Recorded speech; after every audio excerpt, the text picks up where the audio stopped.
Thank you for showing up again. This is Nerdbauchery. We are here for another episode of The Doom of Dagger Dale.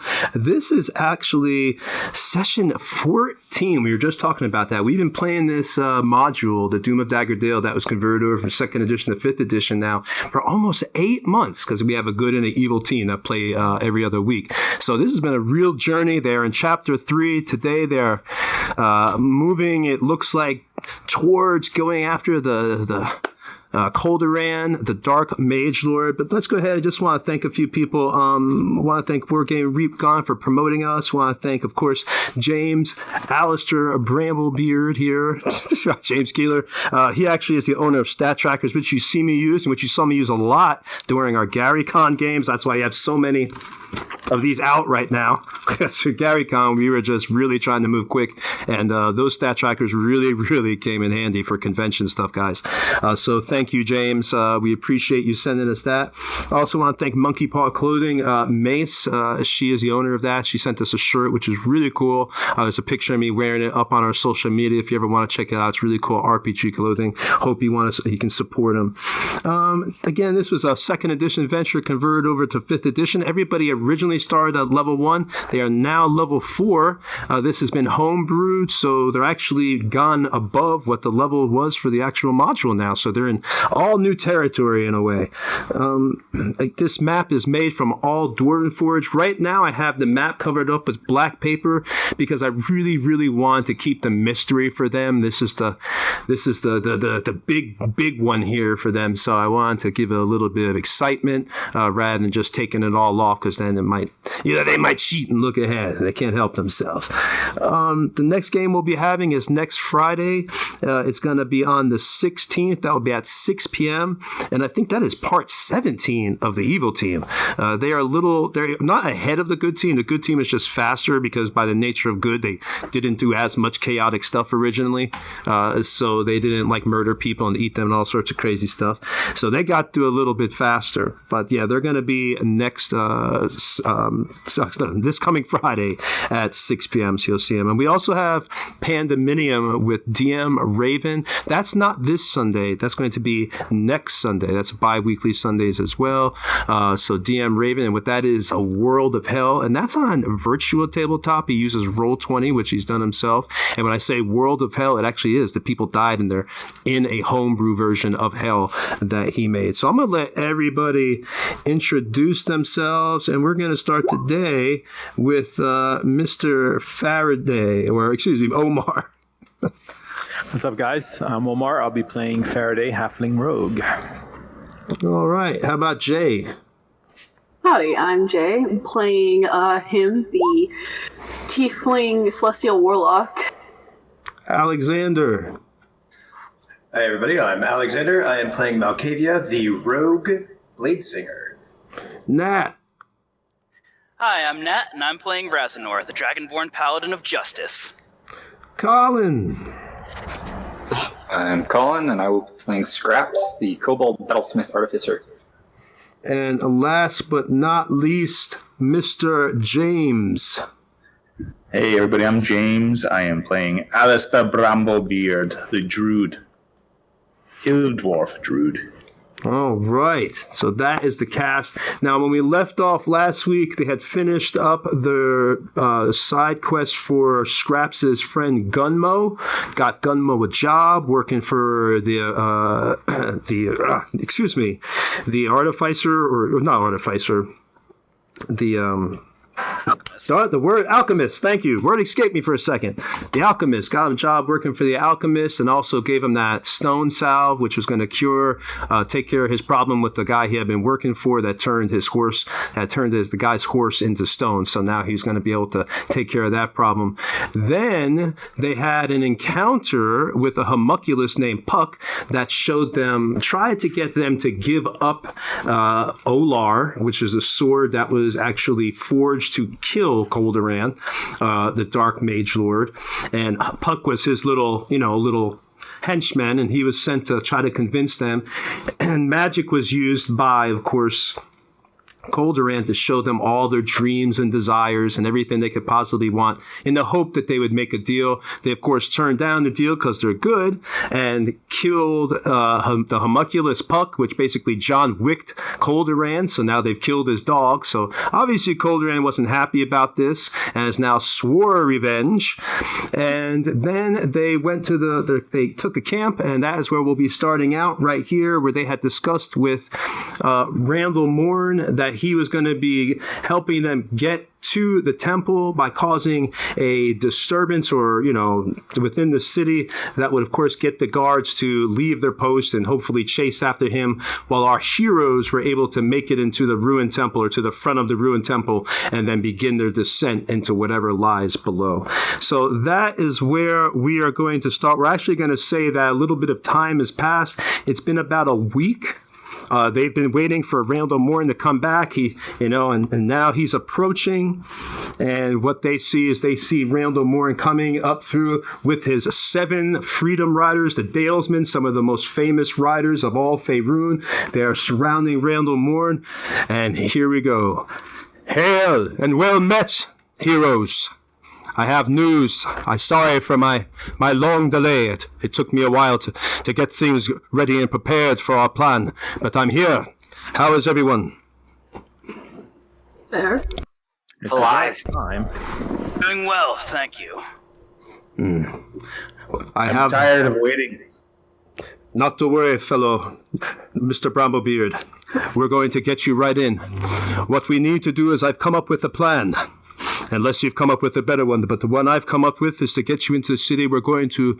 Apparently the constable has been looking for me. Now, he's saying this, the guys behind him, they start kind of chuckling. And he's been looking for me quite often. And I think it's high time that the constable found me. What do you think, Dalesmen? And they all kind of let up a cheer. In your absence, I must inform you that we've been able to give quite all the information of the constable stealing from the city, and we've given it to the townspeople. There has been quite anger amongst the fellow Dalesmen and the Daleswomen of this area. In time, I think we will be able to cause a rise up or a rebellion and take back this town. But for now, we need to get you in there. He looks at Malkavia, though, and says, Friend Malkavia, I need to speak to you of a personal matter. Do you have a moment? I do. He kind of gets off, and the Dalesmen, you see the other Dalesmen, they kind of approach you. Their horses are beautiful. You see them, they're decked out in fine armor. So he walks with Malkavia to the side, and Friend Malkavia, I have dire news. Tell me. I am hardened and saddened to inform you that your sister Mary has passed away from the dream fever. But even worse, I have something even more disturbing. I fear even telling you, but you must know. Go ahead. Before she died, she spoke out, but it was not in her own voice. It was the voice of a man who called himself Calderan. He claimed that her life was now spent for the life that you took, and he wanted you to know that she suffered. She screamed, Malkavia. For how long I could not believe, but she screamed, and then the blood from her eyes, her ears, but the screaming kept going. Until finally, it stopped. He puts a hand upon your shoulder. I'm sorry. You've already done a lot for this town, and I know that you and your friends are risking your lives to save the others of this town as well. I'm sorry that we could not save her. But know that Calderan will pay. We will get you into those ruins. Kill him. Destroy him. And we will save this town and bring justice back to Dagger Falls. He looks at... Okay. Randall, when I stabbed my blade into Calderan, says his last breath, is there anything you want me to tell him for your family member? He looks at you, gives like a wry smile, seeing that the news of your sister's death hasn't disheartened you, but actually has made you even more, resolute to the quest. Yes, tell him family sends its regards. Indeed. Lets out a little chuckle and pats you on the back. She was a good woman, Malkavia. Just as you are a good half-elf. I appreciate it. And Malkavia will go to wherever, I guess they're going to be on horses or carts. He just kind of wants to be by himself in his thoughts. All right, so Randall Morn, then he goes back to his men. Men, let us go. We have work to do. I need you all to follow me. Morn? Yes. Excuse me. One second. Before we set out, what exactly is your plan, sir? He lets out a little laugh, and so does his men. As I said, the constable wants to see me, and so I shall be seen. But let me explain it in greater detail, my little friend. I shall ride through the city. The constable right now is at the ruins itself. That is why I hurried here now. It is a perfect moment. I shall ride up with my men right in front of him and make myself known, causing a little bravado, embarrassing him in front of his men. Hopefully, the fool will follow me when I ride away with the other dalesmen. If not, then I will come back and harass him some more. But I know the constable well. He is an easy man to irritate. I sense he will follow. Why, did you have another plan? No, I simply wanted to understand what we were walking into. Unfortunately, I'm not a fan of walking into situations I'm not adequately prepared for, but nevertheless, we shall move forward then. He looks at you and he kneels down and puts a hand on your shoulder like he did Malkavia before. You're a smart man, Mr. Faraday. You're smart? Oh, excuse me. I look at you as more than anything, but you are very intelligent. Oh, God. DM had a crap moment. Gnome or halfling? Halfling. You're very smart little halfling. I am a halfling, sir. And don't you forget it. And I lift his hand off my shoulder. Oh, you push it off. I did not mean to offend you. I just wanted to tell you how much I respect you, Mr. Faraday. I can tell you're a man of wise and wonder and years. Yeah, you aren't bad for an ogre yourself. I will miss your comedy, Mr. Faraday. Malkavia? I just walk over to where Malkavia is. All right. All right, so you're walking over to Malkavia. So let's see what everybody else is doing. So I know what Malkavia is by himself. Mr. Faraday has insulted Mr. Morn and talked trash, but that's okay. Morn loves him. Sir, I am the one who Yes, sir, Mr. Faraday. A gnome!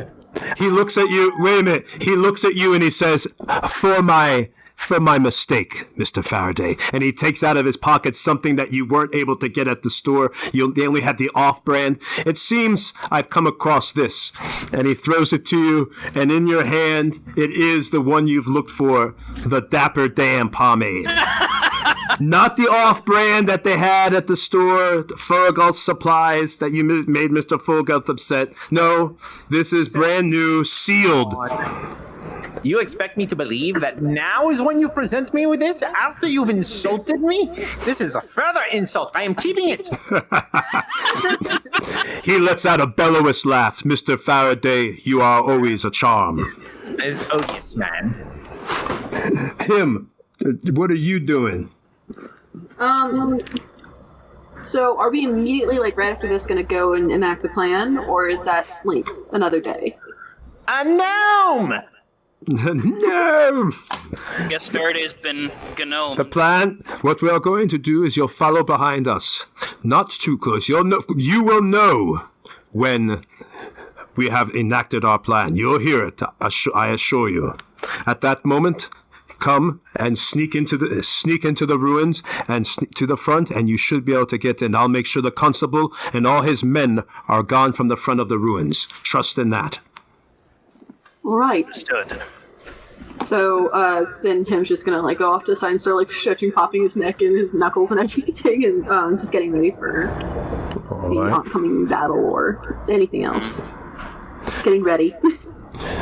Morn lets you all know you don't have to worry about the townspeople. They're on your side now. Even if anyone recognizes you, they won't say anything. Well, Morn, you're only going to have one shot at this, so you better get it right. We'll do our part.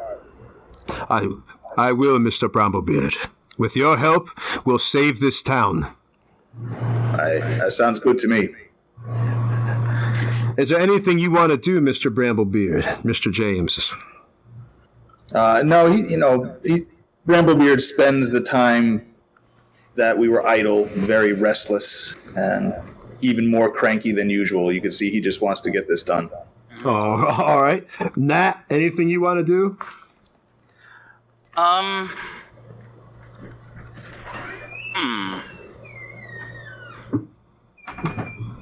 think Razanor is gonna go over to him and have a little chat. Alrighty. So Razanor just kind of approaches you while you're doing your stretches and cracking your neck.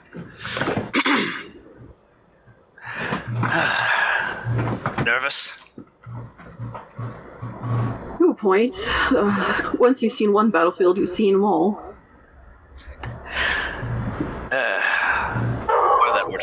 I wish that were true. I haven't experienced as much as some in my order, but if the lessons I learned during my training are anything to be believed, there are some battlefields that are quite unlike anything else. I rather think that the one we're walking into is going to be one of those. It's quite fair.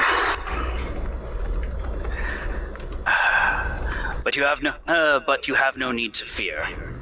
I stand by you, and so does everyone else. If we work together and we keep our heads, we'll get through this no problem. He just looks up at Raz and is just... I quite like you, Razanor. There's very few in this team that I truly can admire. But I do like you. And I hope that should anything happen, you end up on the good side of things. I wish the same for you.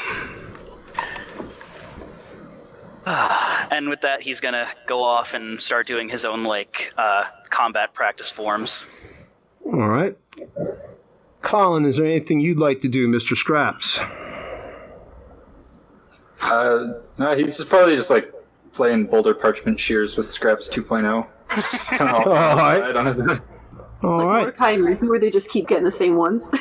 Exactly, they always pick the same thing, so. Tie, damn it, tie. So That's 47 in a row. This is ridiculous. when Faraday finally finds Malkavia, is there something amiss, sir? Malkavia, has his back, and you just see the, arm cross against his face, and he turns around to Faraday. No, I just want to kill Calderon. That makes two of us. Well, it's all right, chap. Whatever's happening, we've got your back. I know, and I got yours. Aside from all the bravado, it's one thing that I don't have too much family, and right now I'm glad that I'm going to see Calderon with this family. Well put, chap. Well put. At the very least, he will have a comeuppance, I predict.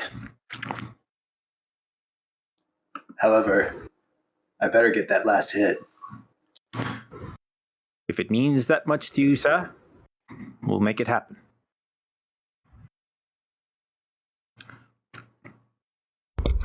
For Mary. And I'll walk away. All righty. All right, so everybody kind of, I guess, approaches Moore and comes up to you. He's like, everyone is ready, I assume. But before we go, there is something me and my men would like to do. Each one of the Freedom Riders dismounts, and they all take a kneel behind Morn, and then Morn kind of kneels to you. Strength and honor, my friends. You have given so much already. Where you descend into is a place of horrors, I'm sure.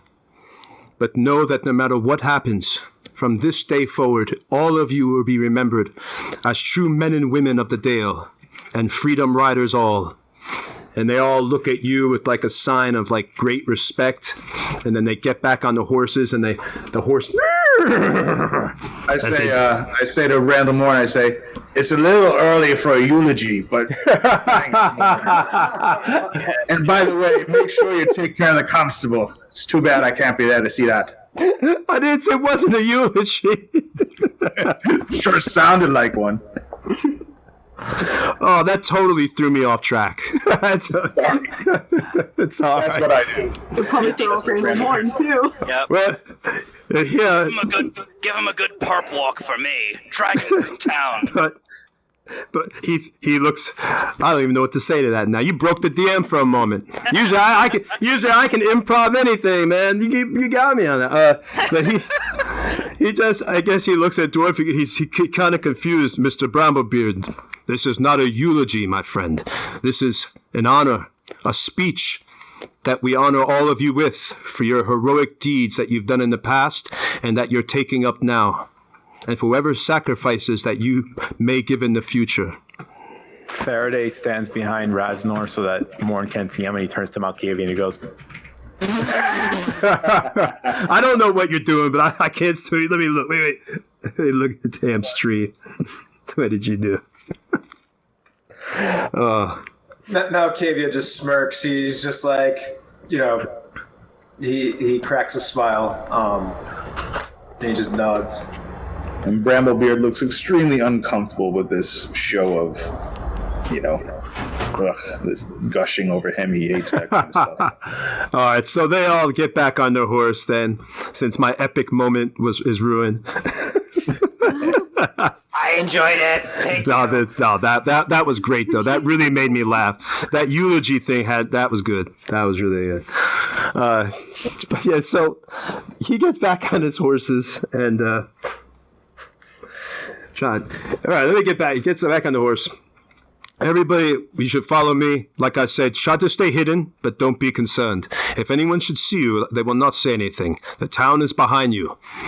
And now he begins to ride off and, trot off, and you're all behind him. As you approach the town, you can see that, again, lots of more adventurers are coming there because, the constable's been putting out information. There's jobs available within the town.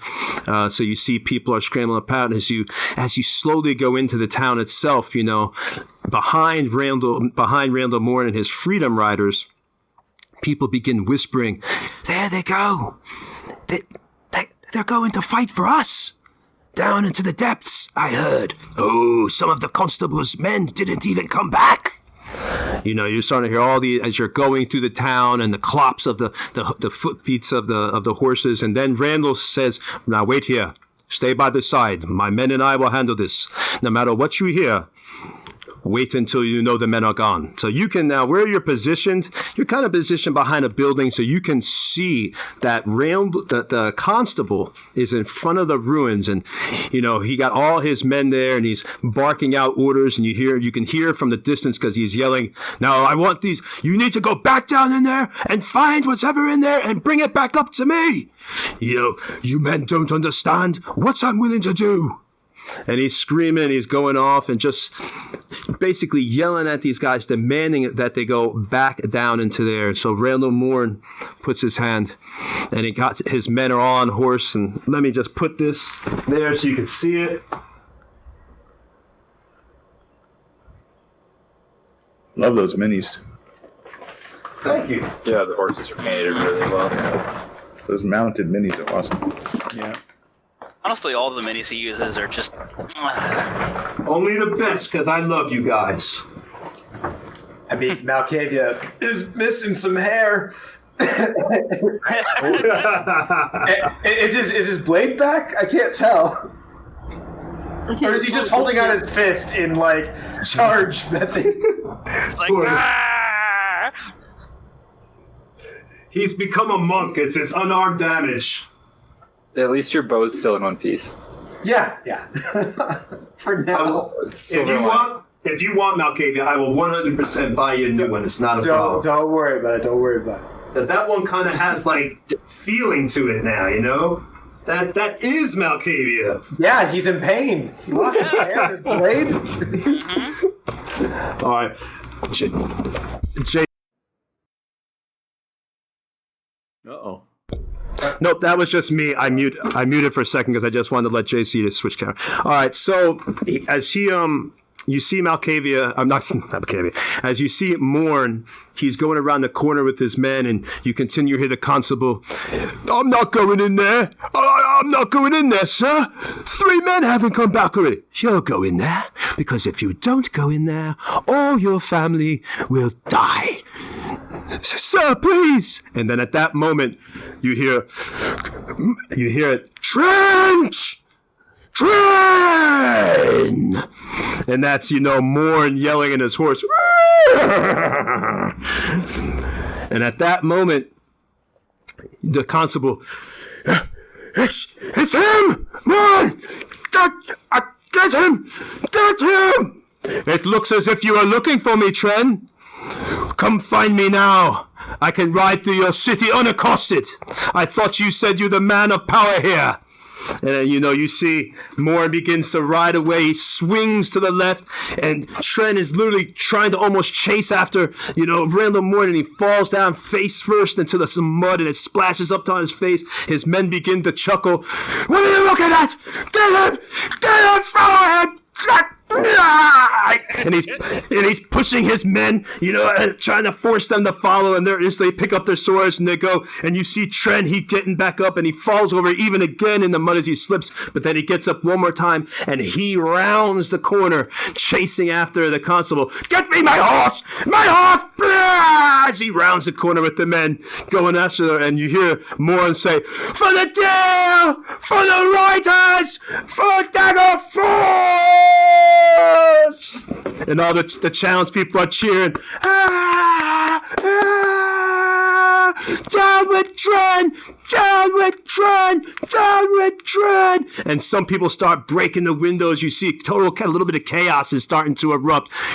Torches are coming out. Tired of your lies! This is the moment for you to seize. Chaos is going on. Guards are starting to come out. They're pushing. People are shoving all around. It's, it's total chaos. It's like New York City on Times Square, except it's warm. Except less violence. Yeah, so... Now? Now! Yeah, I guess we just bowl. Scraps too! Run! All the guards are gone from the front. You are given a clear path to run. They have totally abandoned their post, and seeing Randall Moore and his Freedom Riders just come up into the city, the bravado that they had, not even worried, riding right up in front of the constable, then just insulting him and turning around. They all just jetted. And of course, they all had no problems doing that because they'd rather chase after Randall Moore than go down into whatever is down in here. So, God knows what's in here. But y'all are about to find out. And I don't know if anybody can see this, but Constable Tren actually has the purple cobra on his shield. If you ever watched Dodgeball, very bad. I was like, wait a second. Like, is his team name Laser? Is that Turbo? Yeah, Laser and Taser and other Azer. So yeah, I gave him that paint job. Well, I didn't give it to him.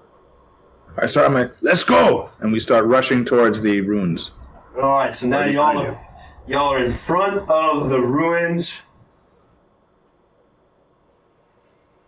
And I'll start describing what you see in just a moment.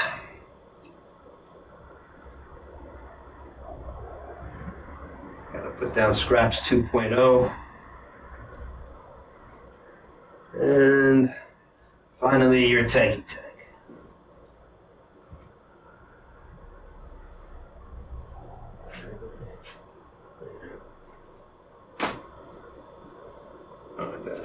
All right.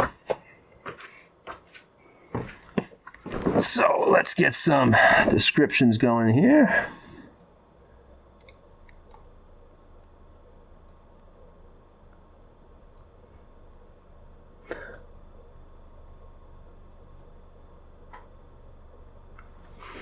All right.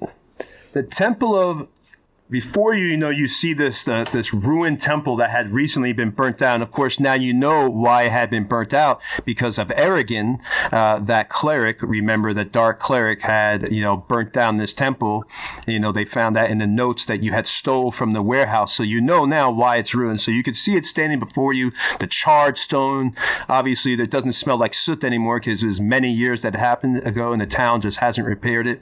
But before you see a cracked marble basin stands before you, streaked with soot and entirely empty. It looks as if water once poured from a fountain in the center of the basin, but it is long since dried up. Can you all see that fountain in the picture? I don't know. It's inside. You can see it through the doors. If you need me to... Yeah, there's a fountain there. And then, after the fountain, I will describe what you see here. As you pass this, do you want to do anything real quick while you're at the fountain? Let me ask real quick. Does anybody want to do anything seeing this old, cracked marble basin? It looks like, again, looks like this is where they used to get water from when the temple probably was standing all those years ago. Raznor will do a quick divine. A what? Divine sense. Okay. That's just, you can pretty much tell if it's emanating evil. Same thing, like, pretty much. Yeah, it's like a 30-foot sonar pulse that picks up celestials, fiends, undead, or consecrated or desecrated objects or ground. Okay. You don't really get any... And there's no emanations of evil coming off the fountain. It's just, again, it appears to be, as you get closer to it, you can see that it's very moldy and old and cracked. So it looks like it hasn't been used in quite a long time. Okay. Let me put the fountain outside so y'all can get a better shot, too. So you can at least see. Bramblebeard will do his signature move where he goes up and pokes something with his staff, because that worked out well with the body. If anybody, for our fans or anybody who's watching right now, if you remember in, Chapter 2, they were exploring Eagle's Eyrie, and Bramblebeard had went up and caused all hell to break loose with the undead down there. It was insanity. I didn't think they were going to make it, but they made it. I did no such thing. I just poked the body with a staff. All right, so you poked the basin? Well, you said it was all, is the inside have water in it, or is it dry? No, it's dried up. It's dry? I'll just poke around inside, like the moss and stuff inside, see if there's any gold coins in there. Okay, you know what? Roll me a 1d20. Just some random... If you get a 1 or a 20, we'll do some fun stuff. A 1 or a 20. 10%, okay. That's a good chance. Whoop. What am I rolling? I don't know how to roll a d20. Upper left. Yeah. Make a little dice and just click on the d20. I rolled 3, so take the first one. Here we go. Combined. Oh, we don't want that.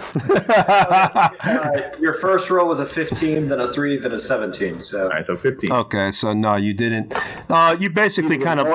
None of the 3 are a 1 or a 20, so it doesn't really matter. No. So yeah, you poke around the moss, other than a few bugs, cockroaches and things, as well as looks like a dead wasp that had flown in there and just died because it couldn't find any water or looking for some. That's about all you find in there. Nothing of note. I just grunt, and then I walk away. Is there a way down? Is there anything like a passage, trapdoor? Like, how do we There get is down? a trapdoor. I was just about to. Yeah, don't worry, that's coming. It's just I was just saying, do you want to move after everybody has their chance to look at the fountain? I was just about to get to that. Does anybody else want to do anything with the fountain? Look at the fountain anyway. Is the top of the is there like a figurehead on the fountain, a statue? Yeah, since it's on there right now, sure. There's a little figurehead. It looks to be like a symbol of a Lathander or something, like a small bird that was like something dedicated to Lathander. Got it. All right, nothing special about it. No, it appears to be made just of stone. You know, painted. What was the temple dedicated to, or who was it dedicated to? This temple was the Temple of Lathander all those years ago that had been burnt down by Aragon. She took a little bit of, obviously, delight in the fact that it burnt down because she was an evil cleric of Cyric, or I can't think I pronounced right. So, you know, she was happy to do that. But yeah, this was originally the Temple of Lathander. So then, because it's a Thunder, Malkavi will take a gold coin and toss it into the pond, or into the dried up well. Okay. All right. If, you know, one of the townspeople see you doing this, you know, because they can still, like, you know, barely see from the inside, and they can see you throw it in there, and they kind of, like, smile a little bit and give yourself inspiration for thinking about Lathander. I still have my first inspiration. Can I give it to somebody else? No, you can't. Yes, of course you can. Then I will give it to him. All right. Him has inspiration because Malkavia thinks about the gods and doing right by the gods in their fountain, even if it's an old... Conjure Archibald II on his pith hat and hold out his pockets. Faraday does not get inspiration. I've already got it. Thank you, sir. Oh, you would, if I could, Faraday, you'd have double inspiration long ago. So next thing, does anybody else want to do anything with the fountain? Anybody else want to look at it, or are we moving on here? I think we can move on. Okay. I feel like there's something there. He was stressing it. Yeah, exactly. Investigate Like, that. we can take 5 minutes. I can ritual cast detect magic. We can figure out if there's anything going on with this fountain, or we can. Okay, wait a minute. If it just makes it easier, DM's gonna, let's just say, it just looks like a very, very normal fountain. I was just giving opportunity for everybody to RP if they wanted. That's all. Oh, he's emphasizing that it's normal, which means it's not. We should really. Oh, Jesus Christ. We should dump all of our money. All right, well. We have to carefully dissect this fountain. We have to take it apart brick by brick. All right, let's get into it. Who got this? Wait, but Scraps and Faraday should probably be the ones lifting all the rocks. Oh, jeez. Yeah, True. that will only take several thousand hours. And get Bramblebeard to do the stones to stone masonry skills. Get him to start breaking it down because, you know, he has a bonus there. So, All right. I'm a hill dwarf. all dwarves, no stone. All right. So we're moving on. All right. The reign of 8 seasons. So standing in the ruins of the temple, you see the cellar stairs that have recently been excavated from under the blackened timbers. Low stone walls stand on every side, but the temple's beautiful glass windows and fine sculptures have been destroyed. As you look down, you see the stone, the sides of it, and you can begin to get this smell of the old, very aged that's come before. So you can tell that even though this has recently been excavated, people haven't been down here in a long time. It looks at one time, you can see a bunch of footprints. It looks like about a half a dozen footprints of men. You assume guardsmen were watching and hanging around here at one point in time. But of course, when the Dalesmen did their disturbance, they all got up and left. So you can see that they've all been clamoring around this one area. And you could just see down the hallway all the way. There's about, let me see if we can put the camera over there now for you. Give you a better view. Move this. So much better when we had 3 people that one day. All right. Everybody on the stairs.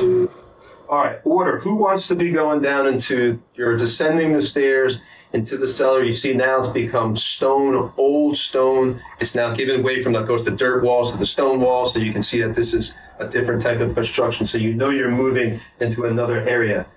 What is the marching order? Raz will be in front. Raz is in front. Malkavia and Hush will follow. Faraday will be third. Scraps 2 will be following Faraday, followed by Scraps. Him will be behind Scraps. Bramblebeard, you're muted. Where's Bramblebeard? Yeah, where's Mr. Bramblebeard at? I'll bring up the rear. Right. By the way, James, now that you've fought an elemental, stone elemental, does that mean you could turn into a stone elemental? He Not wishes. Soon. CR is too high. Yeah, it is an ability of a moon druid, so I will have that ability. Okay. Soon. I thought it was like is that- if is you that fought right? it. Oh, go ahead. I was just, so you're a moon druid? Yes. Cool. I was just gonna say if you fought it, you could become it, like type thing. It's almost like Highlander, but like different. You do have to be familiar with the animals that you turn into, so that is true to some degree. So, like, I couldn't turn into like a zebra because I've never seen a zebra. Fortunately, wild shape isn't 100% the Omnitrix. White and black stripes on a horse. So if That I could be- created a drawing of a horse. zebra, Yeah. In a second, the camera should be switched so you can see what's going on. And before you, like I said, you are now down there, and you see a large door before you, a wooden door with iron hinges. What would you like to do? We'll start down with the marching order since it is Raz there. Raz, what do you want to do?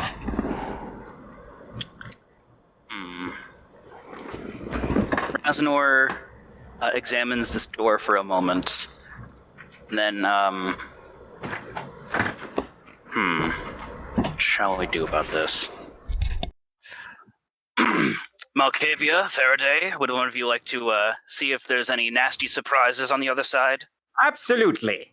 You mean like beetles again? I'm going to walk Okay, by Nikki. everybody right up to the door and investigate it for traps.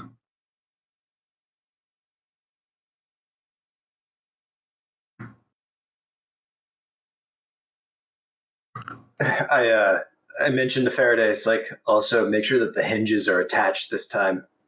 That's been a problem in dungeons.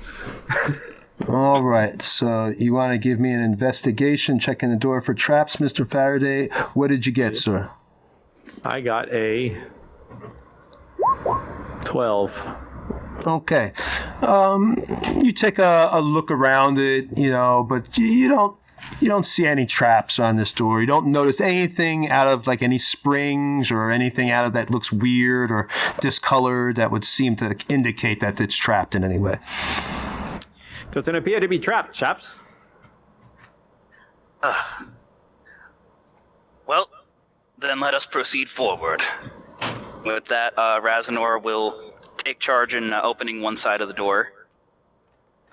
All right. While he opens the door, Malkavia just pulls out his blade. You're so distrusting of me.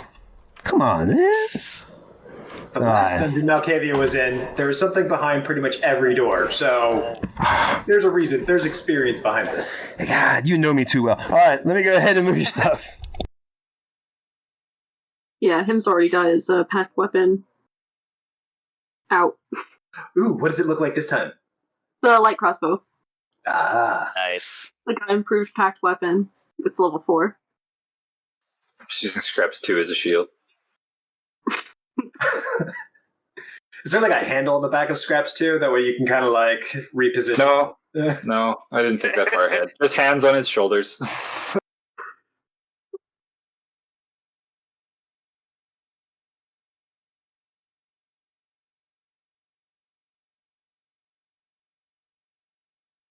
So who's moving in first to this room?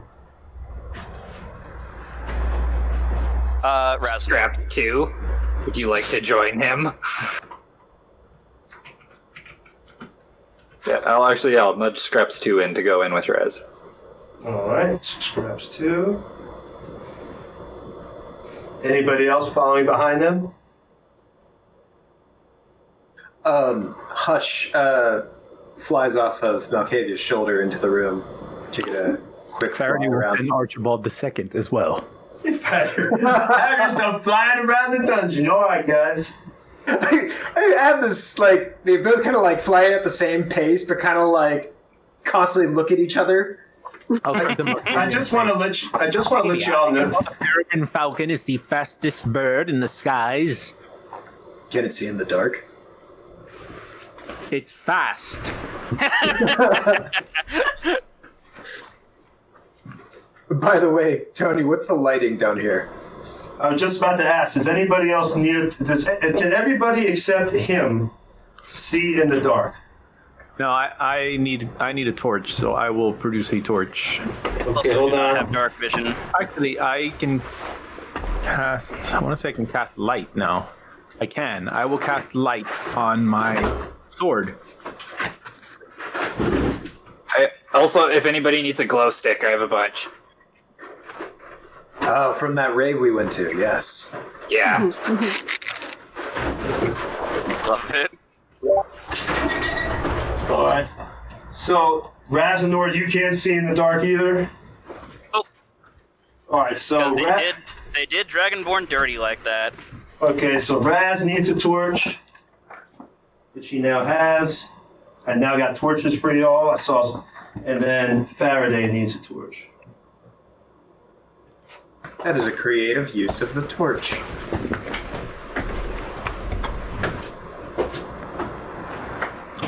I wish I could take credit for it, but I saw Stefan Bracani is recording for it, so, it's not my idea.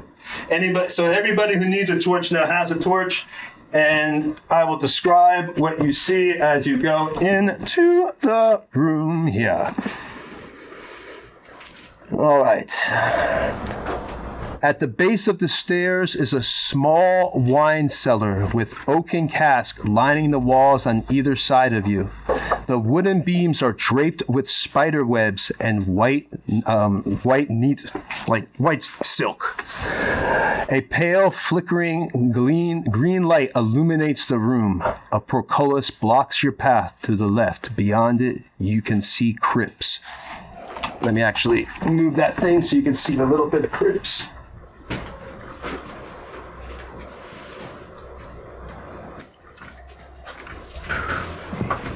All right, and now I'll go down the line and ask everybody what they want to do.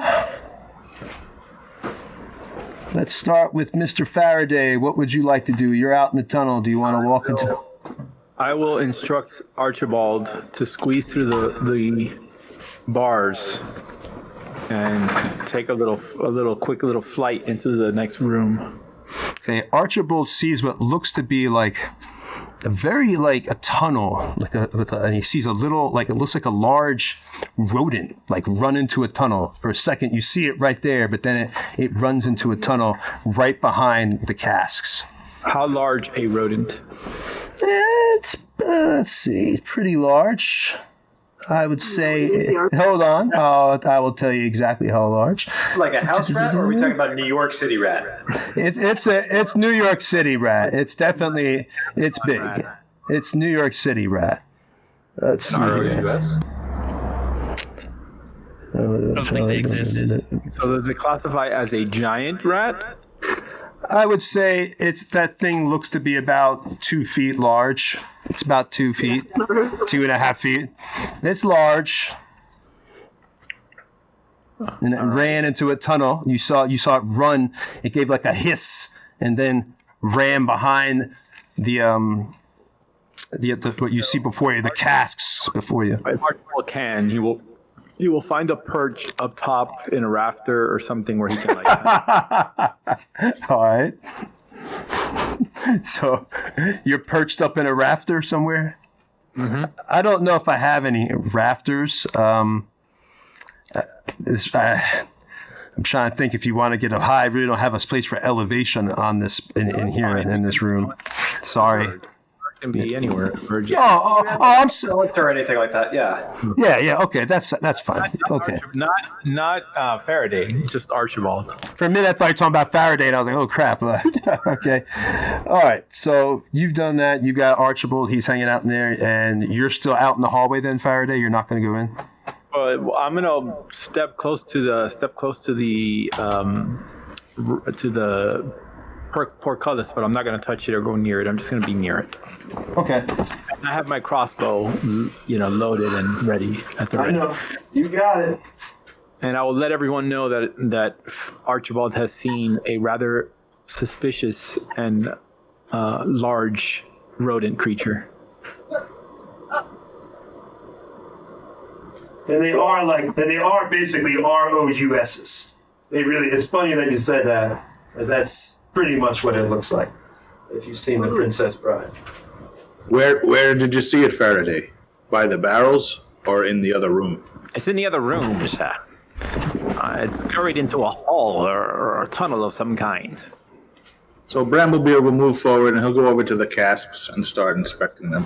No, just to be sure, you saw that the ROUS ran behind the casks. It's in the room. Yeah. So I just want Faraday. You said you saw it behind the portcullis, but no, you saw it in this room where you see the little creature now. It was in this room. Yeah. You see how it's by the cask right now on the screen? I kind of put it over there. Yeah. So it's over there. Oh my God, we're scared of rats. It's a rodent, sir. Really? Yeah. Okay.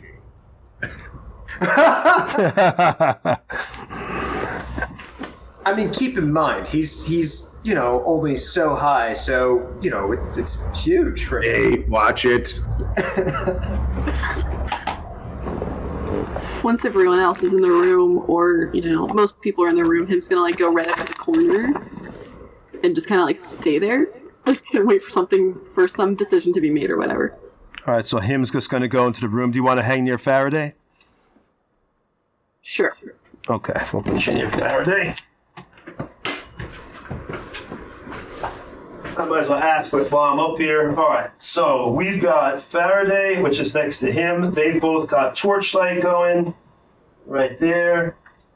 So those are only three people. And Raz is in the room with his torch. Now we've got Octavia's outside the room. Scraps 2 is right here, kind of behind Raz. We'll put him right there. Octavia, where do you want to go?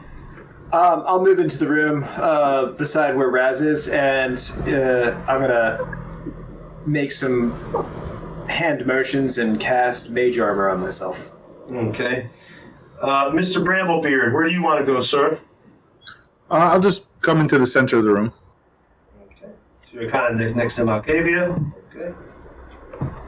And Scraps, where do you want to go, buddy? Seeing that Scraps 2 is not injured upon entering the room, he will meander in beside him, and seeing these weird glowy green lights kind of off in the corner, he's gonna pull a little kind of metal box thing out of his little backpack. He kind of has a little leather strap. He hangs it around his neck.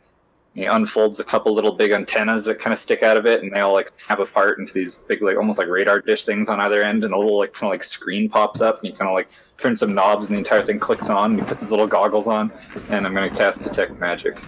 Okay. Have that going for the next 30 minutes, or 10 minutes. All right. You can... The lights do emit magic, a sense of magic aura from them. You do get a sense of magic from them. I could tell which school, I guess. I assume that they're just give me whatever light would be. Give me an Arcana check. Well, sorry, Detect Magic should tell me what school it is. Does it? Okay. Oh, well then, okay. Well, if I didn't know. I'm sorry about that. If you automatically know, then you'd be able to tell that the spell is actually a fairy fire that has been cast around these objects, and is continually a continual fairy fire spell that's emitting this green light. Oh, I know that one. So these lights keep you from being invisible, and if anything tries to attack you while that shines on you, you're really easy to hit. So careful, I guess. Malkavia looks at Scraps curiously and then at the light. Are these like orbs? Like you could pick them up, or is it part of like an entire like structure? Tony.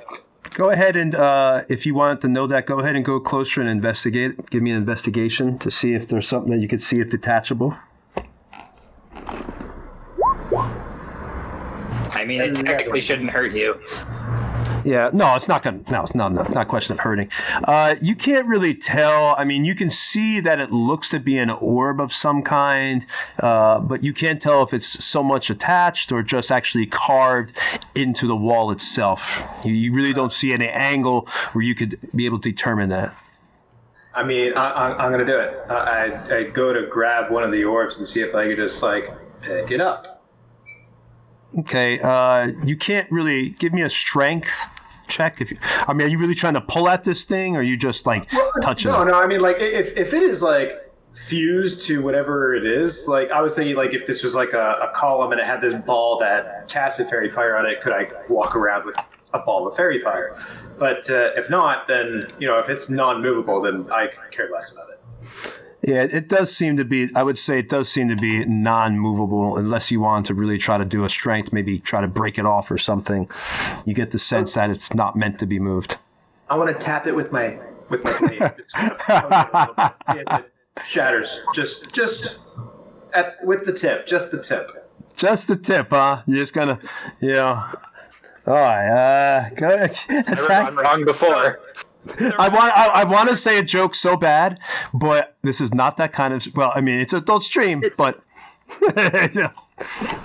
can't say that joke. All right, so Raznor sees Malkavia like pointing the tip of his sword at this thing and just slowly moving it forward. He's like, I wouldn't. That's probably a bad idea. And Malkavia looks back at Raz as he dings it with the blade. No. Now, nothing really happens. I mean, you just touch it, and you don't really. I mean, you just barely touched it, so nothing really happens when you ding it. So he looks back at Raz and he goes, "Oh my god, I'm good." Question: Is the hallway on the other side of the portcullis the only way out of this room, or is there like other entrances or? There is. You see, like I said, you see the from where you are right now. You can see some tombs. It looks like some tombs are in the hallway that is after the portcullis. But of course, you haven't gone past the portcullis. So yeah. So just in this room, there's nothing else. Just the portcullis and what's behind it. Yep, that's it. You should be able to see it on Twitch too. Hold on, let me make sure y'all can see it good. Yeah. Let me pull that down. I can see it's a little hard for you. Let's see. Pull that. And is there like a mechanism or anything around to open the portcullis? Mm-hmm. Hold on 1 second. No, I'm coming. Just get a little bit. Okay. Go ahead and give me a investigation check. If you're looking how to open the portcullis. All right. You notice that you look over and you're looking around, and when you look at one of the fairy light fires, you notice that as the light is flickering, there seems to be like when it hits this one spot of stone, it seems to not. It casts a little bit more of a shadow than it should. It seems almost like maybe the stone is indented out. Do you want to go check it out? Sure. All right. So, you go over there and you can tell that it looks like, as you press your finger about it, and it looks like a button is there. I'll press a button. Okay, she's pressing the button, y'all, without asking the party. All right, so she presses the button. No, I'm just joking.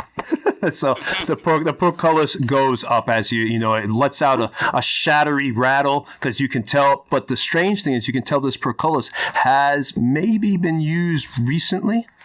So I it looks. assume so. Yep, it looks like it has been used recently. So it shudders and then goes up with a grind as it's cutting and going through up into the grate above the portcullis as it's being hinched up by the chains and everything else. And the portcullis opens up right in front of you. So let me go down the line and see if anybody wants to do anything.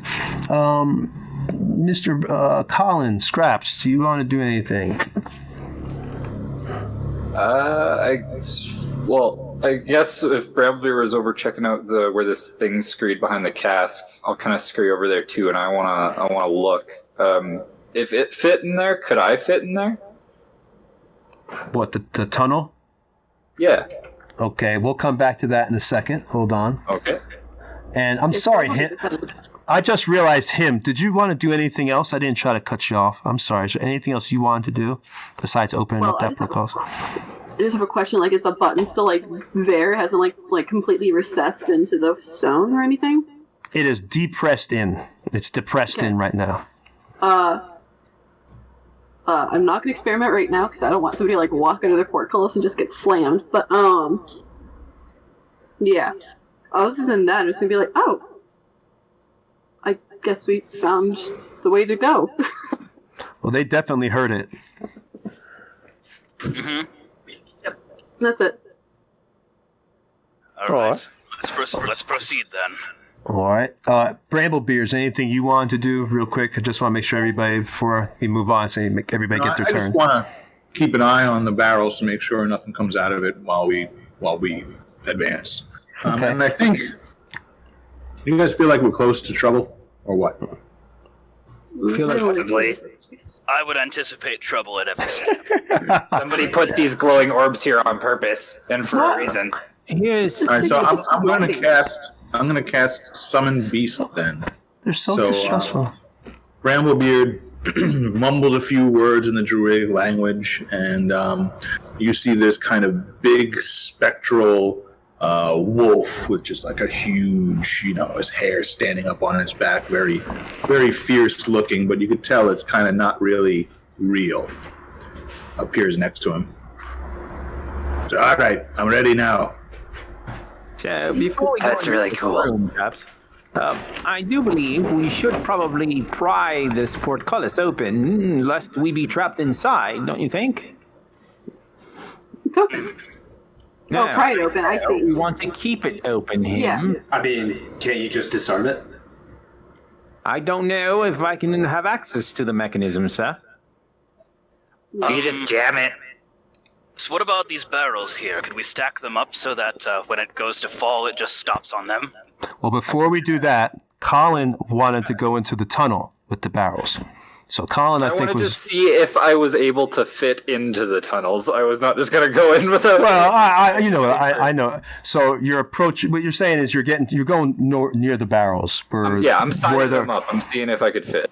Okay. As you get closer to the barrels, you hear another like the hiss, and it's like multiple hisses. As I don't like that. Can I get down on my hands and knees and fire a firebolt into the tunnel? Yes, you can do that. I mean, you can. I'm going to do that.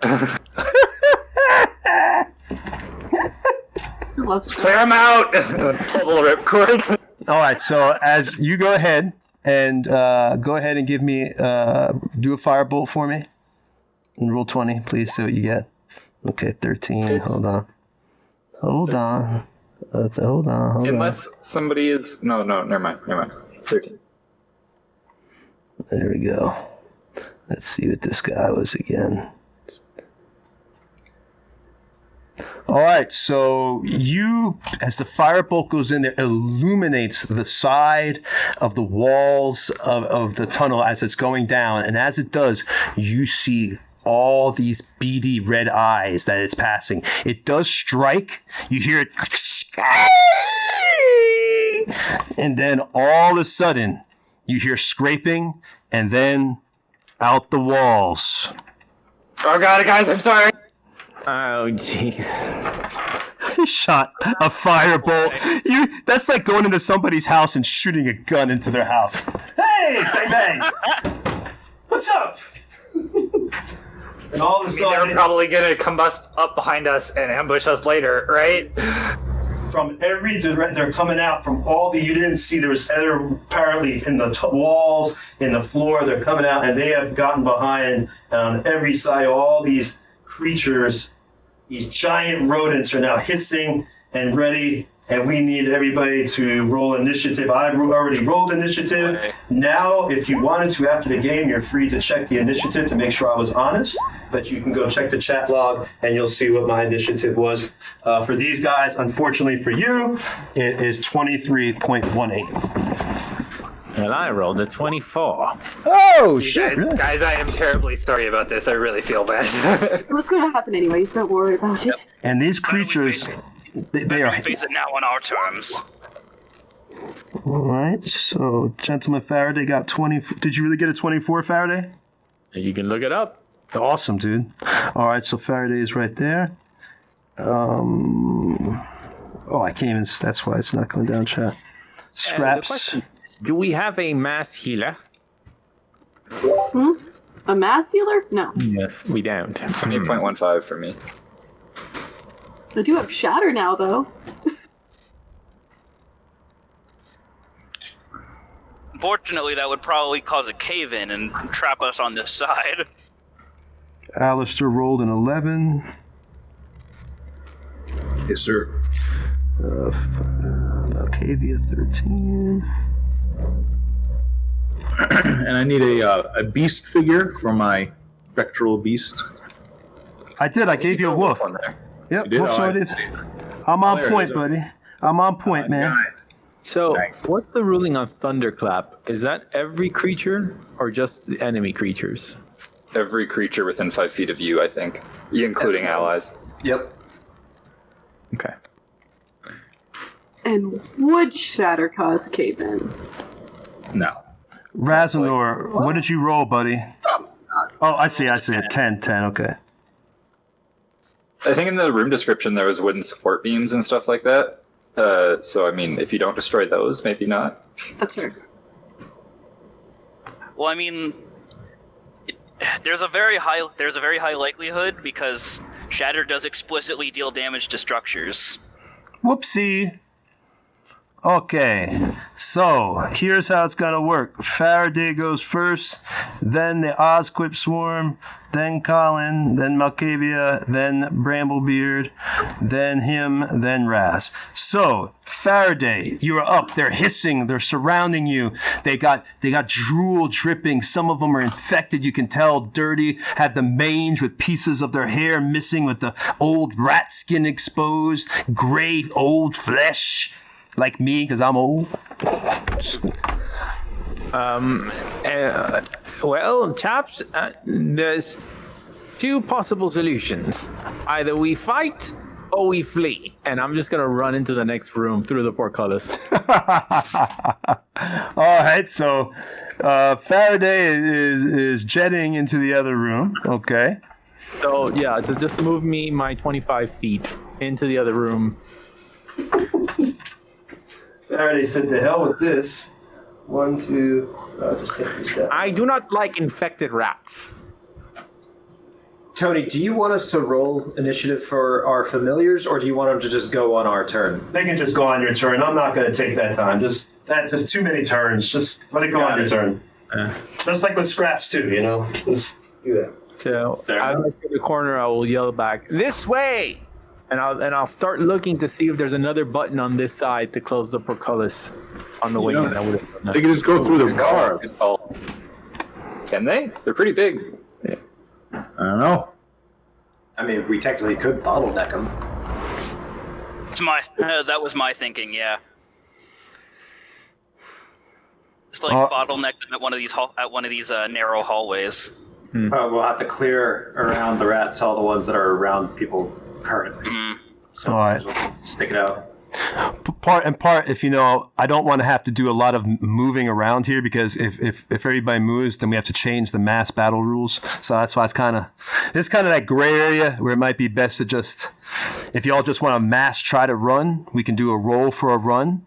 And if everybody succeeds and the people that succeed don't have to fight, the people that don't have to stay and fight. We could do that. That might get better.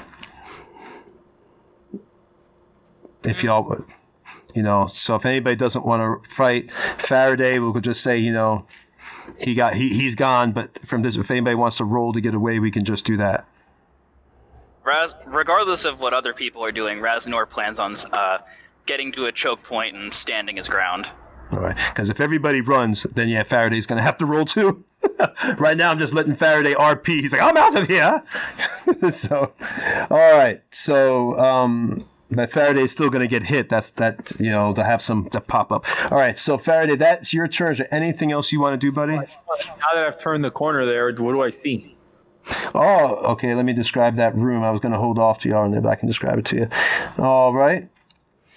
Long, narrow alcoves are stacked 3 high along both walls of this tunnel, or of this room, and the floor is covered with graves. The graves are covered by large slabs of stone and bronze depicting the deceased, and that's all I'm going to say. You have to go look further.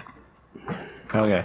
And as I said, was there a button anywhere around on this side that I saw? Give me an investigation, please. Okay. Here we go. Get that 17 like she got. Oh, he did. All right, so you do see another button. It looks like the wall, again, is depressed out, so you're able to see something that looks a little bit discolored. And knowing that I see the button, can I assess from having seen the portcullis and having seen the rats, can the rats pass through the portcullis bars? I would say they have a good chance that they could make it through the bars. Okay, at the very least, struggle to get through. Yes, I will relay this information in a standard Faraday style with quite an inflection in his voice. I found the button. Get over here. So like I said, they can. It looks like they can get through the gate. So it is now the Ozcrypt swarm, and like I said, the way we're going to do this real quick, so we don't have to have all these 10 things take a turn, is they all have I stack their hit points, and they're all just going to do one attack. Everybody roll a 1d6. Whoever gets the lowest roll, that's who they're going to go for that person's AC. Okay. So we do that now? Yeah. Yep. Just do that now, please, and just tell Me! Malkavia. Okay. Kavia, where are you in reference to me? I'm right beside you. And I'm right beside Alistair. I'm in between both of you. All right. So, everybody's still getting attacked. I mean, if this hits, this damage applies to everyone. That's how we're doing it. So, what will happen? All right, here we go. That is a miss. All right. So all these rats are swirling around all of you. Each one of you has to deal with your own huge ROUS that's just chomping away at your feet. But luckily this round, all of you were able to dance out of the way of the rats. Some of you were able to kick them. Some of you were able to kind of jump over them as they tried to pounce or, get their claws into you. And others, put down your shield to block if they tried to scratch. So this time, all of you are able to get around. But the rats are still circling you. Some have appeared behind you, Faraday, and they tried to bite you, but you were so smart, able to dance out of the way and used your torch to kind of try to scare them off a little. All right. So now it is Scrap's turn. I'm just going to try and stab one with my spear because I've never used it before. If you actually see it, it's basically just looks like an arrow from like an orc or something like that, but it's basically a spear grade. But since I have my cool battlesmith things, I get to use my intelligence bonus instead of my strength. So Nice. Unfortunately, I don't have a macro for that, so it's going to be weird. It's all right. So 17 plus 5 plus 2. So yeah, 17. Okay, so you got a 17. That's a nice roll. About to say 10 would be no. All right, so yes, you do hit. For six points of piercing damage because intelligence modifier instead. So nice. Okay. All right. So you want to describe it? He's just gonna I say it's a one attack, but he's just gonna repeatedly just stab a bunch of times into one rat, so 6 times for 1 point of damage each. All right, so you stab a bunch of rats. Bunch of and then if I can I run over towards Faraday or do you just want to do the no movement thing? If you're anytime you move, you're going to take just one attack of opportunity, just one. So if anybody moves, don't worry about it then. Yeah, that makes it fair. I'm not going to have every rat attack you again. You'll just take 1, not 10 attacks of opportunity. So just 1. So you stay where you're at? All right. Yeah. All right. And I'm just going to get Scraps 2 to attack one of the other ones because he goes right after me. All right, do it.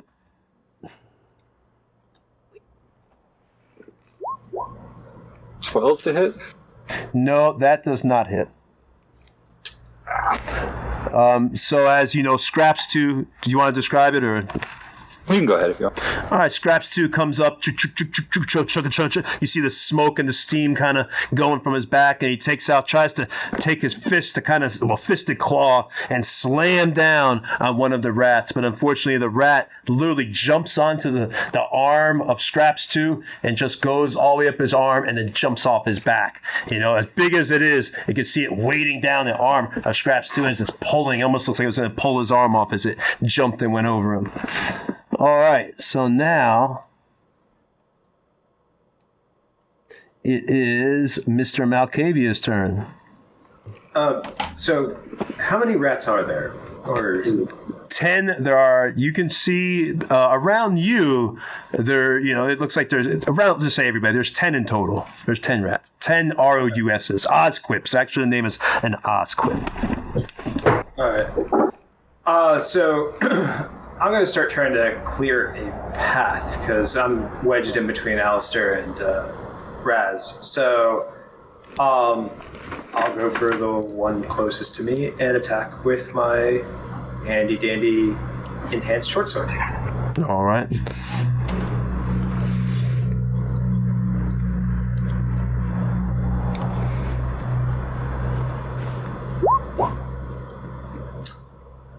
That is an 11, which probably misses. Yes, that is a miss. I'm going to use my bonus action to attack with the Elven Dagger. Do it, baby.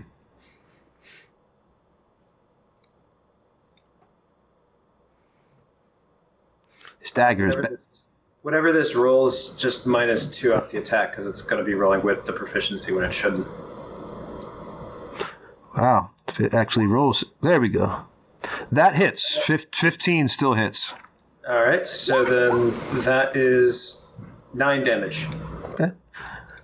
So you're taking 9 off. 9 off the swarm. Go ahead, and you want to describe how you damage a few of this swarm of the ROUSs? Nah, just start swiping through them as best as possible. That's it. Right. You start cleaving through, and you actually see little chunks of hairy flesh, and the ones that had the mange, you actually slice the mangy part of flesh off. So it's almost like you gave them a skin graft on one of them. So you see the line. It almost looks like a fillet of flesh comes off with your sword, and the skin kind of floats to the ground. And Hush is going to just fly over to where Faraday is. Okay. And hover above him. Birds poop every 20 minutes, so just letting you know that your birds would constantly be shitting on y'all all the time. A round of fighting is only 6 seconds. All right. Bramblebeard, my man. All right, I think I'm going to save my spell slots for later. So I'm just going to say a little blessing on my staff and hit him with my shillelagh. Shillelagh! Okay, whoa. Woo! Is that a crit? No, 19. Oh, so close, so close. So that is 9 points of damage. All right.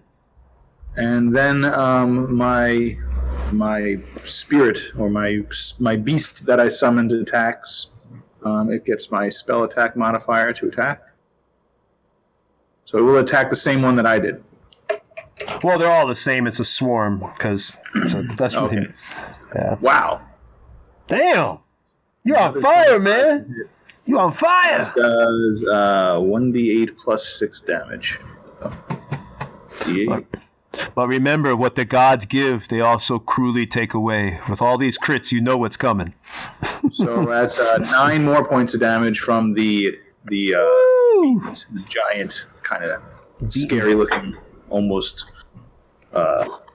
fairy tale-looking wolf. Big, long snout, big, bristly back, and Beating down the rats.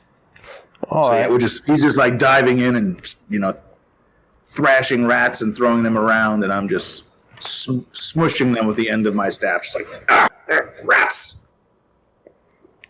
All right, so you see a bunch of them are now on the ground, smushed away. It is now him's turn. How many are right around me at the moment? Like within melee, I guess you could say. Yeah, they're around. Everybody has rats around them for the sake of argument. They're all attacking everybody. Well, what I'm interested in is if I move, do I take opportunity attack? Just one. Yeah. You're not going to take 10. That would be ridiculously unfair. One attack of opportunity.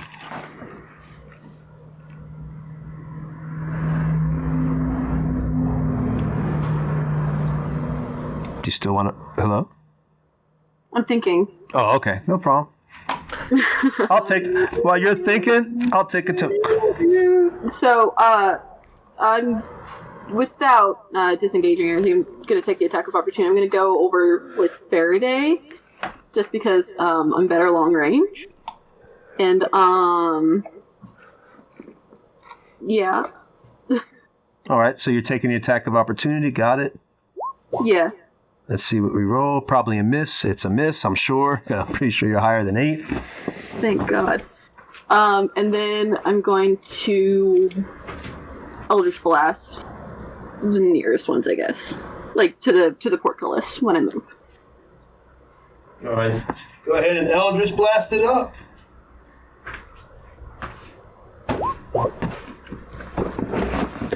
Nice. Ooh, damn, there's some hot boy. I feel bad for y'all in a little while. I'm a +7. All these high numbers, you know what's coming. All right, click the damage. You know you hit it. Woo! Y'all just pounding away on these things, man. -10. Damn. Kim's Eldritch Blasts are like a bright radiant white. Nice. All right, so when it kind of like the light kind of forms in your fingers and comes out and then hits the RUSs, you see kind of one like sparkle and explode, poof, in a red mist. All right. And that's my turn. Now, is there anything else you want to do, him? Nope. All right. As long as I'm over there with Faraday, I'm good. Then it is now Raz's turn. Okay. All right. Oz is just gonna stay right where he is and take a swing at some of these rats. All right.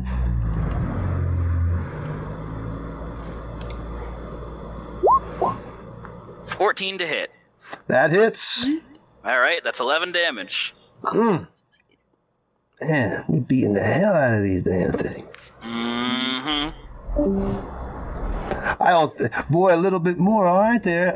It is now top of the round, so it goes. Is there anything else you want to do? I'm sorry, Raz. Anything else? Since Olar a short sword, does that mean I can use my bonus action to swing too? If that's allowed, I'm gonna be honest. I really don't know. Weird. He's muted. What? James is muted. He's saying. If you have another light weapon in your offhand, you are allowed to attack with it as a bonus action. There you go. Okay, but I can't swing the same light weapon twice. If you have Okay. a second short sword or you have a shield though, right? Do have a shield, yeah. Yeah, so no. Whatever happened to the 2-weapon fighting feat? Anyway, This level you get 2 attacks. Shield, you just have to pick it. Not sooner. yeah. It's all right. So, Weapon fighting became a fighting style. can you attack now? Can you attack then? Do you have everybody? No. Okay. Well, then it is now then on. Unless you want to do move or anything, it is on. good. It is on to Mr. Faraday. who's hiding around the corner. God, everyone. And I'm just going to turn the corner and aim down with my crossbow and take a shot at one of the rats. All right. Technically, you got rats next to you, but it doesn't matter. Go ahead, fire away. Right. I mean, if they're next to me, then I'm going to do something else. Yeah, I mean, everybody's going to take damage regardless of where you're at. That's why we're doing this battle this way. So go ahead. Yeah. So I'm gonna use Booming Blade then. So that's Booming Blade damage. It'll be 5, but the actual attack. Oh, hold up, my bad. That's not what I meant to do. The attack is here we go. This is the attack. Oh yeah, that's good. That hits. Coronator. The Coronator. So it does 16 damage plus when the rat moves, it will take another 5 points of damage. Okay.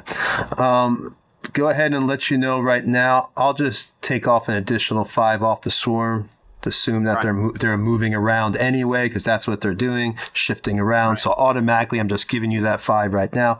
Also, let you all know you've officially now hit the point where the rats are below the halfway point. So now they'll be rolling with disadvantage on their attacks and their skills. So because they're below. Hell yeah. They're below their stack. All right, so now is there anything else you want to do, Mr. Faraday? Hold on, let me see here. That was a really good hit, by the way. Yeah, nice damage. That was crazy. No, that's it. I will just go back and be out of view again or whatever. Like, it doesn't matter because they're all around me. So no, that's it. I'm done. Mm-hmm. All right, you see now, as you know, Faraday, all these rats are now laying in front of, all the RUSs. Some are still twitching with life. There's little bits of rats laying everywhere. One has been blown up by the Eldritch Blast, so the red mist has settled on some of y'all's faces and on the walls and on the casks. And of course, some of the other these are animals, so they see this, and a few of them have started to run. I'll say that there's you got halfway, so that means we'll say there's half of them left. So that's 5. I'm going to roll a 1d6 to determine how many run away. How many is that? Okay, 3 of them run away, so we will take off another. Do we get a tax of opportunity on them? Yes, let's do that. Yeah.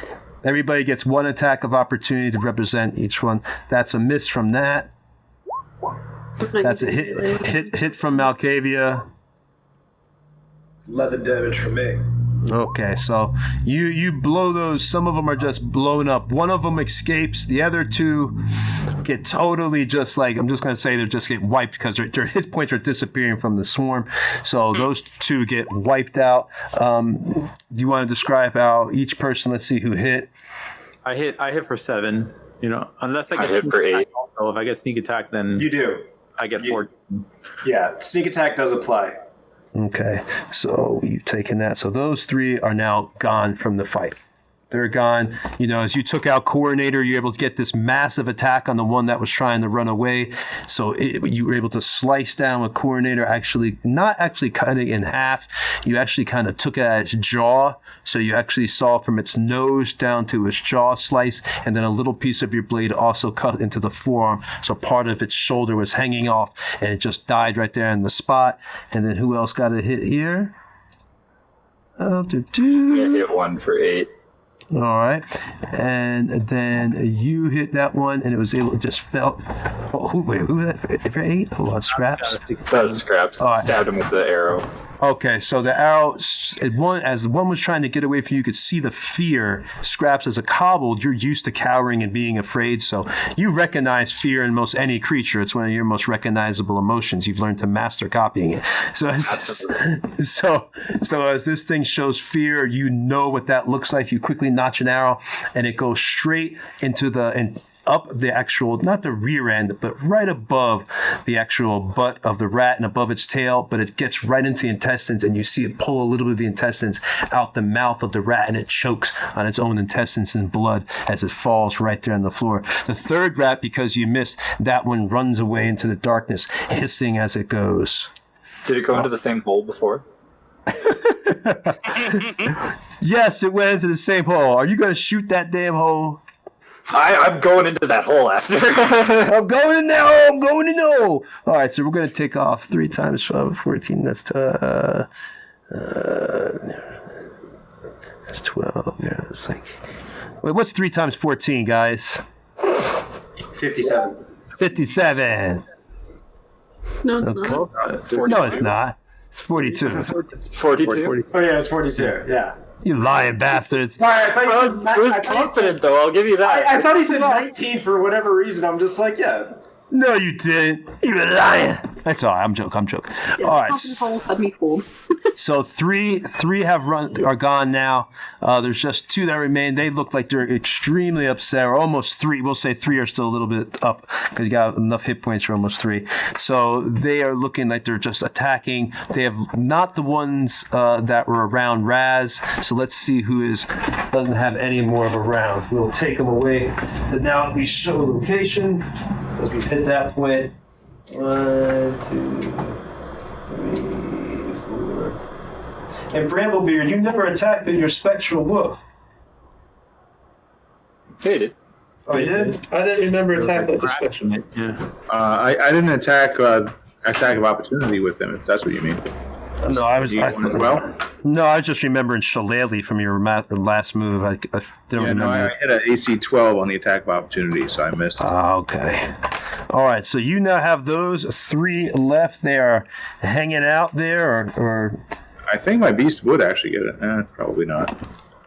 No, it would not.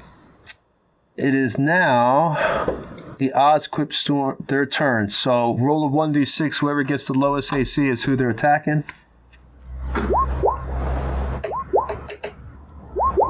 Well, that's the AC I'm using at least. Looks like, looks like scraps. So here we go. Uh-oh. But they're at disadvantage too. Well, it doesn't matter. Yeah, they missed. They missed right there. All right, so they go to attack again. They're trying to get an attack zone. Everybody's scrambling around, scratching where they can. But y'all are easily able, because they were fearful by watching y'all slaughter the rest of their pride or their group. They're just not able to get to you as well. You're able to dance around the rats. You see one of you again is able to kick them. Another person is able to take their sword and not actually cut it. You try to cut it, but it goes underneath it and you're able to flip it over. It falls on its side and kind of skitters, still trying to get away as they're still trying to go around to form a perimeter around you like they're going to attack. And now it is Colin's turn.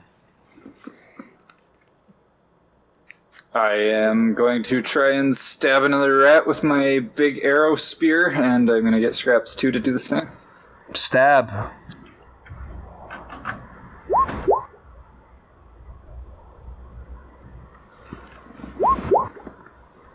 $17 for me. That definitely hits. And non-nat 20 for Scraps 2. Nice. Good old 3 points. You with a Hell 19. yeah. All right. So 9 damage for me and 3 damage from Scraps 2. All right. Powerful 3 points. Yeah. Powerful 3 points. Hey, 3 points is 3 points. You want to go and describe your hit? Yeah, I think this one's a little bit more of a more accurate stab. I take the big arrow and I kind of grab it right near the fletching down at the end, and I kind of like time it a little bit more as it bobs and weaves, and I wait for like the underbelly, and then I just kind of and pull it back, and it gets it right in the kind of the soft spot. And I don't know if it drops it or not, but Scraps 2 just sees me do the same thing, and he just swings wildly and just kind of scrapes across the back of it. Not near as elegant, but it does the job. Scraps 2 actually took one down himself as well. When he did that wild shot, you could say he took down one. There's only one left now. Oh, excellent. Please tell me that whenever Scraps 2 kills anything, he does the peanut butter jelly time banana dance. Oh, shit. It's like that. So he does now. He looks at me expectantly, hoping for approval. Good job, Scraps 2. Good job. Big smile. Starts wagging. Wait. Did Scraps 2 smile back? Like, is there like a creepy metal smile that shows up? I built it. He's built with it. He can't not. Oh. Are you telling me Scraps got a grill? Oh, You're never fully shit! dressed without a smile. He got a grill. How much did your grill cost, man? You got diamonds in there? It's made out of rusted scrap iron, so probably not a lot. It's not like a creepy smile, right? Like cheek to cheek wide. I mean, it probably wasn't intended to be, but it probably still is. Oh, okay. All right. So now, is there anything else you wanted to do, Scraps? You want to move or anything? I think that's it. If anything, I'm just gonna inch my way a little bit closer to the hole and make sure none of the other ones try and escape. Got you. Okay.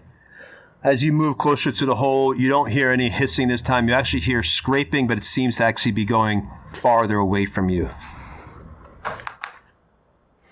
All right. So now it is Malkavia's turn. There's just the one left. Just the one.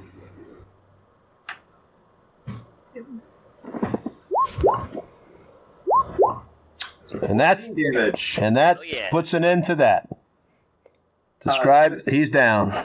Yeah, so one thing that probably everybody noticed is that Malkavia's fighting style is changing up a bit. He's kind of maneuvering around a little bit oddly, kind of more footwork going into a lot of these things, and it's very rhythmical, but that's all you get from it. Okay. Almost like he's like playing with these things as he's slicing them up. Okay. Have you been taking dancing lessons? Multi-classing into bard. No. Blade singers are dancers, so... Mhm. But Malkavia just, he looks back to Faraday and just says, I'm trying to figure something out that somebody once taught me. It's fascinating. But, Rat's dead. It's funny. It almost... I read about other faiths during my training, and what you did just there, it almost reminds me of Devout of Elistrahi. Are we supposed to know what that means?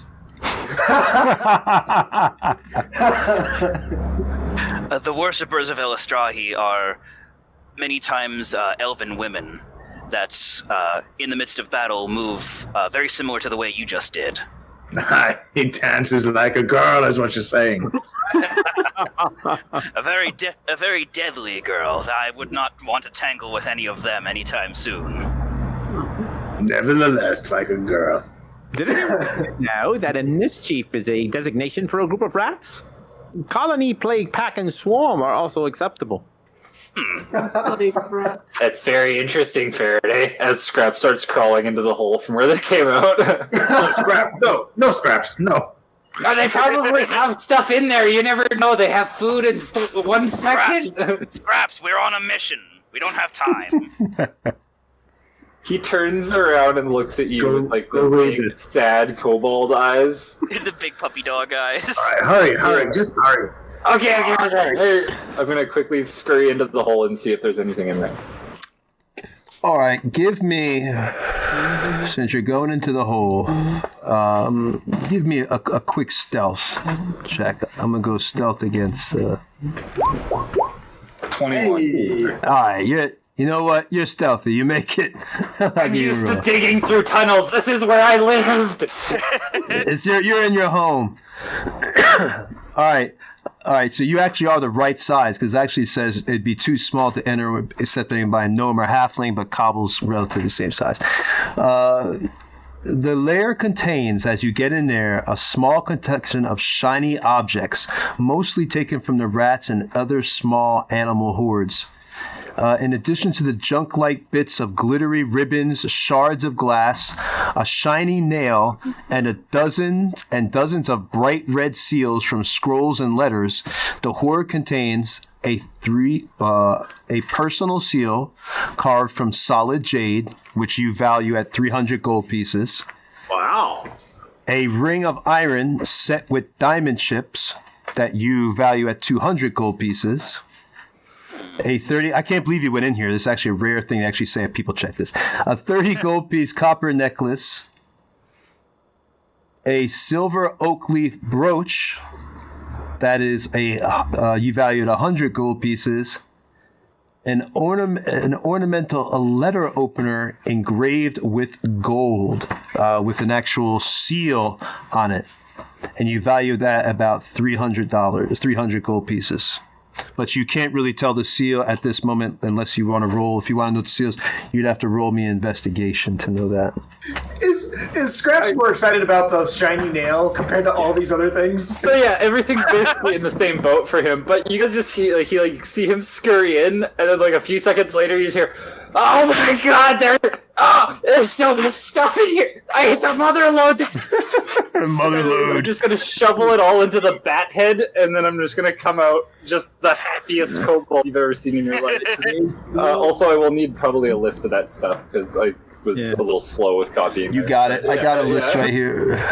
We can go over that at the found end. so much stuff. They collect all sorts of treasures. Yeah, just remind me when the stream is over. I'll give you a whole list of that stuff.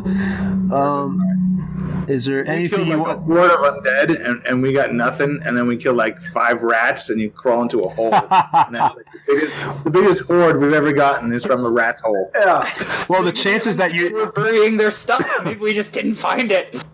you weren't supposed to climb it. I'm very surprised you climbed it because even in the module, it's a surprise that you did that. I'm not. All right. There was no way you were putting Scraps climbing there. There's no way you were putting a super small hole anywhere and not having Scraps go and climb it. I know that from now on, Scraps will always be a tunnel rat. If you ever want to kill me off, I am a Burrows Kobold. That is my sub race. So it's absolutely. If you ever want to kill me off, just give me a small tunnel that only I can fit through. And Is there? So what you're saying is tunnel snakes rule. Oh shit! I love that game. Oh god! I almost feel like Scraps is now like a cat. You just throw out like a box, and I'll probably want to. If I fits, I sits. Yes. If it fits, I sit. Is there? Real quick, just going down. Him, do you want to do anything? Nothing especially. Just No, taking a look down that hallway that me and Faraday are next to. Okay. Did you hear that? Yeah, you already. Did I give you a description? I think. Did you? Let me give it to you again. I don't know if you gave a description of like what's further down yet. Yeah, I'll give you to the room again. You said there's 3 Celestials all handing out a bunch of money. Yes. Yeah, Long. plate armor, Holy Avenger. My patron is showing up like, hey, here you go, guys. Long, narrow alcoves are stacked 3 high along both walls of this room, or on the wall, you should say the southern wall of this room, and the floor is covered with graves. The graves are covered by large slabs of stone and bronze depicting the deceased, and you have to go check to see more. All right. Okay. Let's keep moving. This wolf is not going to be around for too long. All right, so nobody else wants to do anything here. We're moving into the next room. Okay. Yep. So. I'm to strike while the iron's hot. Strike while the iron's hot. I think my job here is done. Raz, you're in the lead, I take it? Yep. Always tank in front. All right, who's behind Raz? Faraday will be behind Raz. I will have my wolf flank Raz, go right up next to him and accompany him. And I'll be a few steps behind that wherever I fit. No, I'll be we're there. behind them at that point. Go, follow him. Follow the dragon. Where's him? Where's him at? Him will be second to last, whatever the marching order is otherwise. Okay, so then I guess Scraps is bringing up the rear. Scraps 2 will bring up the rear. Smart. Never first, never last. Okay, Exactly. so we are now in the room. Let me also aim this camera over there so you can see the other side of the room. There's Ooh, nice fade. 2 sides of this room. Like Camera cuts. Star Wars white. Yeah, that's what I was saying. The camera cuts do look like Star Wars. I was telling my friend Brad that JC's now doing it, where it looks like the Star Wars like little cutaways, a little circle. Yeah, That's not gonna work. How big is this room? I'm about to get to that.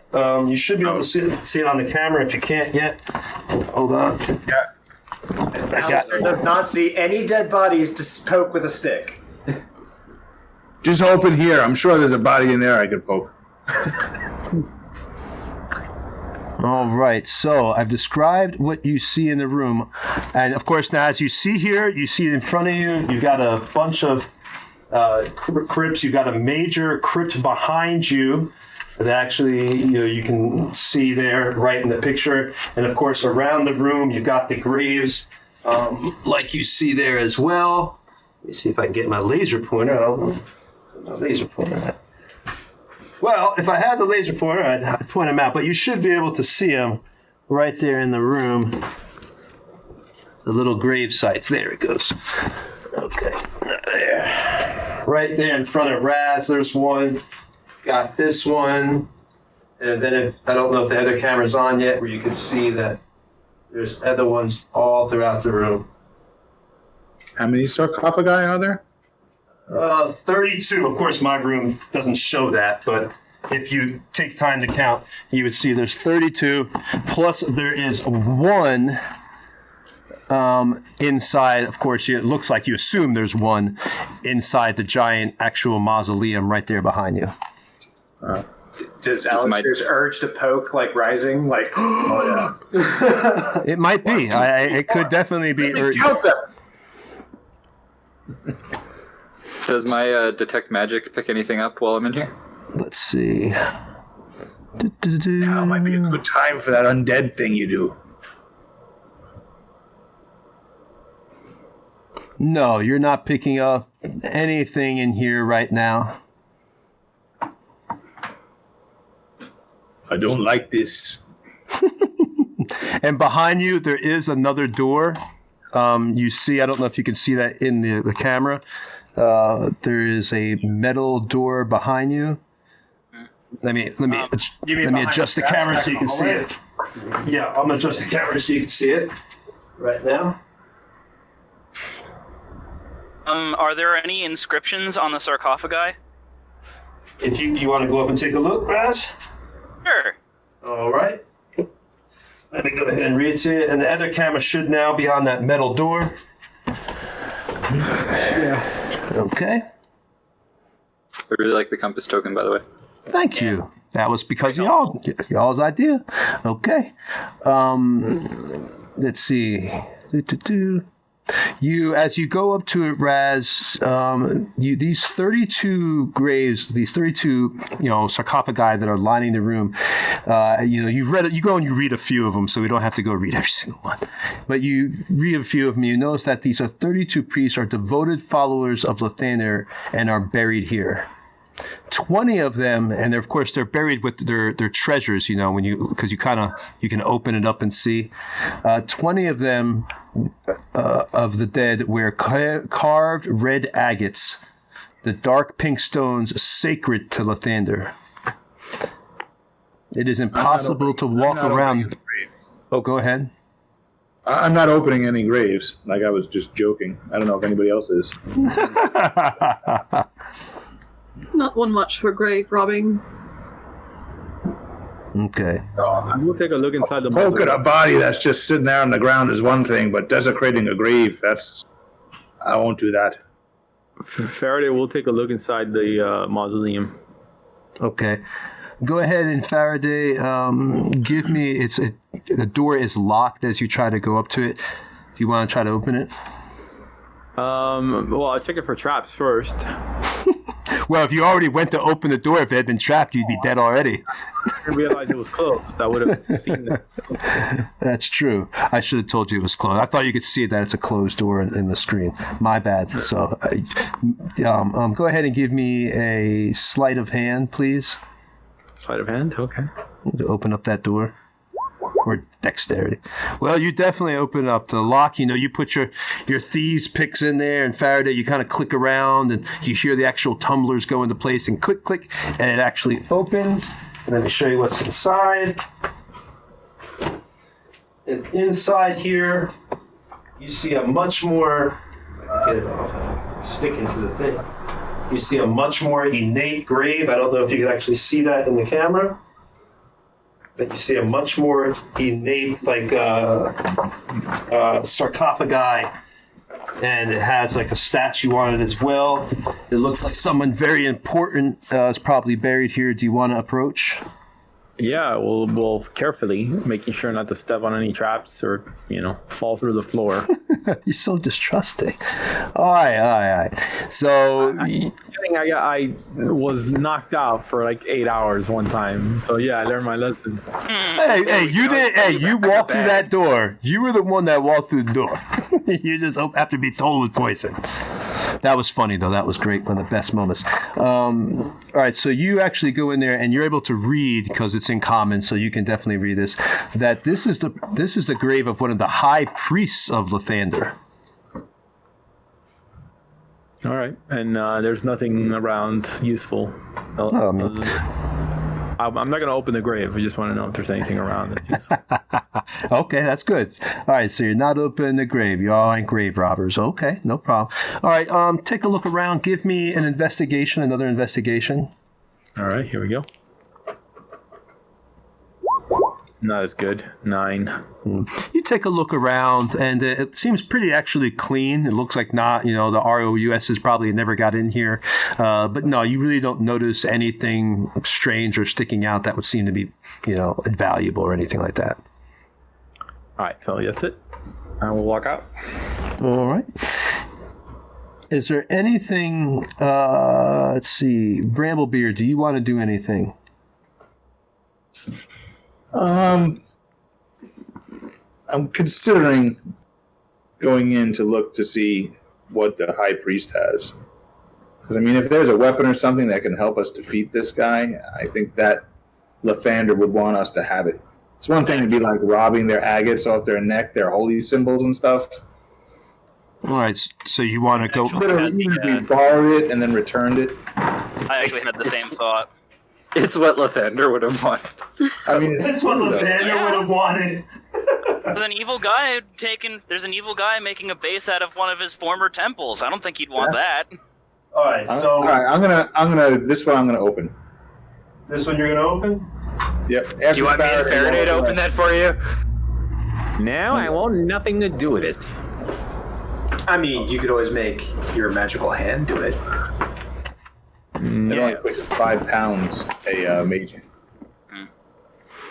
All right, so you're going to open up the grave of the high priest. All right. I am. I like how he set that up.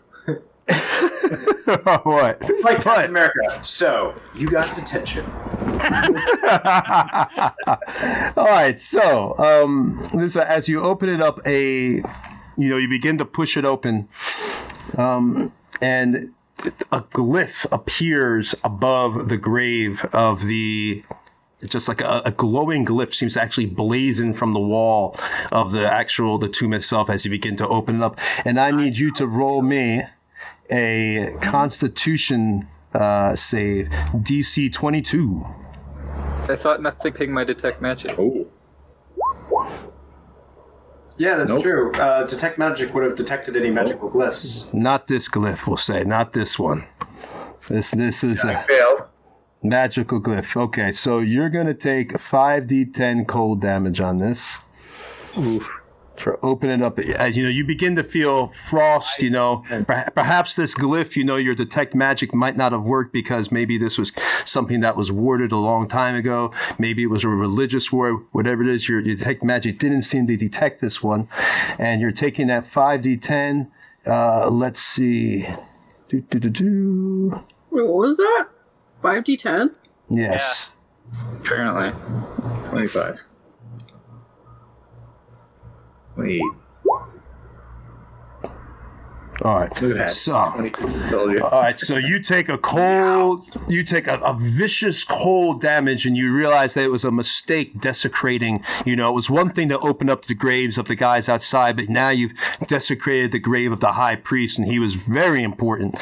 So you take a vicious, your bones, the glyph begins to put a cold on you, and your skin itself begins to turn blue as icicles form on it. You turn to your friends, and you try to look at them in a pleading help, but you can't even see because ice has formed over your eyeballs, and your friends are just literally seeing you turn blue. You try to speak, but your very breath becomes ice and begins to choke you as you're falling on the floor, freezing to death, and you take the 28 points of cold damage. But I'm sure you're still up. Bramblebeard's a tough guy. Barely, yes. I told you not to touch it, and then he'll say, "Is there anything inside?" I assume I at least got it open, right? Scraps is just like looking at his detect magic device and then like back up at the sarcophagus and then back down at it and then back up at that and then back down at it. Like, that should have. What? I don't understand! Raznor's Doing one of these. Raznor's just rushing over and immediately putting a Cure Wounds into Bramblebeard. All right. So, Faraday, you wanted to check to see if there's anything in there? No, I want to check. I just took a huge amount of damage. All right, so I thought Fatty was like, well, what's in there? All right, so you're gonna check. So Bramblebeard Probably is. Bramblebeard. My frozen body. All right, so Bramblebeard is still alive, so he's able to, I guess, Walker. You take the ice crust from your eyes. It burns as you pull it off the retinas. It literally peels off a layer of flesh from your eyeball. So now your eyeballs literally feel like they're burning, and I know somebody that kind of happened to. It's very painful. So yeah, they sliced their cornea.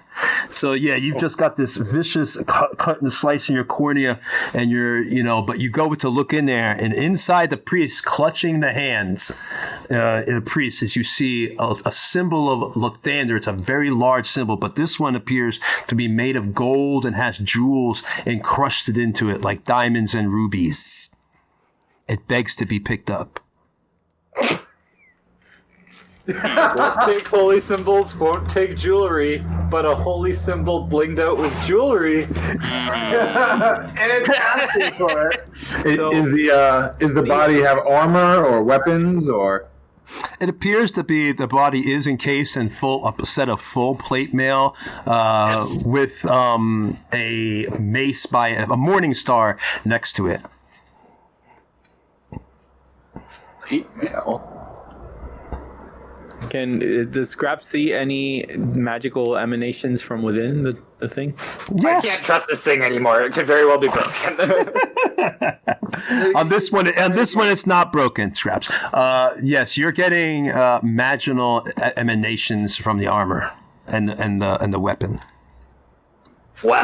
Go ahead, take it, guys. You guys want to hang out for a minute? I can see what's up with this armor because there seems to be something going on here. I see. Well, Lythanda would approve.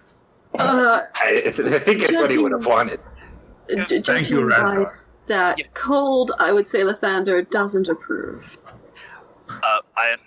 I'd say it's more likely that the trap was placed by the priests before whoever was interred in here. Well, I have another theory. What if that was simply a test to see if the person who could open the sarcophagus? Let me put it this way: if we have to reason grave robbing, it's probably not very good. Look, him over there. Guys, I'm going to let you know, and Malkavia can attest to this. I'll let Malkavia look in the module now to know that I'm not bullshitting you. It literally tells me to say, warn the players of the characters that their actions may have dire consequences. If they persist, they may gain treasure, but they will pay a heavy price. Malkavia can go look in the module. It's under room 4, and that's straight out the module, so I'm supposed to let you know that. So you to do what you want. I can't anyway. Him will be on the other side of the room, as far as he can be. I say thank you, Raznor, for your healing, and I heal myself twice more. So And I kind of wander away. So none of that I can use. Like, have at it. There's a morning star and there's some armor. They're gonna rob him anyway. Don't take the holy symbol. I wanna. If anybody else wants to do anything, then by all means. But if nobody else does anything, I'm gonna just sit there and start just kind of checking it out. I'm not gonna take anything, but I'm gonna start ritual casting Identify on the armor. Paladins would not be happy about watching people get robbed. Just to let you know, the loot. I'm not robbing anybody. The graves being looted. The graves being looted. Just to let you know, Razenor. Not looting the grave. No one's taken anything yet. Not looting the grave. Just identifying the armor. Mm-hmm. Gotcha. All right, it's a set of full plate. We'll say +2. What? Base 20 AC, huh? Make it tempting. Ooh. We're robbing this grave. Base 20 AC. 22 with... Yeah! Huh? No, I would be nigh unkillable. Take it. Malkavia goes up to Razenor, and if you find yourself in need of a holy hand, then you might want to pray to the Dawnfather before you try to take any of this stuff. And I'll be on the other side of him and be like, "Take it, you fool!" A paladin committing robbery. You don't think there might be a I'll be like, "Take it, you fool! You fool!" Faraday's rubbing his hands together. No amount of inspiration. 22 AC. Wait. Him is on Draz's other side. The actual one with horns like, don't do it. I actually deal with angels. Do it. It's Do it. funny. It's the really funny thing, because when Malkavia came up, Razenor looked like he was definitely considering it, saying a prayer to Lathander, and reasoning that he was going to return this to the grave after Colderan was dealt with. As soon as Faraday comes up and is like, "Do it," There's going to be dire consequences. I've warned you. So already dire consequences. If you're going to take something from a god, even if it's temporary, you need to tell him you'll give him something. If you don't give it back, then whatever. Malkavia is trying to find a way to take it. He's like, maybe if we ask real nice. No. I'm telling him, it's like, look, there are rules. If you have to play with Razenor. Relax. The armor is doing this one no good at all. It'll serve you to defeat evil. It's better off on you than it is in the grave. Well, Rambo Man, we actually agree on something. Oh my god. You're going to try to rob him. Malkavia backs out of the mausoleum, though. He just steps further back towards the hallway, and then just, pulls out his blade. Whatever happens. Inside the mausoleum right now. Was the Morning Star magical as well, or was just the armor? The Morning Star, we'll say, was a Morning Star +1. Lathander would want us to have it, and then I back out.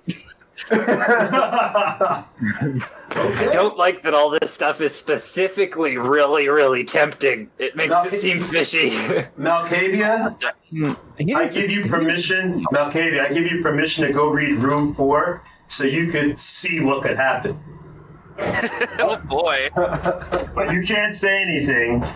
I'm not going to do that. I want that to be a surprise. Go ahead, take it. See what happens. Live life dangerously, bro.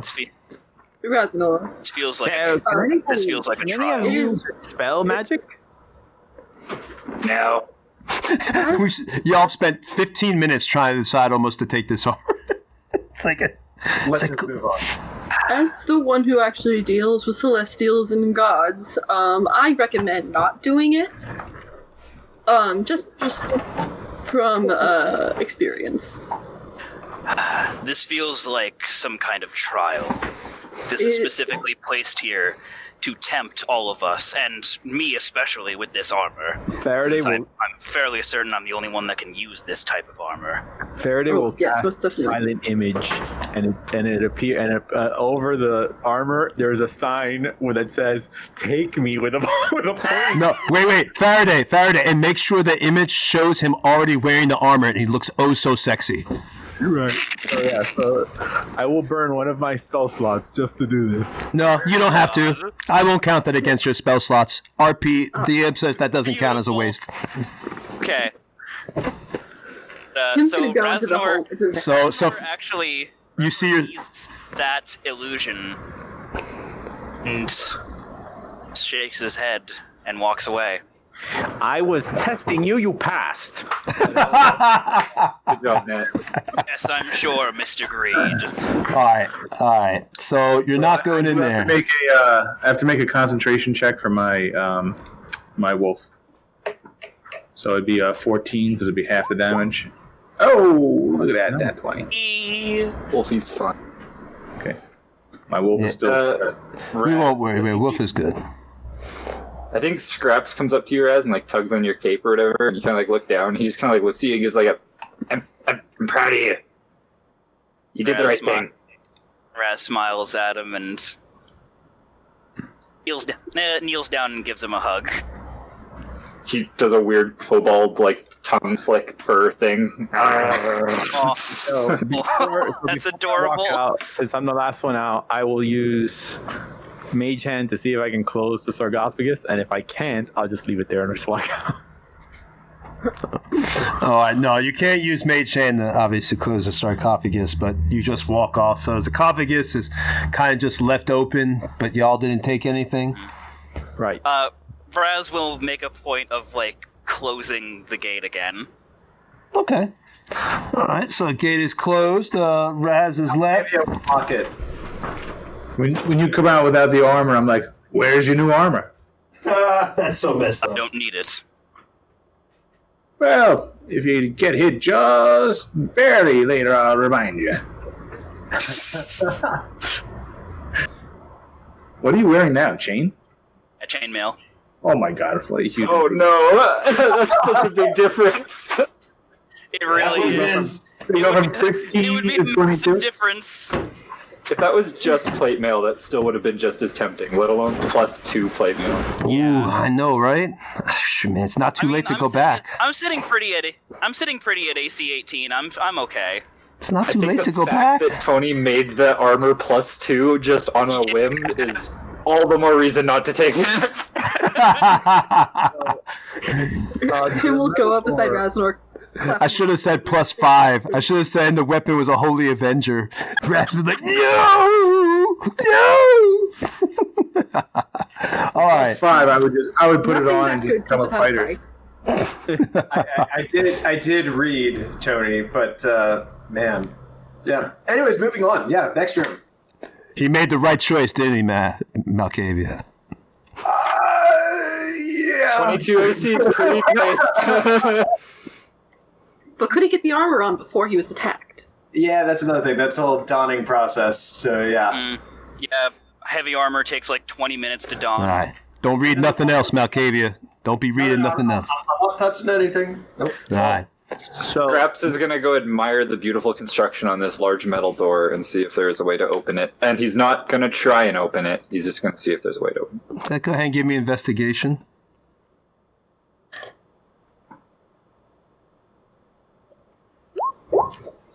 12. Okay, you don't notice everything looks okay on the door. Looks like you could just open it up. It does appear to be locked, though. You can see that there is a lock on the door without even touching it.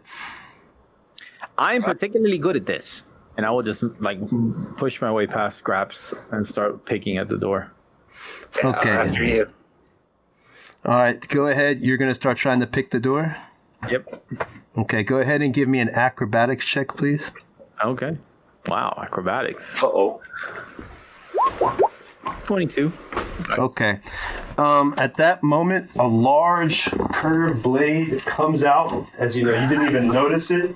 It was actually indented in the wall. Lucky for you, you were able to get out the way. And I didn't have a magnet spot right there, so I can show you the blade, but it's over there. and it comes down and tries to slice you right like that. But luckily, you are just able to jump into your halfling roll and go right underneath the blade as it goes and slides into the other side of the wall. Kind of like Indiana Jones, The Last Crusade, the penitent man, where the thing tried to come out. Oh, yeah. It tried to quickly come out and slice you, and it was at the height that it usually would have chopped people in half, but in your case, at your height, it would have taken your head off. So you see, literally, you're so quick, because obviously, you had thought there was no traps because he had just looked and thought there was no traps, but obviously you didn't look, so there was something there, and you were able to just go, like I said, underneath that blade. So you are safe.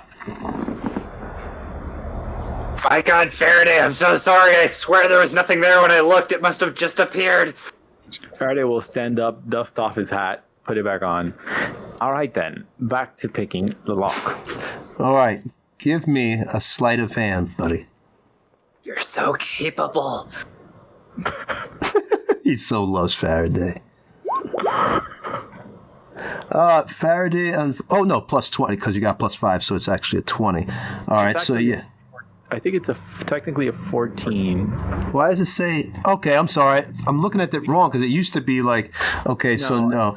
It just stacked it like that because it's, for whatever reason, doesn't fit in one line. So it's okay. A 14. First roll. All right, so the trap doesn't go off again. It looks like it was a one-time trap, but you are unable to open up. In fact, let's go ahead and roll a 1d20. We're going to see, because this actually affects this lock was so difficult, it's affecting your thieves' tools. So roll a d20 and see what happens here. 4. Okay. Your thieves' tools kind of bend a little bit. You notice they kind of they don't break, but you kind of hear a little, and they kind of bend a little bit as in there. So they're a little bit damaged. You'll be able to fix them at your next rest, but if you were to try to open up anything with these right now before your next rest, you'd be rolling with disadvantage. Scraps, I believe you owe me some tools, and I just slap the damaged tools on his chest. Fix these, will you? Yes, of course. One moment. And while he does that, Malkavia just tosses his tools over to Faraday. It's like, don't break these. All right, here we go. One more time, then. All right, I'm going to let you all do it one more time. It actually says you're only supposed to be able to do this once. And, of course, I will let Malkavia do that. But as a nice DM, I'm going to let you try it one more time, but no inspiration. Just giving me his roll is all he's doing. Yeah, so go ahead and do it again. All right, here we go. Yeah. Much better. All right, what'd you get there? My first roll should have been a 20. I don't know why it's giving me the 3. Well, whatever. I guess not, but not better. No, unfortunately, no. I don't know why. Wait. But I thought if I'm helping him with my tools, I don't know. How does that work? You're not. I mean, he's still the one trying to open up the lock. I mean, you're just letting him borrow your tools. But it would give him advantage, wouldn't it, if he was helping? I don't think that. I mean, you can't really help someone pick a lock. I mean, there's only one person. I've picked a lock in my life. Cheaply, not good, but I've done it. So. All right, so I guess not. That door. Watch out, I say. I back up and I take a running start and I try to batter it down. Okay. I'm not going to even make you roll. You just kind of bounce off the door. But you are able to determine by your dwarf. You can tell that, if you had the right tools, you might be able to break down the door. So no roll? No, I'm not going to make you roll to see if you get knocked out by jumping into the door. I'm not going to be that cruel to you. I didn't say that. I meant to knock down the door.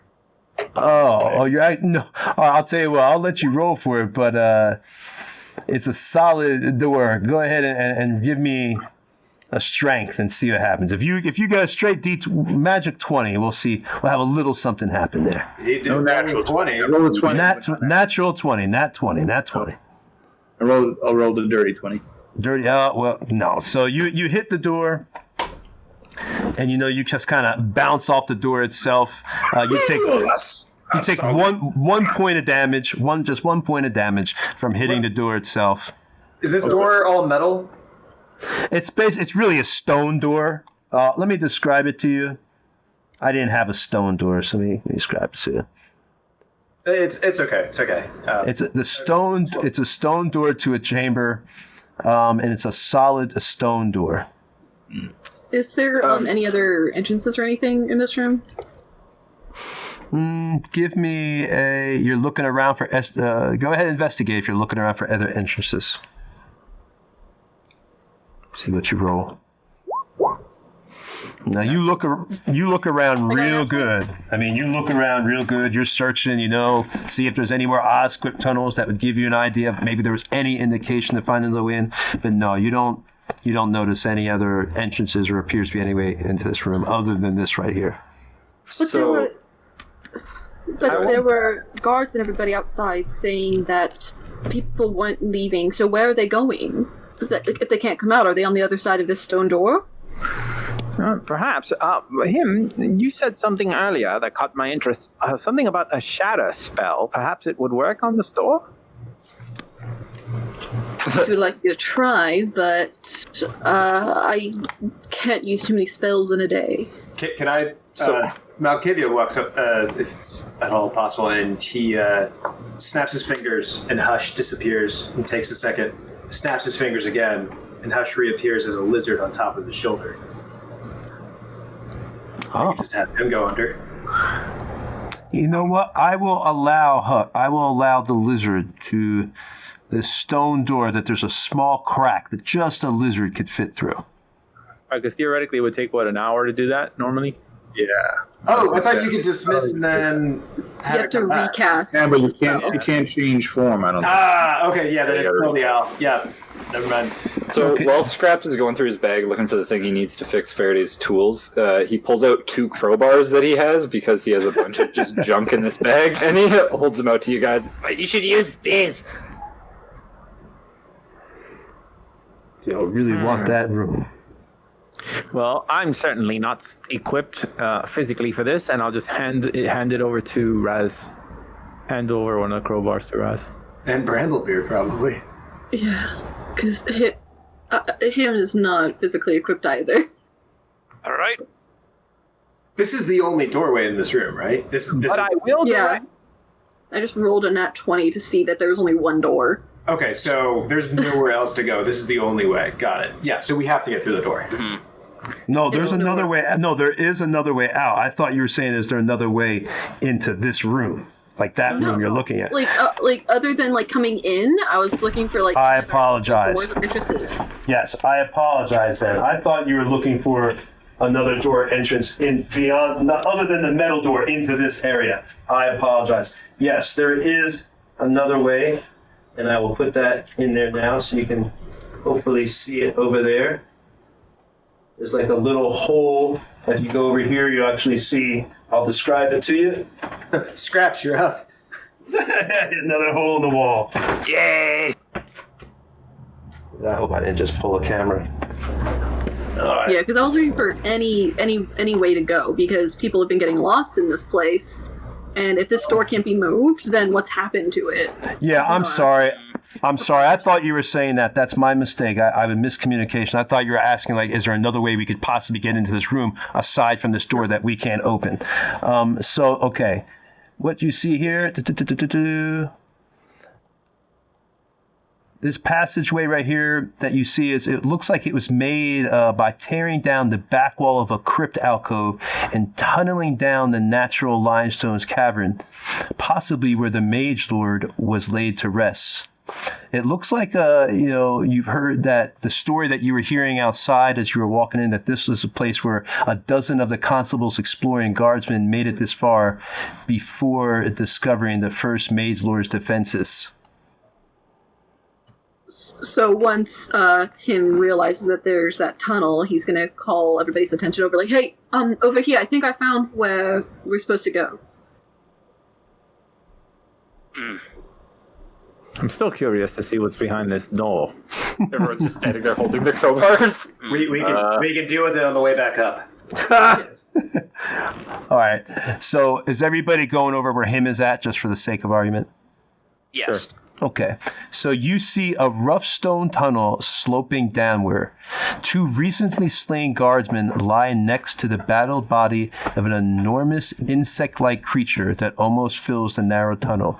The insect creature isn't moving, but you can hear rushing water sounds from the tunnel beyond. Well, there you go. Here it is. Back to the door. Back to the door. Scraps. Can I tell what kind of tree creature it is? Go ahead and give me a nature check.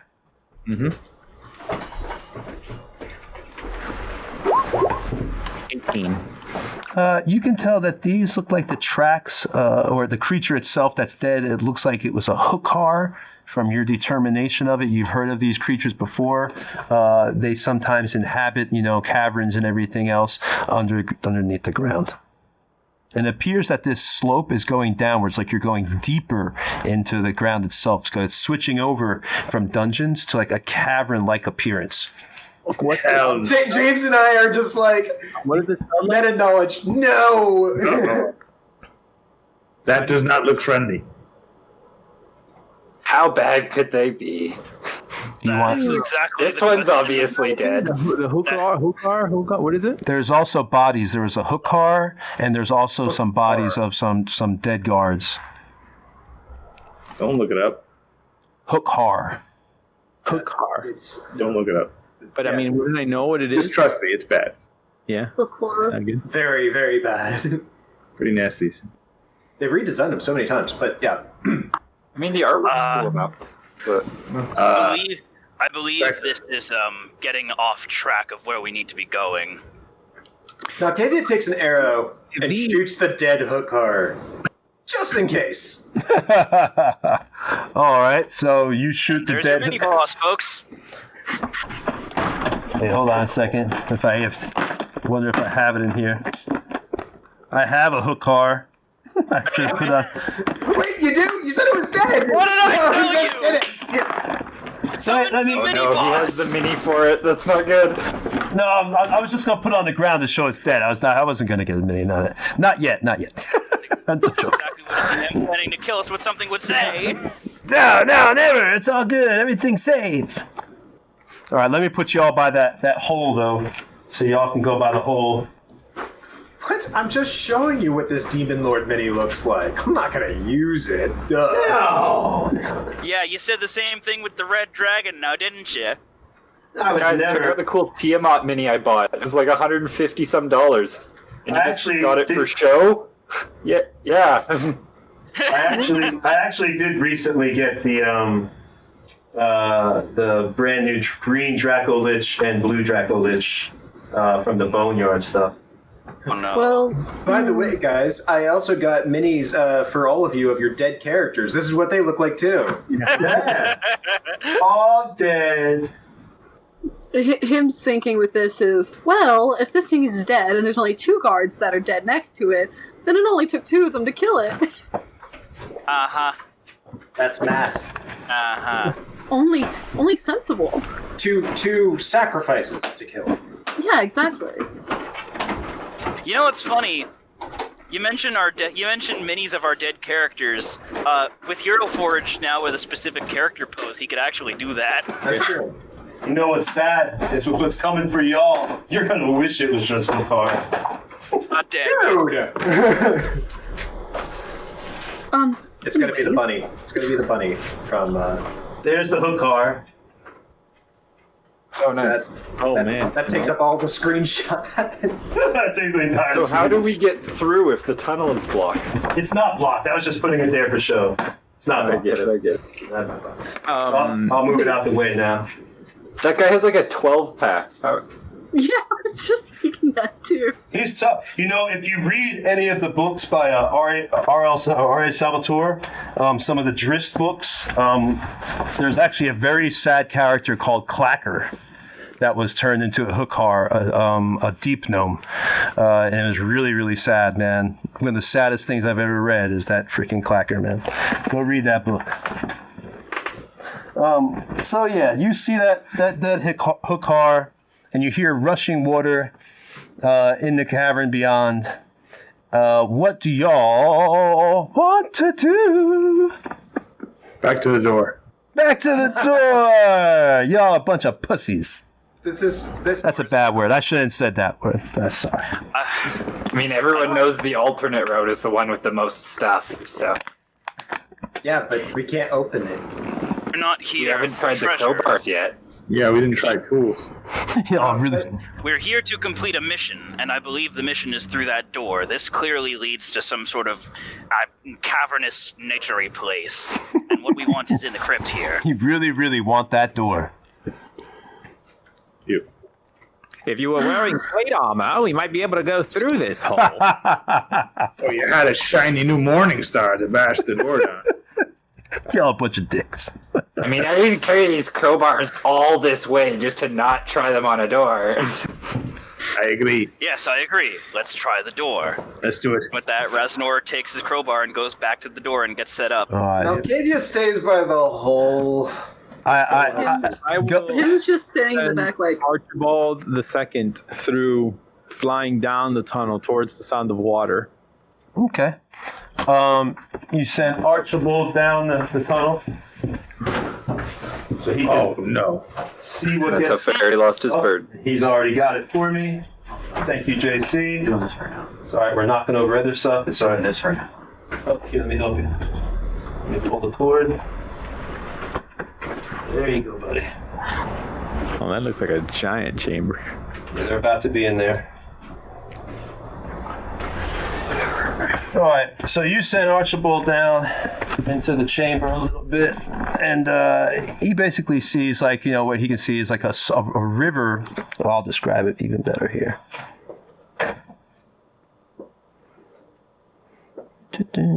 I'm assuming Faraday's warging into Archibald.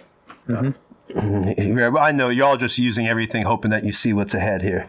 You see looks like in this area that there's a rope wooden bridge has been extended going across an underground river that's coming out from a waterfall within the rock itself, because you've gone far enough into the ground that now it's opened up into an extremely large chamber. The roof itself is like 60 to 80 feet above you, so you now know you're pretty far underneath the ground to enter this cavernous area. Again, you see an underground river, the waterfall, and you have this wooden bridge that is going up across it. It looks like the only way to cross this area would be across that bridge itself. Do I see any creatures, any movement? No, you just see water. Just see water. Water going through the river. I will ward back into myself. Chaps, it looks like a promising lead. There's some kind of river and a suspension bridge, a wooden suspension bridge over it. Interesting. So this is not a natural space by any means. Perhaps it does bear investigation then. So Well, we should leave this door at our backs. well, trust me, Bramblebeard, I want to know what's behind that door more than anyone, but how else are we supposed to get in there?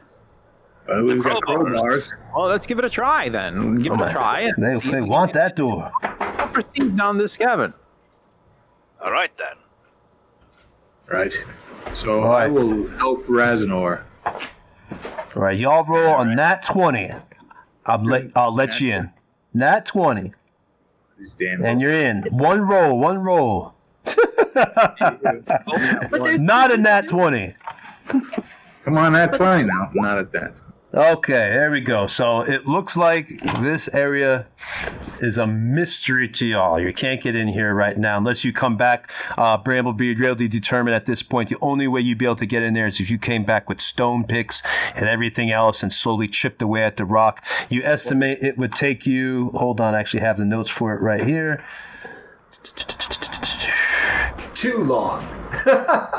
The fact that there's notes to say how long it should take you to pick through the door, it just means long enough. That's just like that's such an old school. If the PCs have sledgehammers, stonemason picks, and quarrying wedges, they can reduce the door to rubble in about 2 hours. Good lord! Wow, even with all the right equipment, 2 hours. Not Okay. to mention the possible exhaustion levels that you would have to take afterwards. But yeah. And the time, the noise it would make. I'm like, oh yeah. Yeah. We'll do it later. Yeah, we'll come back. We'll commission the city to dig through it. I could transform into a bug, crawl under the door, and transform again, but I don't want to use that stuff right now. Yeah, that seems Yeah, a like how I waste. don't want to use Shatter when it might not even. It's probably not going to do anything anyways. Maybe if we didn't open up that grave, it would have just opened up. If we had opened up the grave, we would have found the key. Yeah. Never know. Maybe the Anyways. body has the key on its hand. Yeah.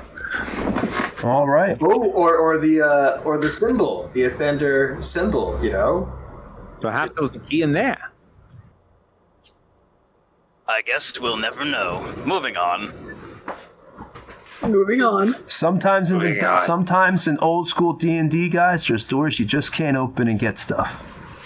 So by the way, while we're traversing down this hallway, can I chop off the hook horror's hooks and hand them over to Scraps for the bag? Yeah, you sick bastard. Yes. Go ahead. Some sexy ass help. Go ahead and give me a survival roll and give me a Can I buff help 12. him? Yes, Can you I can help help. You can help to give him instructions on where to cut, because you're like, oh, cut there. There's a tendon. 16. There you go. You're able to cut the hook horror stuff up. You got you some hooks. Put them in the extra dimensional space. I'll add him to the bag. All right. These are going to be new trophies for the wagon. It's just a horror now, no hooks. They're on the side, so if somebody comes up riding behind us, or beside us, we can like slam into them.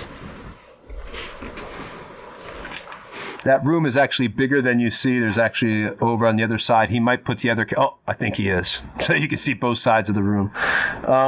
So at this point, let me describe the room. What you see. A pool or a river of water reflects your torchlight, its dark surface hiding anything submerged as it goes out through the actual You don't like how thing. it was stated. You can't see what lurks beneath. Oh no, Which is obviously nothing. this is obviously nothing. You don't see any traps in the room. It's water, guys. I mean, seriously. I mean, what am I going to do? Trap water? I don't hear anything yet. Just one That's exactly. One Yeah. giant revolving gelatinous blob that makes it look like a water. It's just wiggling down there. All right, I'm going to go down the list. I'm going to start asking people what they want to do. Because you got the bridge in front of you. You see there's the river through the waterfall. You see that it's a large cavernous area. So let's start this time. We'll start with Malkavia. What do you want to do? I'll go up to the side of the bridge and investigate, see if there's any traps or issues with the bridge. Okay, Anything's magic. I should immediately be able to let someone know by that. okay. So you're just you go up. You're not detecting any magic from the bridge or anything like that. And Malkavia, roll me an investigation, please. Since you're in bed. All right, you you take a look. You bend down at the wood.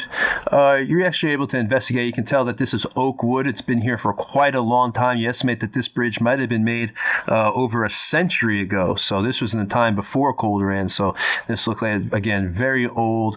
As you rub your hands across the logs, you don't notice anything seems to be like a fake log or anything like that. But you also don't notice that there's anything out of place. So it looks as if everything's fine right now. There's nothing wrong with that bridge. He's fixing the camera. He's getting it. Now, maybe we'll start climbing to the edge of the bridge then. All right, so you're gonna. His weapon's drawn, but yeah.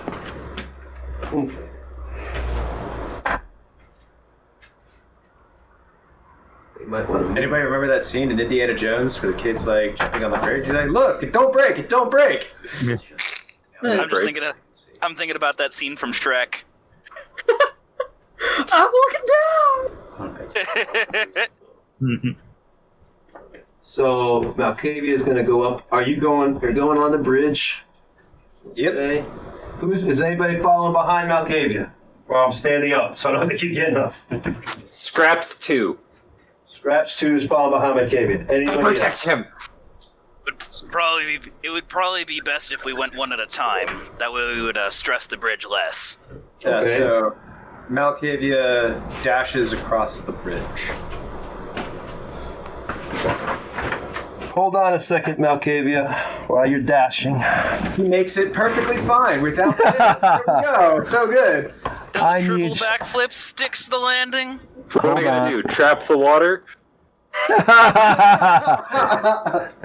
I did trap the water. I know. All right, let's see here. It's gonna be roll me a perception disadvantage and also at -4. Take another 4 off it. Why am I having disadvantage for this? You'll see in a second. Because if it's dark, I can see in the dark. Not the dark. You'll see in a second.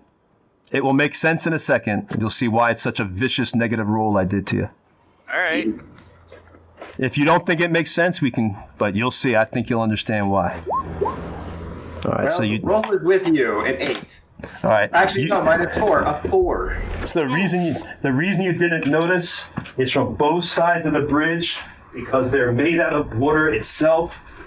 It's 2 water elementals, one on each side of Malkavia, come up next to him. And I yell out in Primordial, "Friends!" Oh, I didn't trap the water. Yeah, no, I no. wouldn't do that. No, I say, friends, we've been looking for you in Primordial. It sounds more like. They just laugh. Those minis are so cool, by the way. You can see the rage in their eyes and their anger. You know, the water is flowing as these things rise out the water. Malkavia is trying to run across. One appears right in front of him, goes through the wood itself. The water flows through the gaps of the wood to stop you from getting way across. And the other one flows up right behind you. So literally, you're surrounded now. And they've got surprise on you because you didn't notice. So let's roll this. I was thinking too before anybody did anything, but I didn't say anything. Y'all wanted it hard. Remember that. I never No said complaints. anything. All right. But All right, so he is going to get some multi-attack. I get 2 slam attacks. So the first one's going to pick up Malkavia. Am I still surprised because I had my weapons out and I was expecting a fight? I would say, though, you couldn't. There's no way you've got your weapon out, but they're able to they came right through the wood itself, and you were running, too. No worries. Okay, go for it. So, There's the no thing. way you could have predicted Do the water thing. elementals. all right, here we go. well, Earth Elementals, so. The first attack goes from Malkavia, then the second Okay. one. Oh, it missed! So the first one misses.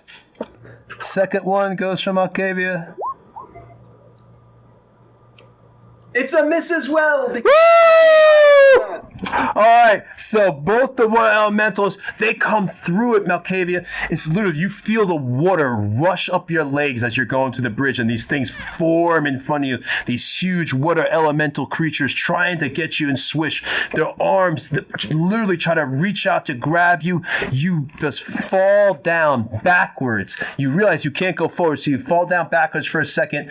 The water goes above you. You take your hands, you quickly press your hands against and push yourself back up while the other elemental tries to get its arm to grab you, dodging both of the water elementals. Holy shit, I can't believe you survived that. Okay. So really quickly, Malkavia yells at them, 10, Terry, this is not the time to be playing games with me. 10, Terry. You just randomly name them Tim and Terry. Silence. They don't even speak. It's just like a guttural anger towards you, ready to just attack. They're not friendly. All right. So now everybody needs to roll initiative. My initiative has already been rolled for them. You could see it in the previous chat. One is 21.14 and the other is 7.14. Also, should we maybe take a quick break before we start this combat? If we do, we're not going to be able to finish the combat. Fair enough. If you want to wait till next week, but this is going to be an epic battle, I imagine. So if y'all want to wait, we can wait, or do you want to try to just finish this out? I I mean, to be fair, I don't think you could ask for a better moment to have a JoJo's to be continued on. Y'all want to do that? Well, it's up to y'all. Y'all want to end it a little bit early? We can. It's 9:43. If you want to end it a little, we can do that. I mean, I'm down for combat. It's just up to everybody I feel like else. this is going to go longer than 15 minutes, right? Yeah, that's fair. It's probably going to be at like 10 o'clock, 11 o'clock before we're done. And I got time. I can do combat if you guys want to do combat. I will bow with whatever the majority rules. Yeah, Yeah, I'm excited about this battle, so I'm down to keep going, but I want the group to be happy, so it's whatever y'all want. You guys decide. I guess let's just keep doing it. Let's just keep doing it. All right, Yeah. battle it up then. Let's mess them up. Damn it. I think it's because the wire, Lonnie. You have to pull the wire. Let me help you. Hold on, guy, help JC like- first.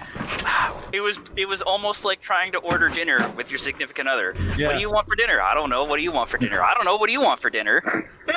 James, what do you want for combat? The answer to that is always, I don't know. What do you want to eat? I don't know. Where do you want to go? I don't know. What do you feel like?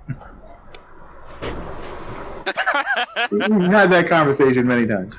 All right. There's a restaurant in the States called I don't know. My God, I love they that. just said that they don't know where they want to go. Then that's fine. Bramblebeard, your initiative's 19. 19. I Him. always thought that conversation was a myth 17? until it actually happened with me and my partner. Faraday, 17. Me and my roommate go through that like every night, so. Faraday's on fire with initiatives tonight. I have a +5, so it helps. Good point. Yeah, you got the same as me, but I have a +3. Nat is a... What did you get? Oh, 13. And where's Colin at? Colin, what did you get? 6. Okay. The torchlight is in my eyes. That works. And Malkavia is also a 17. Wow, a lot of 17s this round. Holy Yeah, crap. maybe like 3. Yeah. I think y'all cheating. That's what it is. Roll Yeah. twice, cheating. You're using those Tony dice on roll 20. The Tony dice. Yeah, it did that during the GaryCon too. Is the poor GaryCon people got totally wrecked, especially by Rich. Rich is merciless. All right. So top of the round, it is the Water Elemental's turn. Again, the first one, he is going to go for Malkavia again with the slam. And I actually get 2 slams. I forgot to attack you 2 times last time, but we'll let that go. All right, so first slam. Surprise rounds only get 1 attack anyways. Well, each elemental. Okay, so that first one definitely hits. Oof. Now the second slam.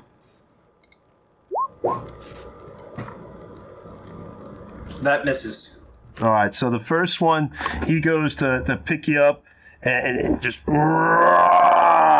he's trying to grab you with this slam. And he's gone through the bridge. I need you to roll me because it was able to grab you. It's grappled, so see if you can escape. Roll me a DC 14. Is grappled. Escape. Just says strength save. Oh, excuse me. DC 15 strength saving throw. Excuse me.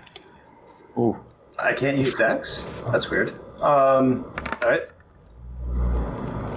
Because you're in its You're auto space. grappled as soon as you get hit. This is just Yeah, to try because and break it. you're in its space. You're in its space. I would like to use my inspiration to give myself that 19. You got it. All right, so you are out. The elemental's able to grab you, and but for what you're able to take your both hands, and you're able to literally. You realize that if you could just make a break in the elemental's arm for just a second, the water flow might break, and it might just drop you. You put both your hands through just quick enough, and it does drop you. You still take the damage from it. It was able to pound away at your side. It's broken your collarbone, and it's also dislocated your shoulder. You can literally see that your shoulder is hanging by a fleshy piece, and that is it. There's actually tears in the flesh from there's so much pressure from it hanging now that your skin is beginning to rip and tear as it's being stretched to the point of critical failure. Sounds like a mortal wound, like I just got. It's a big dream. Just enjoy the description, man. Roll with it. You got a healer, they'll heal you right up. Cure serious wound. You're fine. Cure critical. All right. So you are safe, though. You were able to get out, even though you're taking that damage. You're hurting. And now it is Bramblebeard's turn. Okay, Bramblebeard is going to take out some river rocks and clack them around in his hands as he mumbles a few words, and you see that there's this kind of green swirling magical ability around it, and then he tosses one at the nearest elemental. Okay. Missing. Maybe. All right. That's not bad. 15. You got a 15. That hits. 15, all right. I do 8 points of damage. Which one did you try to hit? The one that just tried to hit Malkavia? Yes. Yeah. Okay. Yeah, which one is that? Wait, which one hit Malkavia? Whichever one that is. So -8. Okay, and then I send my wolf up onto the bridge next to Malkavia and have it attack with its bite.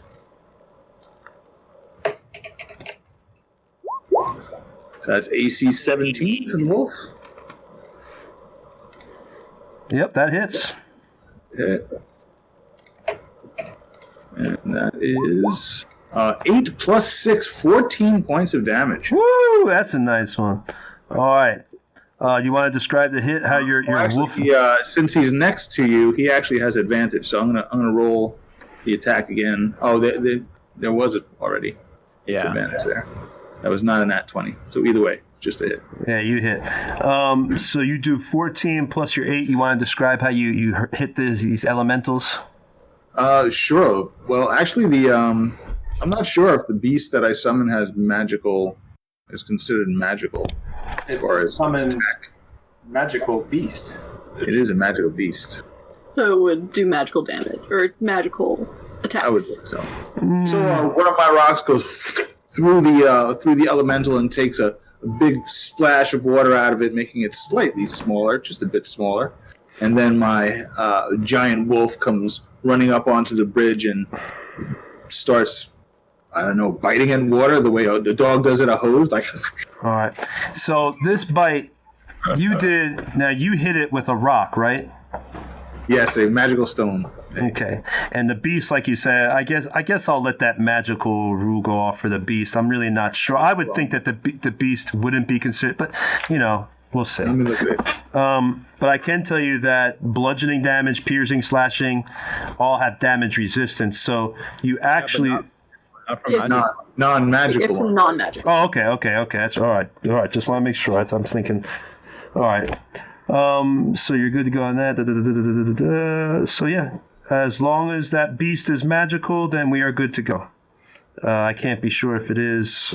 I mean, used to be with summon monster. You just had to summon a more powerful monster because they went by Thaco. Yeah. Anyway, so it does not say that its weapon attacks are magical. So most likely, well, let me look at the way the attack is described. We'll just say if it doesn't say it, then we're gonna. I think it'd probably be better to say it's not.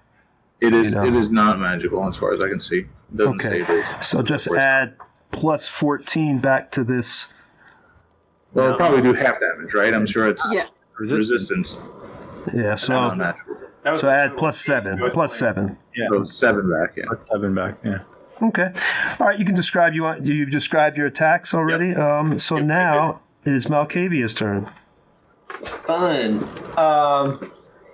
So I have both elementals basically, like right beside me, right, or on either side, right? Yeah, you see him. Okay, and I can hit both of them, right? Like if I were to, I could hit either of them. One was in your space, but you fell backwards, so now you're out of its space. So yeah, they're both on either side of you, rushed up like this. Both on either side, trying to get you on the bridge. Awesome. All right. So I am going to cast Shocking Grasp on the first one that's been damaged. Okay. And Tony, just want to clarify, do you take the rule of electricity hitting water as an explosion? No, man. I mean, it doesn't say it receives any extra damage from electricity, so it's just going to be standard damage from Shocking Grasp. Okay, just wanted to check. So I guess what I'll first do is actually have Hush rush up and provide Malkavia aid by just flapping its wings and hooing at the elemental. All right. So you're trying to cause a distraction again? Let's see. 23 to hit. That definitely hits. So it takes 5 damage, and it cannot make any reactions until the start of its next turn. And I am going to use bonus action to disengage from the other one and run back down the bridge. Okay, so neither of them can do anything to me. And you don't have to worry because it can't take its attack of opportunity. So it doesn't say anything that can't affect the elemental. I was just reading, so you're good to go. So you're back down the bridge with your friends. If you take disengage, then nobody can do attacks of opportunity. Oh, nobody at all? Everyone. Yeah. Oh, I thought I had to be one-on-one. Disengage allows Until the end of your turn, you don't take opportunity attacks. Right. Well, Your movement then- does not provoke attacks of opportunity until the end of your turn. Okay, well, at least that one elemental can't take any reactions. Yeah. Good. And the one doubly can't take any. All right, so hold on a second. I just want to see something real quick.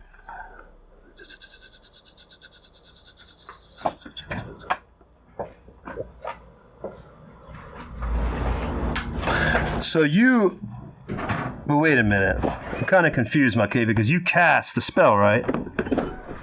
Yeah. And you're not a rogue. Yeah, I'm he a is. rogue and a wizard. Oh, okay. That's right. I forgot. See, I forget. You got to remind, stupid DM. So you're good to go. You used your cunning action. You're good to go. All right. So next, Malkavia is safe to go. Faraday. The water elementals have not sunk down to the water because this is in a matter of a few seconds. So they are still up, as you see right there. What would you like to do, sir? Okay, question. How far am I from the nearest elemental that I can attack with melee? Let's go see.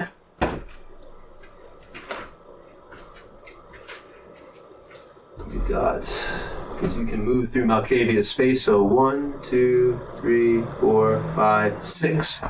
30 feet. That's too far for me. Okay. So I will... Okay, so which one of the two cannot take reactions? This One one. that everybody's been hitting. This one right here. Okay, that one right there. Great. Okay, so I will use my bonus action to dash 25 feet, then move 5 feet. So I still have 20 feet of movement. And I will cast Booming Blade on it. All right, see.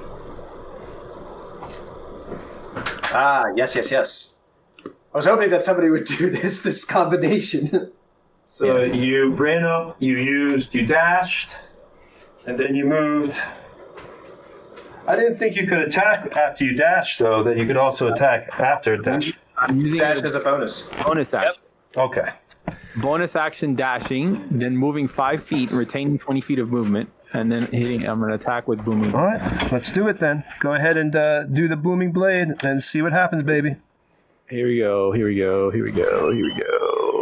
Coordinator. Roll good, baby. Come on, man. Should be pretty good. 23. Ooh. And it's giving me, for some reason, it's showing me the freaking 20, and then it's making it the second roll. It's so annoying. All right, anyway. So that hits. Here's my damage. My damage is... Hold on, that's incorrect. I should have had... Do I have sneak? No, I don't have sneak. You No, do. no, It's sneak. engaged with the wolf as well. It is engaged with the wolf. Okay, so that's 3. Sneak attack is 2d6. Coordinator, which is magical, so no problem there. There's 6 more, so 15 total, and then it's going to take is going to take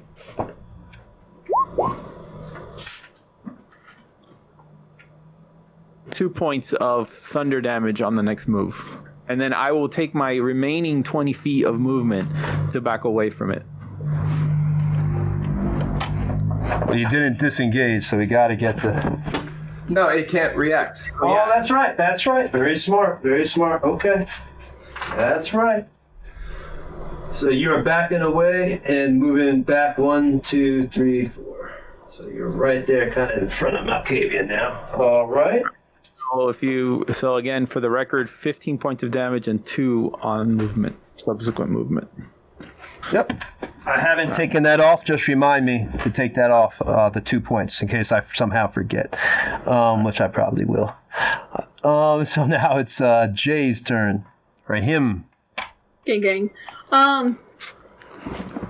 So has everybody been like attacking the same elemental this whole time? Yep. Looks that way. I'm gonna hex the other one and give it disadvantage on strength checks. Do you want me to put that in the Yeah, well, if you know what it does, you can just remind me when I go to use the Okay, I'll put it in the chat anyways because it does more damage whenever I do it. So water elemental 2 is hexed. Okay. Then for my because that was my bonus action. For my action, I'm gonna pull out my already cast packed weapon, my hand crossbow, and I'm gonna attack with that. Okay. Light crossbow, I mean. Pardon me. Wow, y'all are rolling on fire tonight. Yeah, that hits. Sick. And it's magical. It's magical. Is it magical? So Okay, well, that that's good. That's good. 5 damage from that, and then Hex does an extra. Where is it? I think it's 1d6. Correct. Yeah, I think so. Hex already showed the damage. Got 3. It shows 3 necrotic It did? damage. Yeah. Okay, so 8 damage altogether. You want to describe your hit? Well, the hex itself is like a white, like a sickly white glow, just showing that I can hit it, and then just the arrow attack, the bolt going right into the magical bolt, just dashing straight into the water elemental. We forgot to have Faraday describe his a crazy hit with the sneak attack damage with Coronator. How could we have missed that? Nope. Basically, like a lot of splashing water. We can't miss a Faraday attack. Also, as for movement, I want to stay like as far back from them against the wall as I can be. Ooh, okay. So you want to get back. Let's see where him is at. So we can. Yeah, I want to be like out of their range for the most part. You want to get. Well, you're over here, so you want to get. Let me put this one back. This birch here. So you want to move back into the hallway near Scraps 2 and Alistair. I want to stay in the room, but I don't want to. I want to be like as far as I can be while still being. You're about as far. You're at the wall. Okay. Just making sure. I can't really see very well on the stream, but yeah. No, you're as far as you can go. All right, then I'm good. That's the end of my turn. All right. Put that back in. All right. So now it is Mr. Nat's turn. Okay. I can still get up to melee range with that one that everybody's been beating on, right? It's 30 feet, yeah. You should Okay. be. Hold Yeah. on. The bridge is all geared out too. 1, 2, 3, 4, 5, 6, 7. It would take you 8 to get up to where they are now. Or you can just go straight. 1, 2, 3, 4, 5. Yeah, you can make it. Perfect. All right, I'm gonna go up and take a swing with Olar. Okay. I should make you unequip your torch to be an asshole. Like, no, one round to unequip your torch. Go ahead, hit it with Olar. I ain't gonna do that. That is a 23 to hit for 5 Oh my God! How are y'all rolling? Are y'all cheating? What the hell going on? I haven't seen no low rolls tonight. Something's wrong here. Quick, give us Calderon. I mean, the damage is low, so I mean... Yeah, like the hits themselves are high, but we're not doing much damage. All right. So, you want to describe your hit against the water elemental? Razanor charges up to this thing and draws Olar from its sheath at his hip, and he actually turns it so he's swinging with the flat of the blade, so that he's actually like splashing as much water away from this thing as possible. All right. The elemental, you can tell it's not fearful at this point, but it's kind of enraged. You can tell it makes a sound,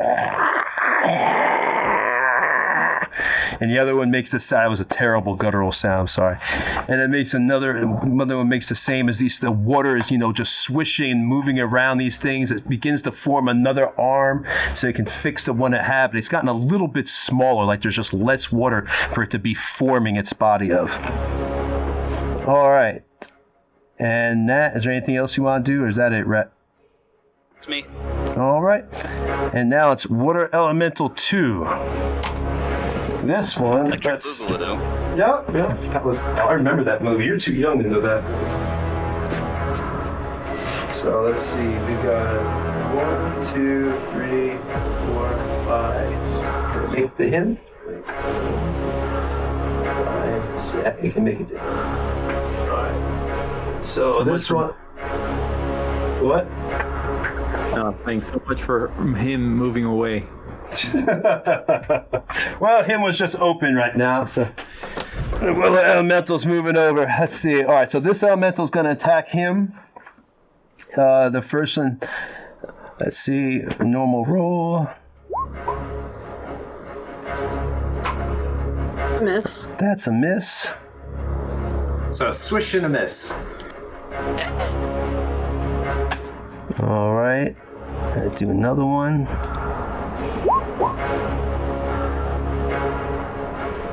All right, that one hits, I assume. That's a flush. Damn, 17 points. Oof.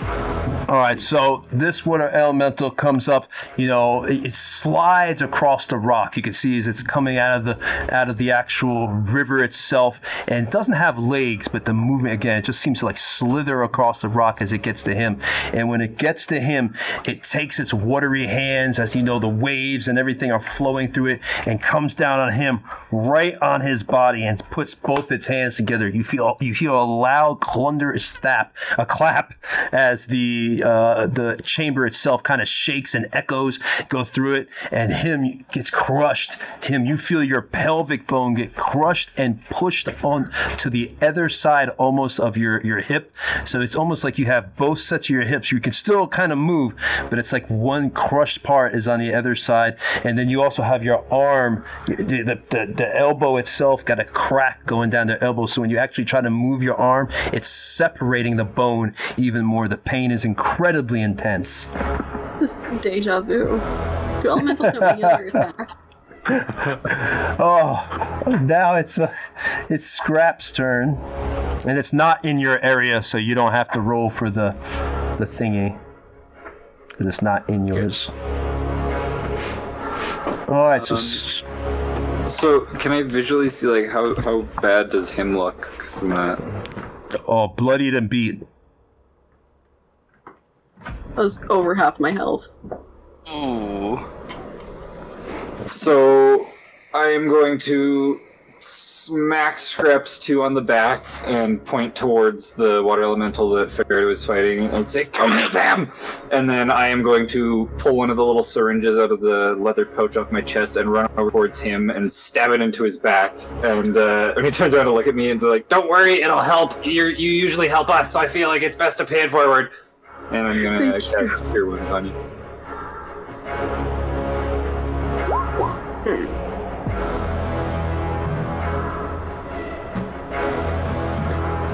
How much? 7 points of healing. Not a lot, unfortunately. Rolled pretty bad. Something, at the very least. That's better than nothing. Yep. And then, yeah, with 30 feet of with 40 feet of movement, Scraps 2 can make it to that elemental, right? Which one? The first one, the one that Faraday was fighting. That Raznor's beside, basically. 5, Oh, you can move through people's areas. So 1, 2, 3, 4, 5, 6, 7. You said 40 feet? Yeah. Yeah, if you got 40 feet of movement, yeah, you can make it there. Yeah, so Scratch 2 is going to run up to him, and he's going to slash at him with his little force-powered magic claw. Right. Go ahead, roll it up. Scraps isn't magical, so I think this is... Oh yeah, 18 hits. And then for some reason... no, that hits. But 4 points of force damage. Not a lot. That's not like a magical attack, is it? Let me see. It is. It's force damage. My construct does magic damage. I thought that when I saw force, but just wanted to be sure. All right, so 4 damage comes off the elemental that everybody's beating on. Not a problem. All right. It is now the top of the round. It is the elemental's turn. And this elemental is going to, let's see here. I guess, who should we attack? He's going to try to, gotta be fair. I guess we'll try to get rid of Scraps 2 first. Destroy your Scraps 2, or... No, we'll go after Raz. You can try. I'm going to try to go... I'm going to go after Raz.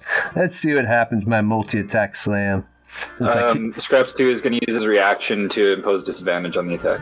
Oh, okay.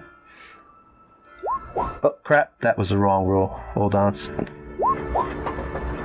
If it misses, then we'll just take that one. That did not miss, so let me try another disadvantage on this attack. The first attack. He gets 2 attacks, so this is still the first one. Just doing the disadvantage right now. So obviously that's a disadvantage, that misses. And that disadvantage, would that count the multi-attack? So, right, that's the thing I want to know. I would think it only counts for the first. It just says disadvantage on the attack roll of one creature that it can see within 5 feet of it. Okay. That sounds like one attack. Yeah, I don't think it does multiple ones. Okay, so the first jumps up and slaps the elemental's hand out of the air right before it hits him. All right, so this one is a normal attack on Raz. Oof. All right, so this one gets you, Raz. I'm assuming 23 hits. I'm being a smart ass. I know it hits. So.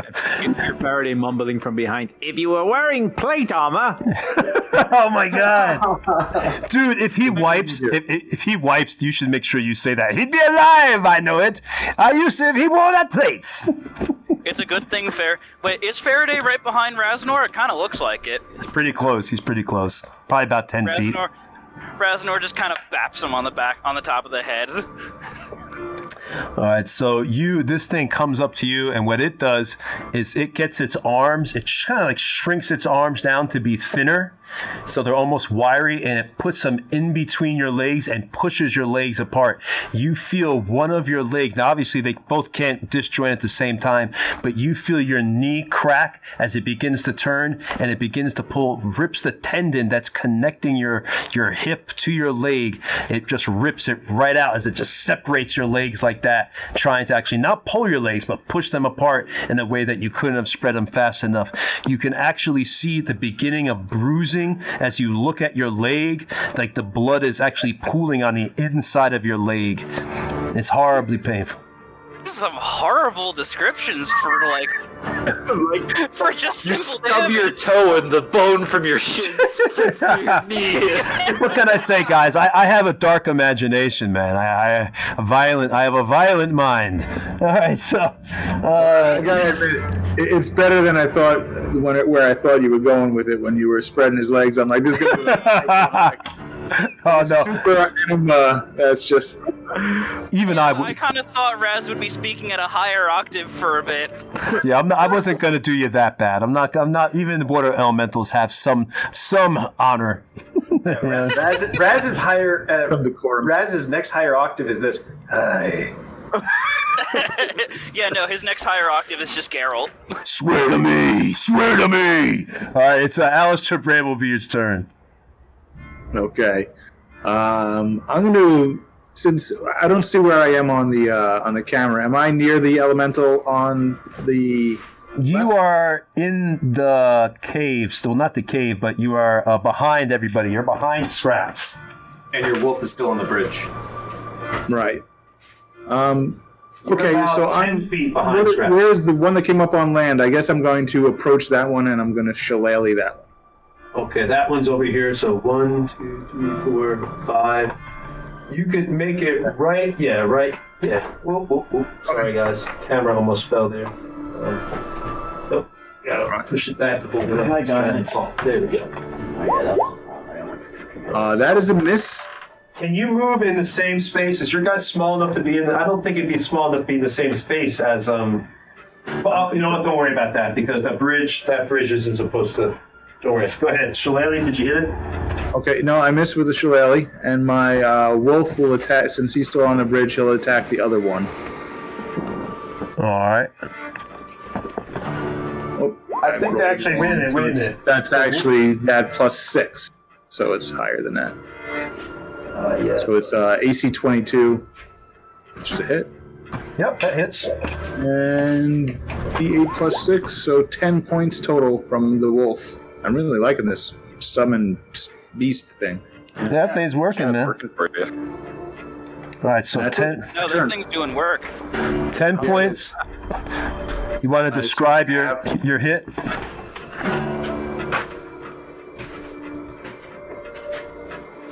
You want to describe your hit there, or do you just... No, he's just, he's in there just biting and splashing the water, and you see when he's done, there's a little bit less water. Gotcha. Maybe All right. Rangers. All right, so now it is Malkavia's turn. I don't know. How less watery does the one that's getting hit look like? On a scale of 1 to insert maximum health. This thing, it's about half the size it was before when you originally started hitting on it. It's looking enraged. The water is moving much faster now through it, almost like it's having an emotional response to you attacking it. The water is swishing and just posing. There's like waves within it. White caps of waves are moving within its body. You can tell it's anger and angry and ready to kill. If I were to move to that little notch where the water is, does that mean that I'm directly aligned with the wolf on the bridge? Like, can I move to right there, right across from it? Where are you trying to get? So there's that little nook, like right at the edge of the water. It looks like an outcropping. Yeah, if I were to stand on that, does that mean I'm across directionally from the wolf? A little outcropping? Yeah, like... Could he get flanking on the elemental with the wolf? Oh, I see what you're talking about. I see what you're talking about. No, that right there, that's kind of just for show. But you know what? I'll let that be a space. We can do that so you can get next to that elemental. See, I'm just making it too easy for you again. Eh? Oh, yeah. I don't think it's too easy. Two elementals is too easy. How many spaces can you move? 1, 2.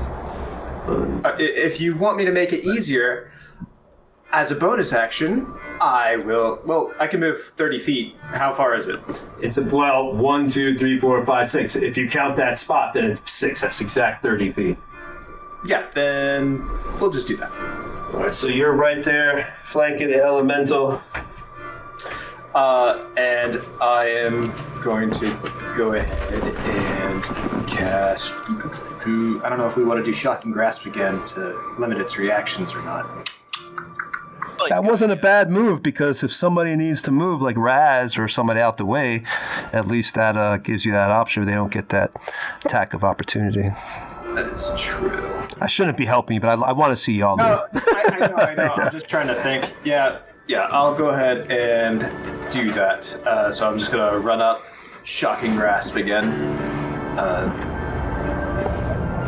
And Hush is doing its thing again. Not that it really mattered. The first roll was a 20, so yeah. All right. And that's 8 lightning damage. And then, as a bonus action, he dashes back. Gets the hell out of Dodge. Okay, so I'm not going to get up right now. I know that you Yeah, moved don't back. worry about it. Yeah. Okay, so Faraday, it is now your turn. All right, so I will run up and inhabit the same space as Raz All right. Oh, on his back or something while he's on the floor, reeling from his knee being blown out. and his tendon being ripped. Thank God for healing magic. I'll jump on his back there and I will cast Booming Blade, and I'm going to use my inspiration up here. All right. So here we go. Roll good.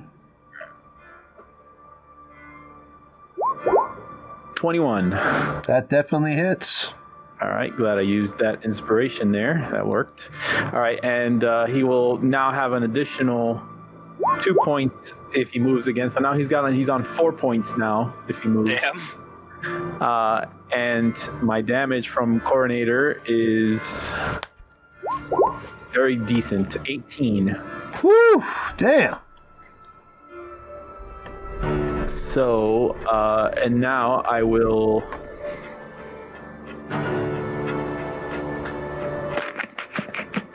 Yeah, I will. I could have done Hex, but I'm not going to burn it. I'm just going to disengage and back away my remaining movement. You don't have to disengage. You can just walk away. Oh, you're right. So yeah, so I'll just walk away.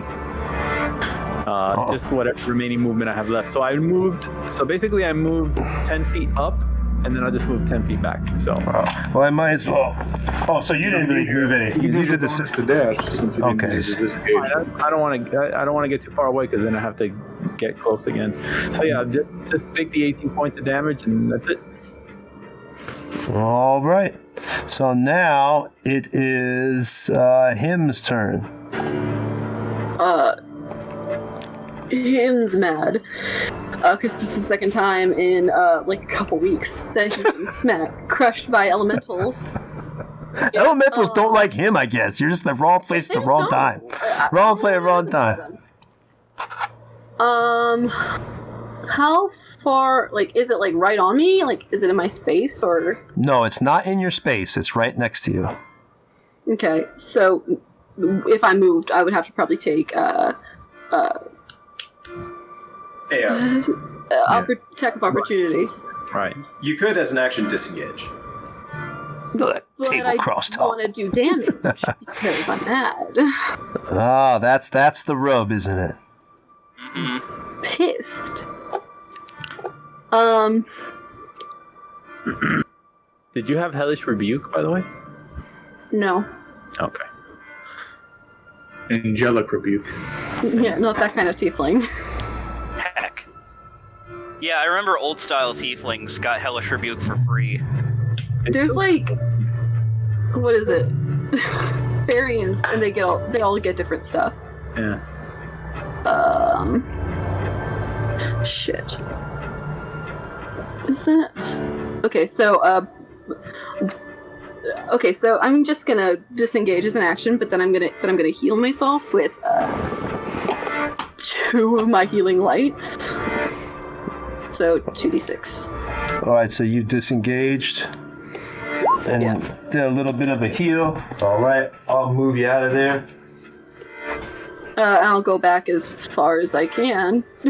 Alright, so 1, 2, 3, 4. Do you want to move into the hallway, or do you want to move around Faraday or Scraps?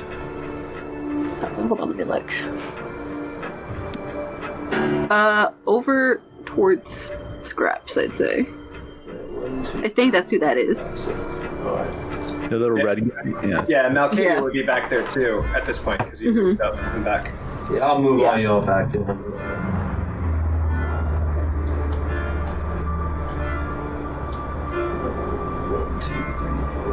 And that's it. That's my turn. Alrighty. I'm really digging y'all standing on those torches. I know it's a small thing, but I just like it. I know, that's really cool. It looks good for Faraday too, because Minnie's holding a torch. So. Yeah, it's funky. It looks funky. All right, so I had no idea that's what they were for the longest time until I saw Stefan using it like that, and I'm like, oh, that's why they have that little base like that. That's yeah, awesome. me too. I had no. I thought, you know what I thought they were? I thought you just kind of put them in like the streets as like extra light lamp posts or something. Yeah, I had no idea. Yeah, so I found out when I watched the Stefan's game the other day that he hosted. Anyway, so it is now Raz's turn. Okay. Well, this elemental seems to be pretty well in hand. I think Raz is going to move away from this one. Then if he can go start engaging the other one. Yeah, you can saunter over. You don't have to worry about anything. Exactly. Like, bye. Bye, bitch. You can't touch me. Yeah, but how many more shocking graphs does he have left? Oh, that's a cantrip. Enough. It's a cantrip. I could do it forever. Used to be a spell, you cheating bastard. As Cat I remember that. I could Used to be a first level spell. 1, 2, 3, 4, 5. You cannot make it to the elemental, Raz, in your normal movement. It says 1, 2, 3, 4, 5, 6, 7. It takes 8 spaces to make it.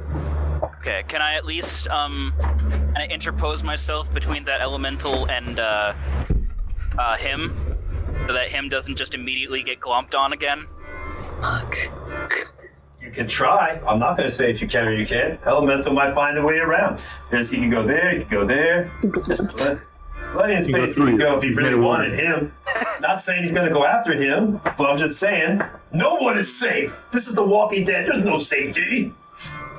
Oh, trust me, I know. I got the Dark Souls vibes of your combat already. Wait, this is Dark Souls? I want to roll. Yeah, where's my pyromancy at, DM? But so where do you want to move? Do you want to move here or here? That'll put you closer to him. I will move... If I move directly back, then Elemental can't get past me without going onto, like, the bridge steps, so I'll move there. So, like, just a straight line. So, like, just a straight line backwards. Towards, that T intersection of the Elemental and him. So right there? Yes. You forget that Elemental's got 90 feet through water, just to let you know. But on the concrete, that's not through water. Yeah, but he could just go back into the water, come back around, and go out right there. Yep. You're like, bastard! All right, so it is now the second water elemental's turn. Who is he going to go after? Who is he gonna? He got Bramblebeard right in front. Should he go after Mr. Bramblebeard? Well, these things are intelligent, so they're going to go after the weaklings first. So he's going to try to move past Bramblebeard, take a chance of attack of opportunity. 1, 2. Can I make it over there? But not going for him, don't worry. 1, 2, 3, 4, 5. I was going to get by scraps. And go ahead and take your attack of opportunity, Bramblebeard.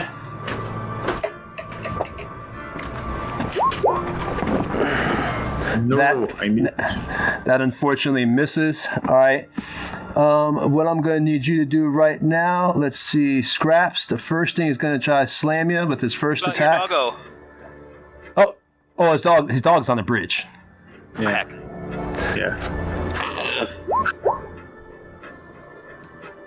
Nice. That's a miss, but this one,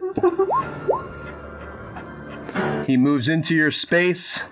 I need you to go ahead and make me a DC 15. This is the other one. They're on a recharge, you can see. The other one had already tried its once. This is the second one. Hey, who is this targeting? This is targeting Scraps. A strength saving throw, hey? Fuck! Well, that's a 10. All right.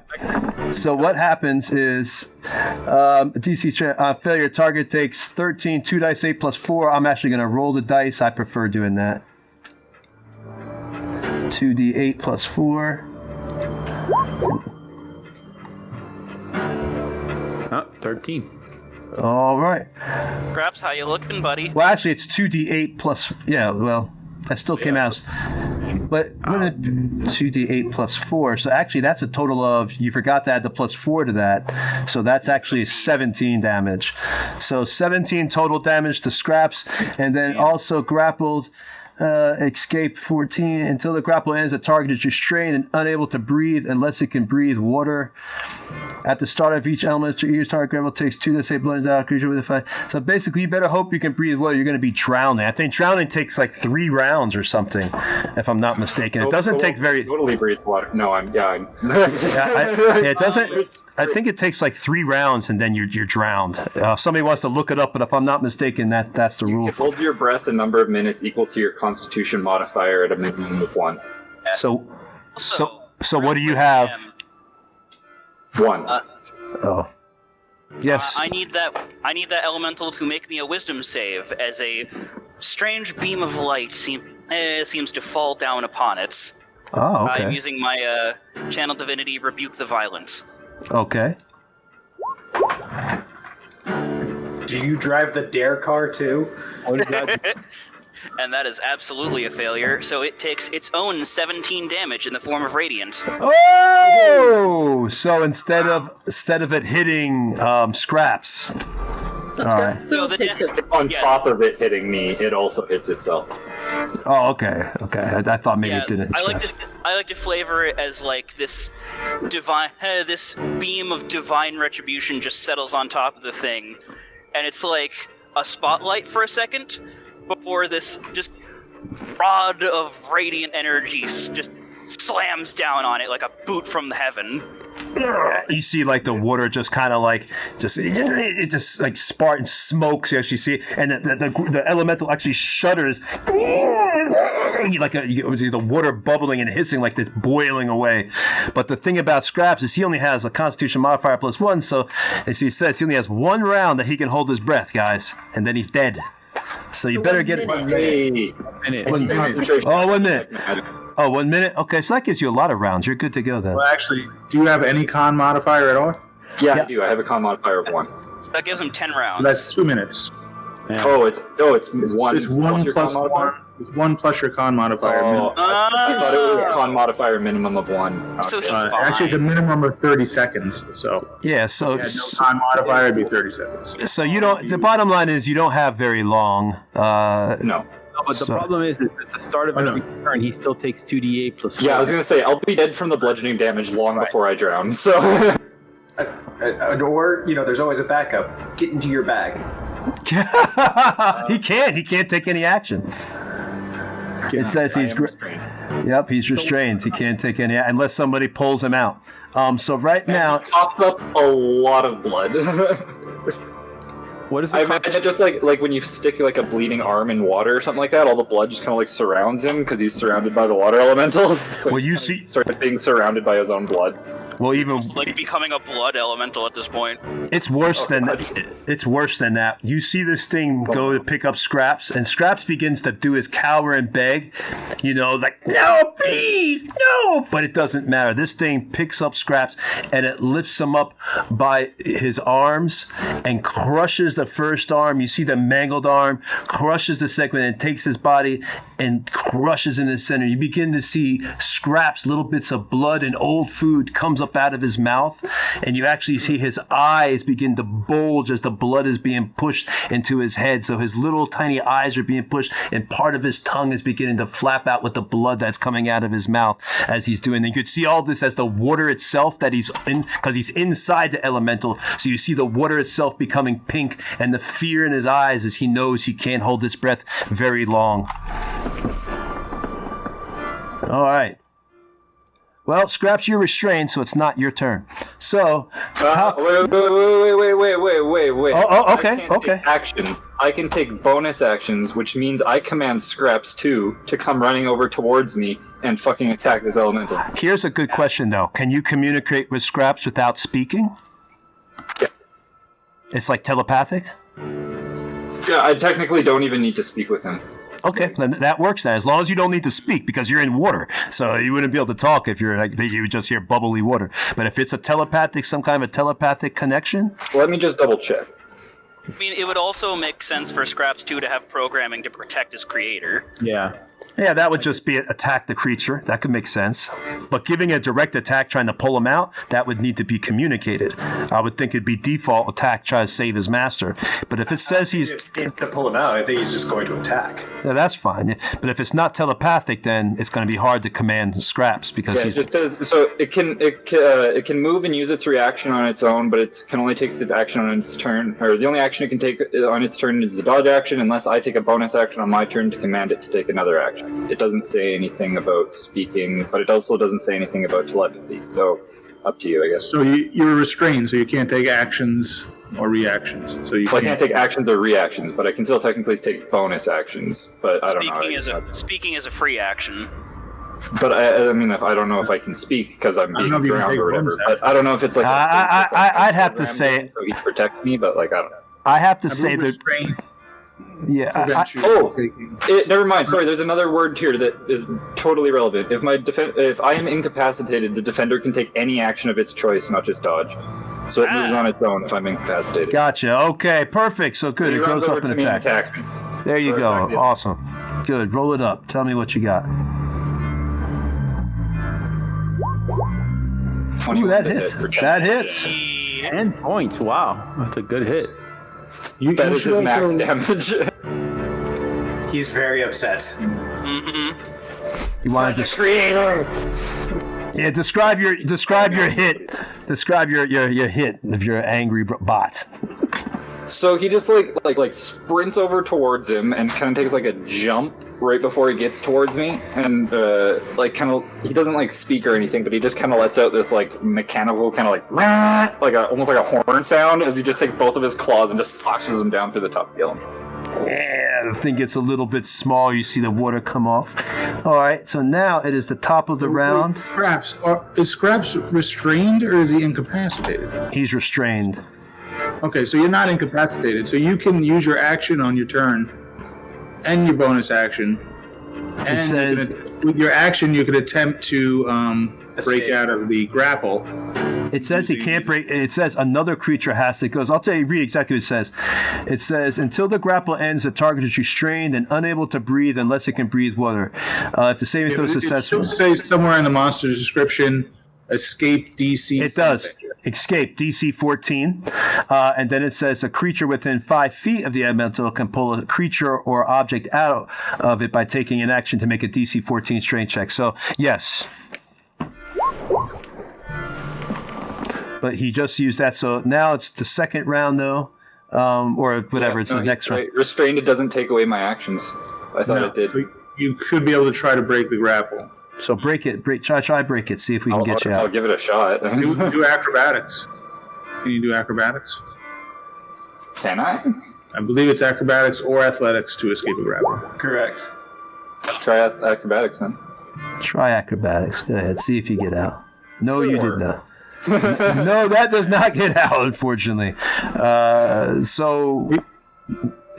Now we're at the top of the next round then. So you got to do a little flip to get out of it, and you just go. Yeah, I try thrashing around with my arms, but they're broken, so I just can't do anything. He belly flopped. He belly flopped inside the water already.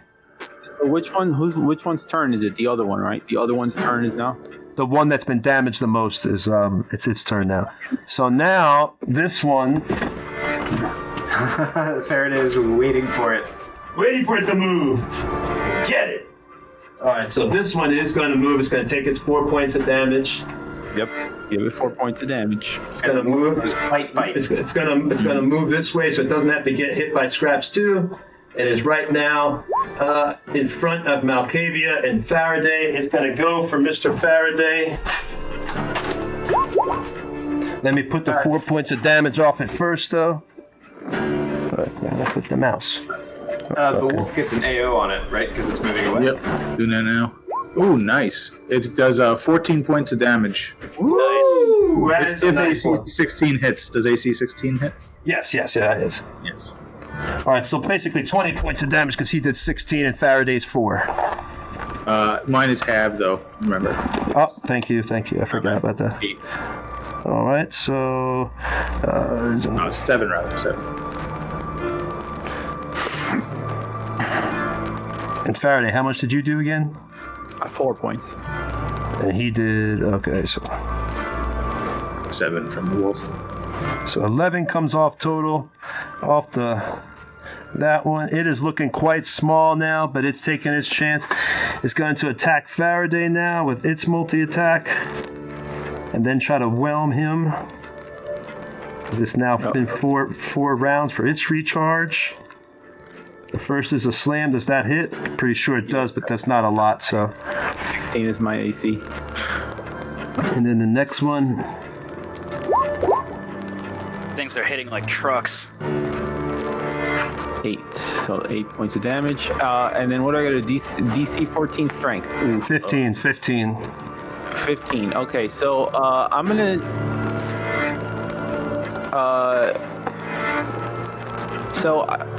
Scraps gave me his inspiration. He did? Yeah. He's like, yeah, you sure did. You're giving me...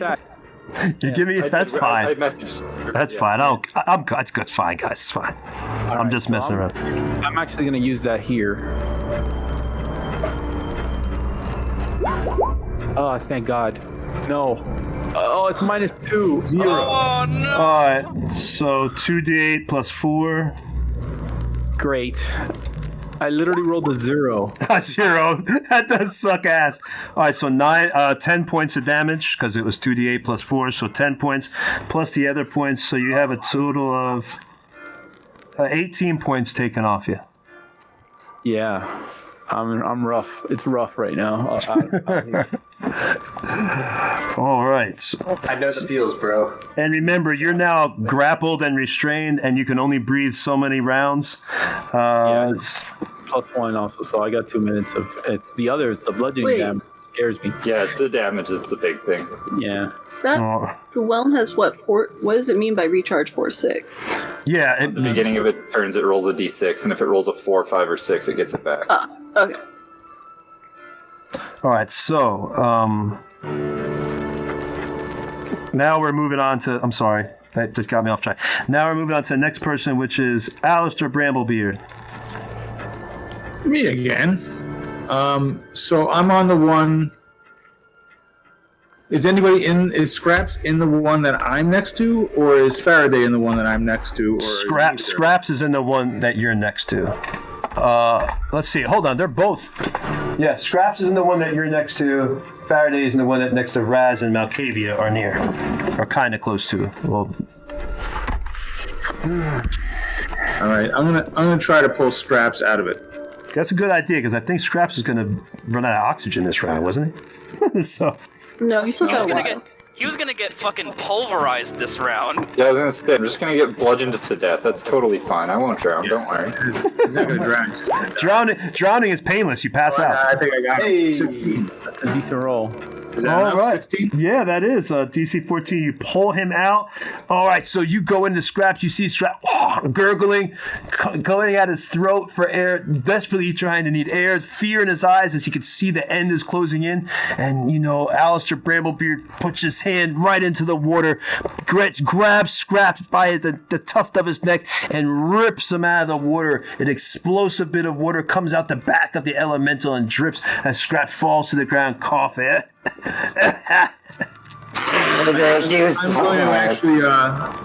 Since Scraps is so tiny, I'm gonna turn my back on the elemental, and I'm going to walk away from it.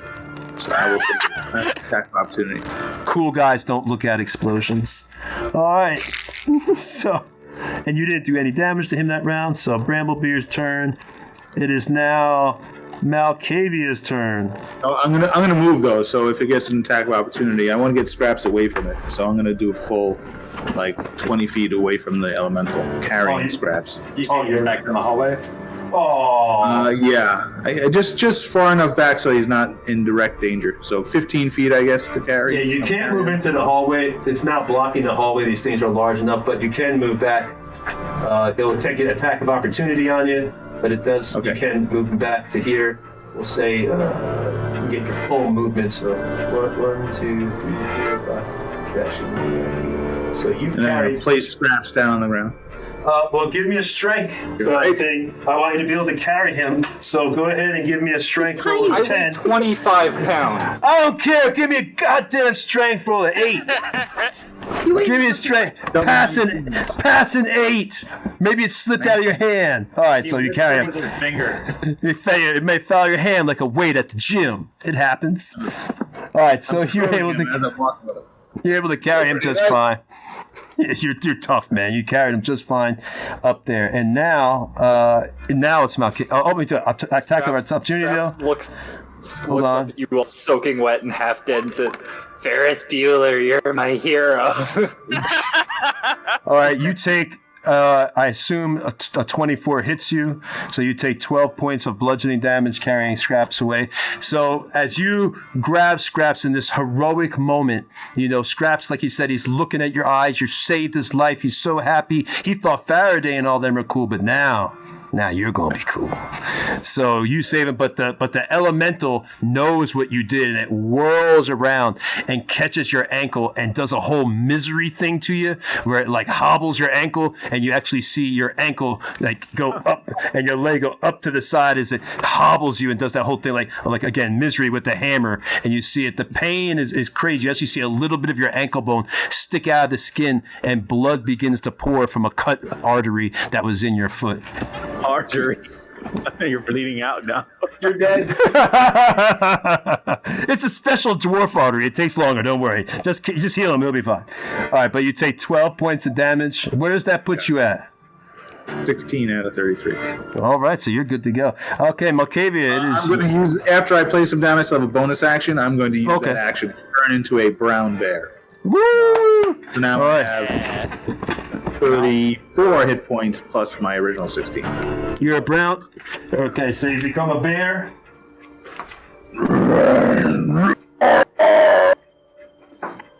All right, so there we go. You've now got your bear form on the board. Okay. That's my turn. That's your turn. And now it is Malkavia's turn. All right. Jeez. So we have one close. Oh, my wolf, actually. Sorry. Yeah. Yes, please get that wolf close too. Yes. It's this +6. So AC 21. This thing never freaking misses. Oh, I say that. I shouldn't say that. 1d8 +6. Which one is it going after? It does. Well, it's still on the bridge, so I guess it'll come. No, that thing isn't on the bridge anymore. It moved over toward. Yeah, it'll have to come running down the bridge, and it'll attack the one at the foot of the bridge. Gotcha. Okay. And it does 9 hit points of damage, half, so 4 hit points of damage to that one at the bottom of the bridge. Got it. Doesn't count as magic damage? It doesn't say it does, so no. So it bites at the spirit wolf bites at the water and laps up some of the water, making the elemental become smaller. Takes 4 points of damage. And again, it's now. No, thank you for remembering. I don't remember all the pets y'all got. You got so many damn pets. You even got that one pet in freaking in Raz's backpack. So I actually took a bunch of damage, so that pet may disappear. Let's roll Constitution saving throw. Ooh, yeah, let's see if that happens. He might not take any damage. Why not? Oh, yeah. Yeah, I'm okay. You're fine. You're fine. All right, so Malkavia, what do you want to do? I don't want to use this yet. Mood, but it's kind of do or die at this point. I know. I was trying to save my channel divinity for Coldoran, but no, we gotta kill these things. All right, so we just need to take a short rest after this. Well, that works for a warlock. It's not gonna help me. I was just that one person is like, yeah, that's great. If we had any fighters, maybe. All right, so immediately Malkavia starts kind of hopping in place for a little bit, and then all of a sudden just wind picks up around him and he dashes really quickly, like he just moves blindly fast behind the water elemental that's basically consuming Faraday. So as a bonus action, he starts the blade song. Ooh. Yeah. And Then he's going to attack with Booming Blade. And Hush is going to provide him help. Or aid, or help, or yeah. Kind of seems like that thing always forever gives you permanent, like, we gotta do something. Attack it. What? You could always attack it. Then he has to summon for an hour again. Yeah. He couldn't get it back mid-combat. Right. It's like 2 hit points. One hit point. In fact, I don't know how many Archibalds the second has. Let's see. I think that if once the thing moves out of the threat range, if it's flying around, that it would make sense then that I get an attack of opportunity. Because if it has to come near my head to distract me and twirl around, that it's coming into my threat range. So if it's coming out, it hasn't even helped me at all because all my first rolls have been. I know. Yeah. So, but does a 14 hit? Yes, it does. Wait, hold on, just make sure. I think it does. 99% sure. Yeah, it hits. Okay. All right. So let's see.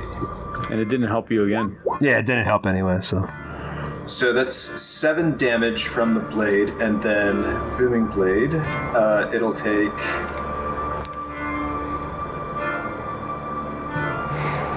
How many spell slots y'all got left? I'm a warlock. It doesn't matter. Don't you worry about it. As many as I like. Yes. As many as you like. I don't understand how it can roll a 0. It has to roll a number. Wait, so what? I don't understand this. It says 7. Booming Blade. What level did you cast it at? It's a cantrip. It's not a spell. It's Booming Blade. Depending on the level. Just manually roll the damage because it's not. Yeah, well, I mean, it rolled a 7. It was a 1d8, so yeah, if it moves, it will take 7 damage. So I did 7 damage, and and if it takes any movement, then it'll take another 7. Yeah. Gotcha. Yeah, it looks like that first thunder damage thing was just a glitch in the system. Okay. There's not even like a dice selected for it. Yeah, so weird. Are you trying to move anywhere after that, or are you staying next to it? No, and I actually speak to the elemental and I say, this is your last chance. You could either come with us, and you could have all the freshest and nicest water of this world that is there for the taking, or you will be destroyed right here. I will never exist. In its own language, you hear in your voice, your arrogance will be your undoing. We can never be destroyed. We are the elements.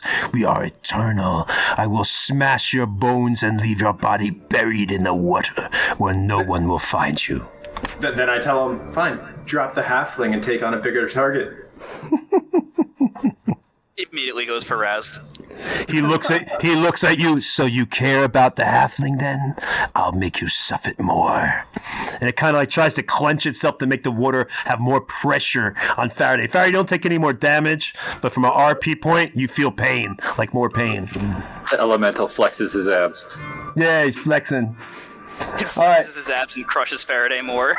Yeah, it's actually Faraday's turn, and now we have to take that 2d8 to see 2d8 plus 4 at the start of each turn, grappled. Could be done.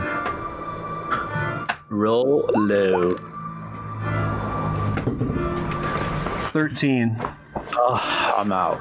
Fuck. Down. I'm down. Yeah. So Faraday, the elemental, he takes his strength, and it's crazy. It's made of pure water. He takes his fists and beats them into himself, punching Faraday out the back of its own body. Faraday flies across the room. His torch, well, not his torch, doesn't have a torch more. It flies across the room, slamming against one of the walls and sliding down. You see a bit of blood on the back of wall as Faraday's body slowly slides down and hits the floor with a wet splooch kind of sound. I got splooged, everyone. You got splooged! Splooged, man! Alright, so Faraday is down. It is now him's turn. I can see Faraday, right? Let's see. Yeah, he's just floating in place. Yeah, Faraday is right there. Well, he got punched out the back. So you can see him.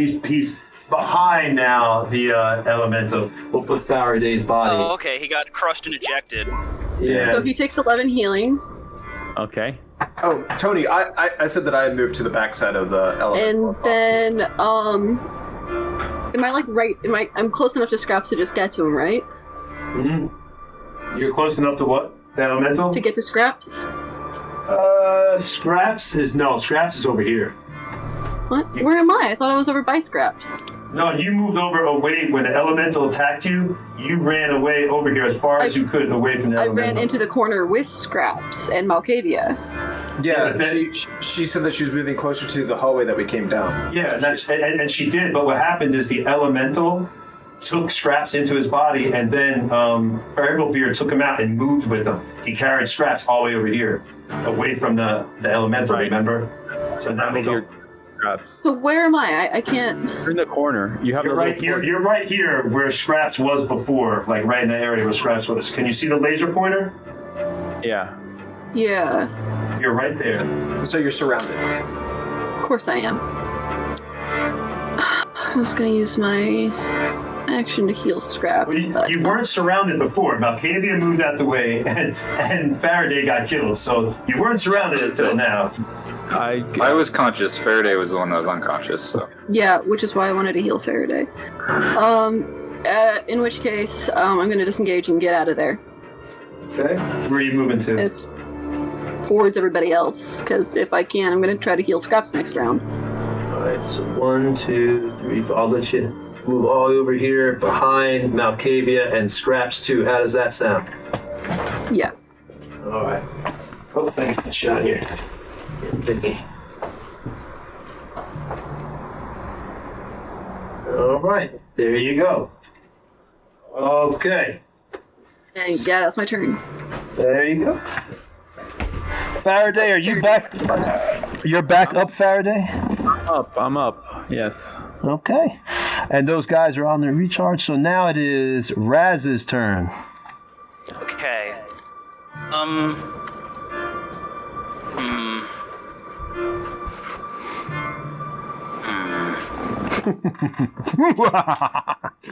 Christ almighty.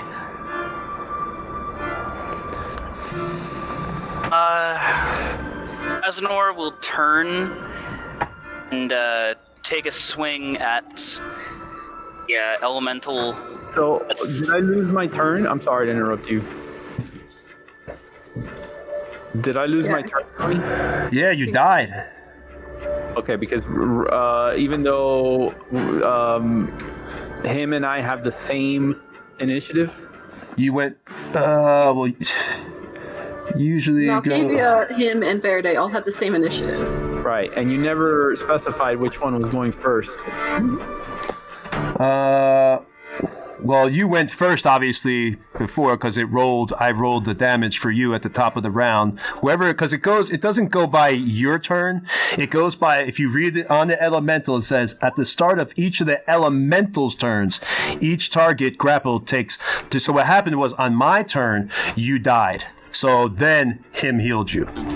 Right, so would I still, the question is, because him and I have the same initiative, So would it be Faraday's turn? Okay, I see what you're saying, and right now, because it was Malkavia's, and then because Malkavia has to go, you come after Malkavia. So technically what happened was him kind of went, I think, out of turn there for a second. That's what had to happen there, because it was actually, because... Yeah, we had a little turn kerfuffle.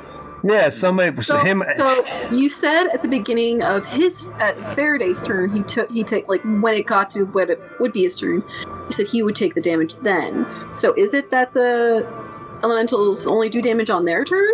Well, that's It wouldn't have killed him at all. Yeah. It takes damage as soon as the elemental's turn comes up. That's when whoever is grappled Okay, takes that was damage. Like 3 turns ago. So the elemental, yeah. Before. But you healed him. The elemental damaged him. Then you healed him because it was the start of the elemental's turn, and then you healed him. But the elemental is at the top of the round, right? Basically, I'm getting skipped, is what's happening. Yeah. Tony, I think what happened is that during the elementals round, he consumed Faraday, but then it came down to Malkavia, who attacked him, and then at the start of Faraday's turn, you had Faraday take the damage that would have actually happened in the next round of combat for the elemental. Therefore, Faraday should not have actually gotten that damage. He would have had an opportunity to escape, and him wouldn't have had to heal him had he escaped. All right. If everybody's saying that's what happened, if I fucked up, then I fucked up. So let's go ahead and give. I could have sworn that, but go ahead, reroll it. We can retcon this. So hold on. So I took how much did the elemental damage before? 13. I think it was 13. Yeah, it was 9 plus 4. Because it was 9 plus 4. Okay, so I've got 12 points. I can roll now to see if I escape. Yeah.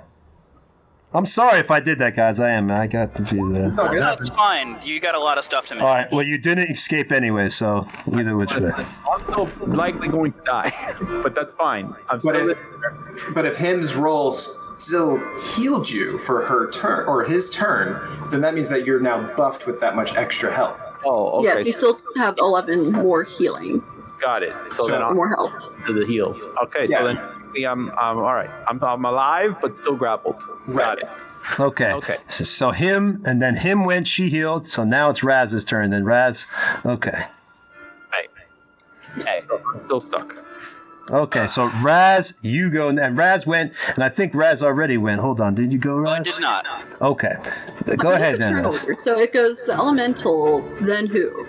I got it. Goes the elemental. First one is 21.14. Then comes Alistair Bramblebeard. Then comes Malkavia. Then comes the Gentleman Faraday. Then comes him. Then comes Raz. Then comes Elementor 2. Then comes Scraps. Okay. Is it possible for Raz to position himself to get the elementals with his fire breath and exclude his party? Looks like the position you're in now works. What's your fire breath? What is it? I actually have the templates now, so we'll know right now. It's a 15-foot cone. We got that right here, baby. I bought these for you all because you said you wanted them. Haha! 15-foot cone. Indeed. All right, so let's find out. So it's basically a right angle. All right, so where are you trying to go? Actually, no, it's not. I'm just trying to position myself so that I can hit both of the elementals and not my party. I don't think you could hit both of them because if you tried to get behind this elemental... Yeah, they're 10 feet wide on their own, so unless they're right beside each other, I don't think you could. You could hit one or the other, and then you're moving into their threat zone. They almost got this space pretty much covered, so you're moving into their threat zone there. Okay. Fuck. Just work down the weak one. What? Work down the weak one. Sure, I guess. I'll just do it on the one that's already been taking a bunch of damage. Unless you want to try and pull Faraday out of the weak one. I could do that, yeah. I think I'll do that. I'd rather save my party member than potentially deal crap damage. All right, so you move up to the elemental that has Faraday. I dealt crap damage if you saw that it was ones across the board. Yeah, the whoop, I'll tell you, the one that's really kicking ass tonight is that whoop, man. The whoop is saving y'all. Doing crazy high down. That and sneak attacks by Faraday. Alright. Let's, Alright, so you're attempting to pull him out. Go ahead and roll for me. Alright, strength? Yep. 14 or better. No, Faraday does not get it out, unfortunately. Raz, you go to grab in the water. My inspiration. Even if he did, he rolled 2 7s. Yeah, so it didn't matter. That's fair. Never mind. Oh, wait a minute. See, so you're going to save the inspiration. You got to start giving inspiration before the roll. Well, what I thought, you guys are rolling with, advantage and disadvantage, at all times. Yeah, that's true. That's true. I know. So, if you just take the first roll, then, Yeah, you're right. That is... I had to set it up or didn't I? I normally have it set to roll normal. I forgot to turn it off from the crowbar. So, but then, man, bottom line is, you go to, Raz goes to try to grab Faraday, who's, clutching, and you can see bubbles coming out and blood starting to come out of his nose as he's beginning to drown and choke on the water. But literally what the elemental does is it moves Faraday up into its arm, rolls the arm back into its body, and reforms itself and has its head move out the side of its body. So it literally reshaped itself from the water within its body, denying you the ability to grab your friend. And now it is Water Elemental 2. Let's see who they're going to attack. Omar said his power went out, but it's back on, but he has to wait for the server to reboot. So he'll be on in a few. Alright, let's move up and he's going to move past right next to Raz and Malkavia, and he's going to go for Malkavia this time. So everybody gets a little taste of the pain. I mean, Malkavia got the pain the very first round, so, Yeah. But bring it. I feel I could go after him again, but I truly feel bad going after him again. No, please go after Malkavia. I feel it truly. Especially since I'm standing right there next to Malkavia, so I can use protection. If we need to use it, right, with your armor class of AC 23. Oh wait, no, never mind. He says Scraps 2 is there too, so he can use his deflect attack thing as well. There you go. Deflecting attacks. Disadvantage. It missed, so there you go. I'm sure it missed. That first one, now it goes to the next one. And you are safe and good to go. Protection. Actually, wait. Well, do you want to do that? Yeah. Impose disadvantage. That's fine. Roll that 23 again and take the lower.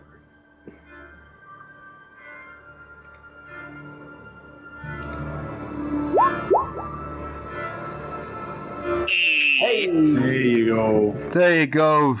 So you are just able to protect him, and it just misses Malkavia with both the strikes. The water comes up. It tries to bring itself up and slither the water across the ground in a flat surface, so Malkavia doesn't suspect it, but he just notices it when it tries to come up and grab his legs, and he's able to do a little hop and a flip almost out of the way of this water elemental. The elemental, let's see. Where is he right now? So I know. Alright, so he's right there. Okay. I know where everybody's at. And now it is Mr. Scrap's turn. Did the other elemental attack? He's at the top of the round. He gets the first. It's not his turn. You're the last person to go, and the elemental goes next. Oh, so I can see one of the elementals from where I am on the other side of this bridge or whatever. Are they tall enough? I'd say that there is a big block, and it has to have. No, you can't. You'd have to move a little bit to have line of sight of him. Okay, is there somewhere I can move to get line of sight on one of the elementals? Or I can't really see too well. Do I have to move maybe at the base of the bridge or underneath, or I don't know? 1, 2, 3, 4, 5, 6. You could get right here, which is at the base of the bridge, but that would put you where you could see one of the elementals. That'll do. You can see that one right there. So I move to the base there where I can see it, and I kind of look around and I see there's a pretty big rock sitting on the ground. So I take this it almost looks like a little metal wedge thing that I've tinkered together, made a bunch of different scrap parts. He's going to go stand on the other side of the rock and shove this wedge thing underneath the rock, kind of like line it up a little bit so that it's pointed towards the elemental. And then he's going to smack the button on it, and I'm going to cast Catapult, launching this boulder towards the elemental. Listen, one question, though. Is your movement 25 or 30? 30. Okay, then you're fine. Okay, catapult it up. I'm a skittery kobold. Catapult it up.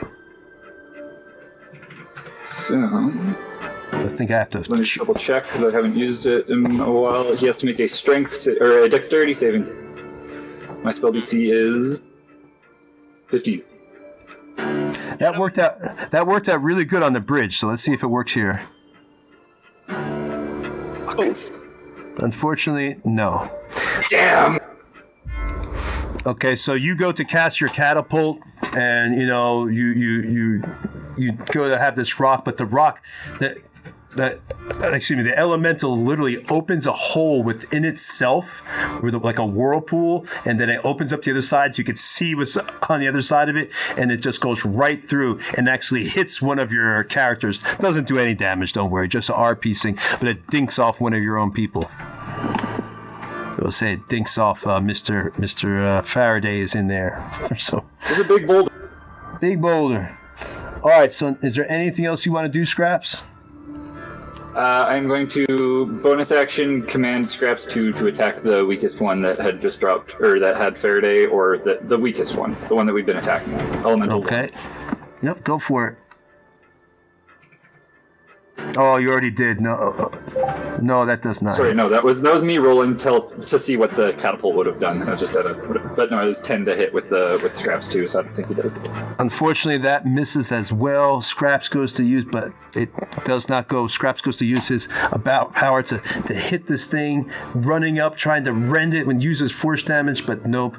The elemental is of course able to sink back down to the floor and split itself into two, and then rise back up to form its body. I should be back. You guys can hear I'm me. bleeding everywhere, and I'm too tired to be useful. Ah. All right, so now it's the elemental's turn, and who is he gonna grab? Okay, so y'all been beating him down. Who's by? It's Faraday. He has to do his damage to Faraday since it's the elemental's turn. So we'll do that real quick, and then he's going to attack Scraps, or him again. We've made a full cycle. Everybody's taking damage. But first, let's do your 2d8 on Faraday. 2d8 plus 4.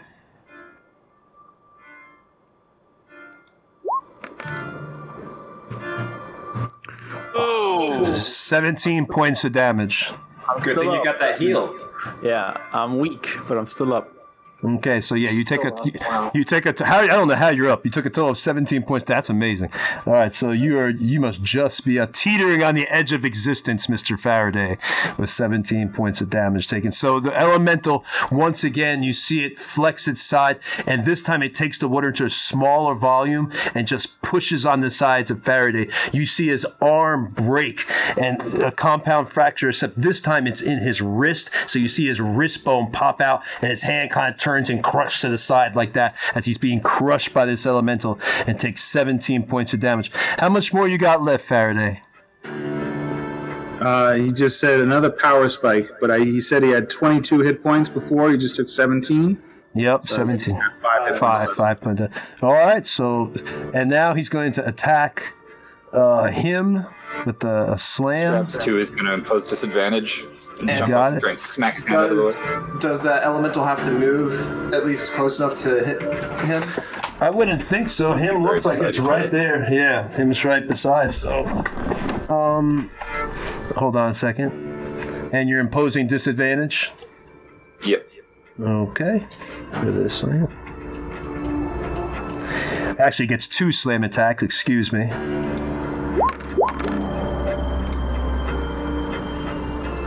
All right. Let's do the disadvantage. Obviously, that one mixed. This is the second attack, so obviously we would take that 9. Okay, second attack hits, though, I assume. Did you do disadvantage?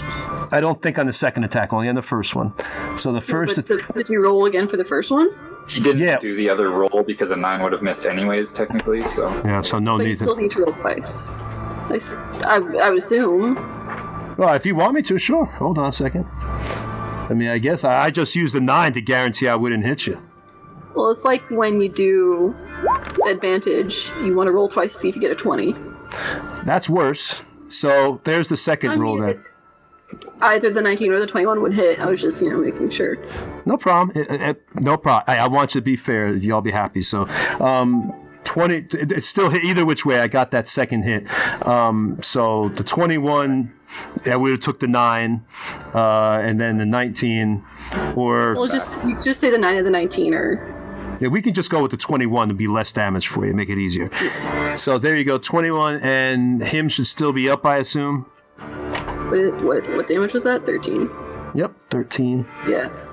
All right, so this what our elemental is. After it's crushed Faraday a little bit more and hurting him, it then looks over to him, and it takes this time it takes the water and forms almost like a wave and has it come down over your head. You can feel it breaking one of the vertebrae in your neck. Your neck doesn't break, but you can feel like the vertebrae has actually been crushed down and it's now pushing on the soft tissues in between your spine as it kind of crushes that and makes it pop.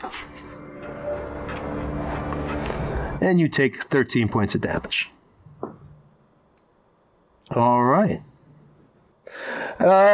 Next is Mr. Bramblebeard. Yep. So I'm in bear form. I'm going to rush around the base of the bridge there. I have a 40-foot movement. And get over there and attack the one that's closest to the bridge. Is that the one with Faraday in it? No. The other one. The other one is? Can I reach the other one?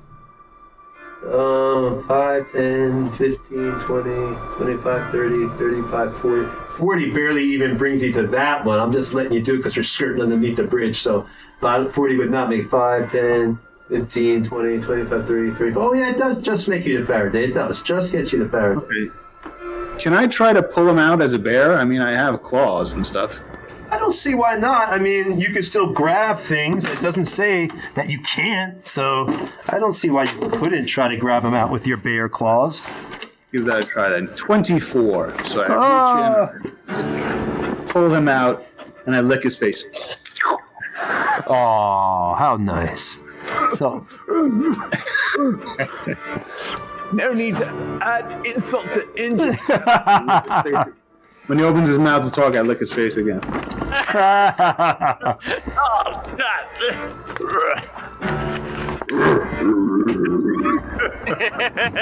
Figured out how to stop Faraday from talking. True.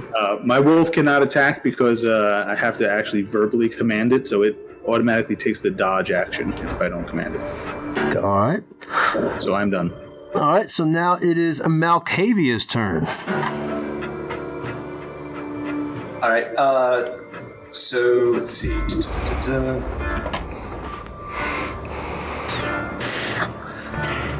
I'm going to bonus action disengage and move so that I'm in flanking position with the weakened elemental. That way, the bear's on one side, I'm on the other. Mm-hmm. And then I'm going to attack.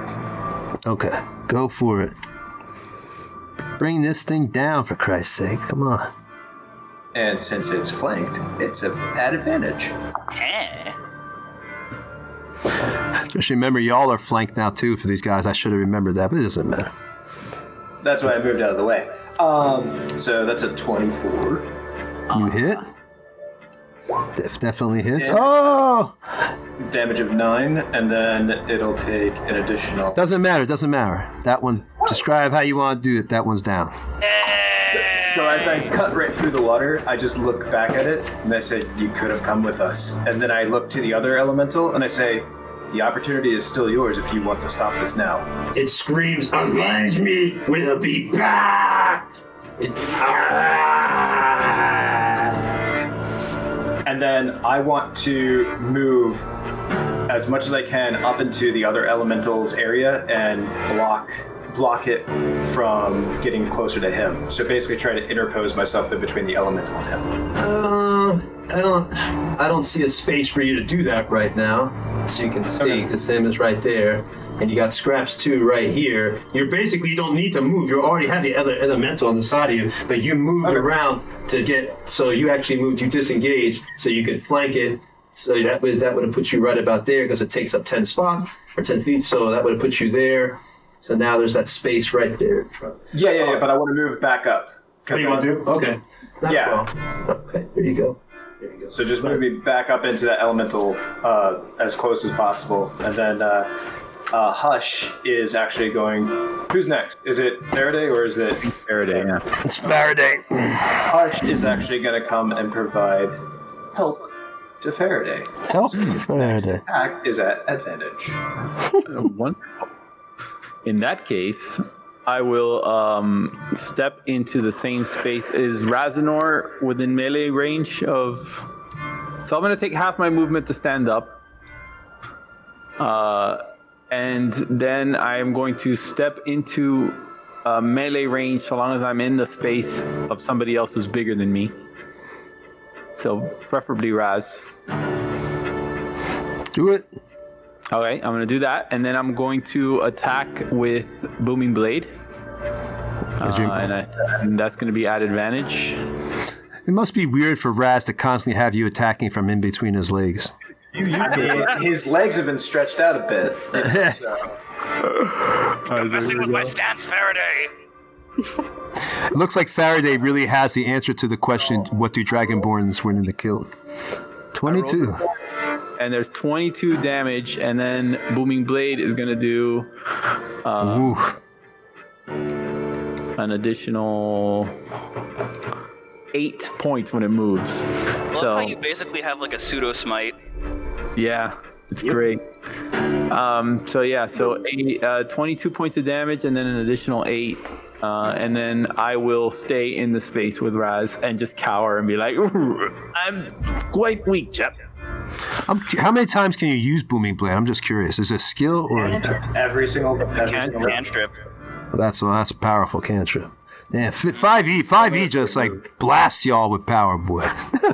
You need Only cantrips powerful because if they they don't give you move. many spell slots. Yeah, I only have and my spells are like non-aggro spells. They're like fucking magic illusion and shit. Like y'all should go back in the day where after you used up your spells, all you had was your slingshot. How many times I walk about wizard slinging? Don't remind me. I tried out like the first Baldur's Gate game, which ran off of like AD&D 2nd edition. Yeah, God, it was fucking terrible. Oh no, I love it, man! Gotta get your slings and your bullets +3. All right, so now it's Faraday. You've done that's a buttload of damage, and you said he has 8 if he tries to move again. Is there anything else you want to do, Mr. Faraday? And like I said, I would hide. I'm gonna hide in the space with Raz. All right. Do you want to just? Behind my shield. I'm gonna use my bonus, my cunning action to hide. I like that y'all are also describing your hits sometimes. That's cool. That's nice. And now it is Jay's turn, or him. I'm probably within range for it to hit with an opportunity attack, right? What if you move? Yeah, it's gonna get attack up to because there was no shocking grasp this round.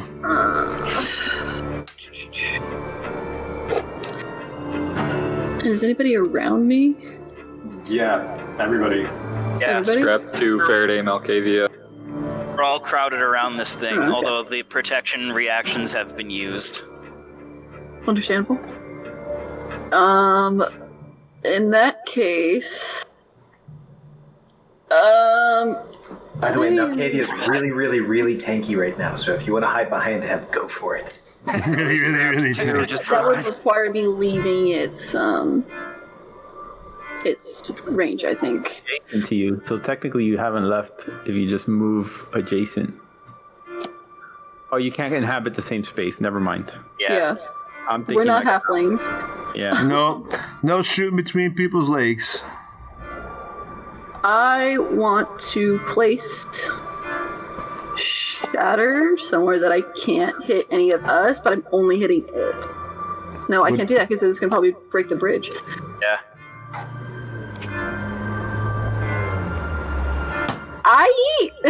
Okay.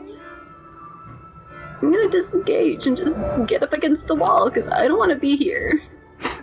There's nothing wrong with that move. Disengage and run. Yeah. That's it. Just disengage and get back up against that wall. Okay. You can back and do a little dance. There you go. I can't do Spell, anything. bro. Like, Give me fate of the universe. I'm even out of well, not out of my healing, but I don't want to use it right now. It's okay. I'm out of healing. All right. I have one more d6 to toss out, and I have one more spell slot. But like, I'm gonna get hit next round. I might as well just fucking dip. All right. So that elementals seem to hate me. It's not like we still have to face a powerful mage or anything. Yeah, exactly. Well, I mean, warlocks on a short rest get their spell slots back. So Nice for you. That's me. Exactly. I don't. You know, everybody else is out. I've got a couple used one spots. spell slot so far. That was major. Thank God. Poor Jay wasn't here when things were so easy. She's like, what the hell? Yeah, so I'm getting like one shot clapped by fucking elemental. Actually, y'all are doing pretty good, man. Actually, you've done pretty good. Everybody's taking damage. Yeah, everybody's taking damage, but everybody's still up. So I mean, y'all are doing really good. Scraps 2 hasn't taken any damage. There you go. I have to go up to Scraps eventually. Him, you've had your turn, and now it is Raz's turn. Okay. Oh boy. Razanor is gonna swing at this thing with Olar again, trying to splash as much of this thing as he can. Hold on. What did you say? I'm sorry. What did you say? Oh no, this is why I want a multi-class in a rogue, so I can disengage on a bonus action. Yeah, cunning action's useful. All right, go ahead, Raz. I'm sorry. That's a 23 to hit for 9 magical damage. Oof, that hurts. All right, do you want to describe your hit? Razanor kind of roars at this thing. Just all the frustration from this battle having built up and seeing his teammates constantly getting clapped and surrounded. And just rails into it, splashing as much as he can into the stone, so that it can't reform from the river. All right. So it takes 9 points of damage. You see it. It looks at you. Its eyes kind of like, they have like things that represent eyes. They kind of like blaze red for a second. And you notice it has gotten smaller. It's about half the size it was when y'all first started battling it. All right, and now, is there anything else you want to do, Raz, or is that it? That's it. Okay, so now it is the Elemental's turn. Let's see who he's going after. Malkavia holds up, his other hand, just come here. Hit me! You cannot see Faraday. Faraday is right behind Malkavia. Like normal. Faraday is hiding in Razanor's space. Shadow by his broken, shattered knee. Tony, did you move him? I am. I moved him right now. I knew he wasn't next to Elemental. My Twitch stopped, so I had to refresh. And I was like, wait, he's still there. No, I just hadn't gotten up yet. So now a significant delay on my Twitch, so that's why I pause a lot when explaining movements. Yeah. He's going to go after... I guess he will try going after you again, Malkavia. Let's see what happens here. That's what you get for saying you're tanky. Hold on. Right now. For the moment. No, Blade Song is really good. All right, it's going to try to... I rolled for it this time, make it easier. I actually got it. You saw the rules. So it's going to try to slam Malkavia first, though. I see a D6. Yeah, that was... It was for choosing who to attack. No, that was for the whelm recharge. Yeah. All right, so that one misses. Then the second one, and then we'll do whelm. All right, that. So, where Malkavia right next to me still? Yes, he is. I thought that was used up already. No, I took my turn, so it recharged. Okay. All right, so that just basically negates that 21, I suppose. So. You roll again, and if that's lower, you take it. All right, hold on. Let's find out. No, it's not. It's okay. It's still okay. Because immediately, I use a reaction to cast Shield, which bumps my AC up to 25, because right now my AC is at 20. Not a problem. All right. So let's just try the whelm. Go ahead and roll a strength save for me. You don't hit me at all. I bypassed it completely. He used the shield spell to make his AC 25. So you. It's not an AC thing for the whelm. Well, it's if you hit. Yeah, it only hits. No. So slam is part of like its multi attacks. Like when it takes its action to multi attack, it makes 2 slams, or it can whelm, which is just it walks into your space and you have to make a strength save. It doesn't need to roll or anything. Yeah, but I don't know if it can do it along with the slams. But Right. I don't know. I guess that's. Well, he moved into the space after he tried to attack. I'm moving into the space.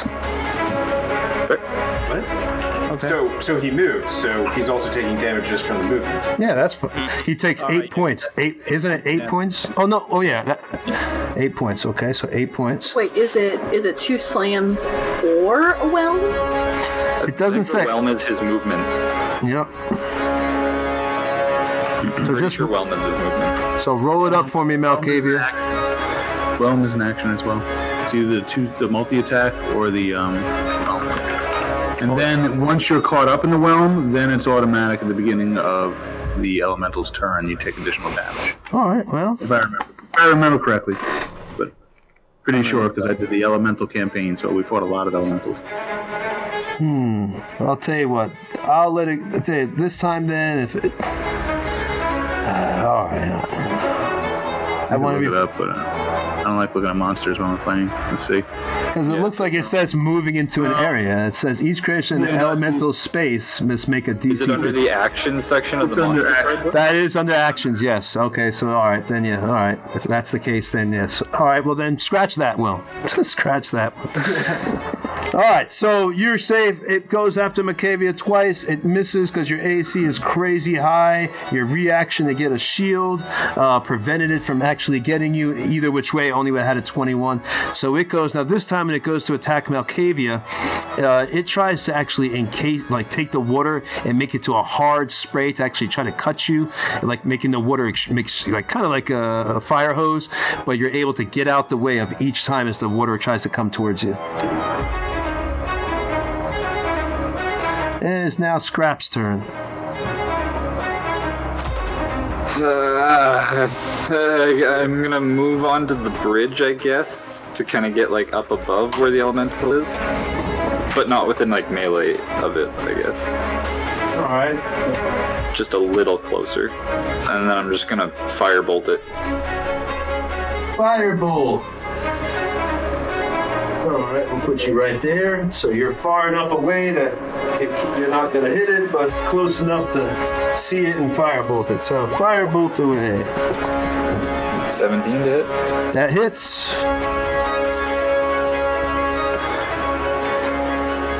Y'all are all worried about this battle, and you're surviving just fine. No. 1 point of fire damage. Yeah. This could really have gone the other way. Like, we got a lot of good rolls early on. I think y'all did wonderful. I just did 30 damage because I hit max damage. That's not usual. Yeah, that was a really good roll. But I think y'all did great. All right, so Scraps, you did 1 point of fire damage. You know, Scraps forms up this fireball, this little bit of in his hand. He's all happy. You know, his machine is chugging along, and he goes to fire at this thing. But instead of actual firing a whole bit of fire, it's like this little kind of spark comes out, and it just hits the elemental. You see a little tss, kind of like when you throw water on a hot pan. It barely even registers to the water elemental. Perfect. And then I command Scraps 2 to run up and stand beside Malkavia, and it's going to slash at it, but it only rolls a 7, so he misses. So he missed as well. His sword goes wide. All right, so now it is Bramblebeard's turn again, because we're at the top of the round, and the other elemental is gone. Okay, I'm still in bear form, so I'm going to do a bite, followed by a claw. Hit him. Bite, 12, that's a miss. Claw, 20, that's a hit. And 12 points of damage, halved to 6. Okay, so 6 points of damage. You want to describe your hit there? Well, he snaps and just snaps empty air, and then he takes his huge paw and just takes a massive splash of water out of the thing's midsection. All right. So that thing is going down there. It is now next in line, unless there's something else you want to do. Nope, that's it. It is Malkavia's turn. So are we like pretty much ganged up around it? You two are. I'll tell you who's in front of it right now. You got Raz. I know is right next to it, and Malkavia. You two are right in front of it, and now Scraps 2 came up. That's right. He is right there in front of you as well.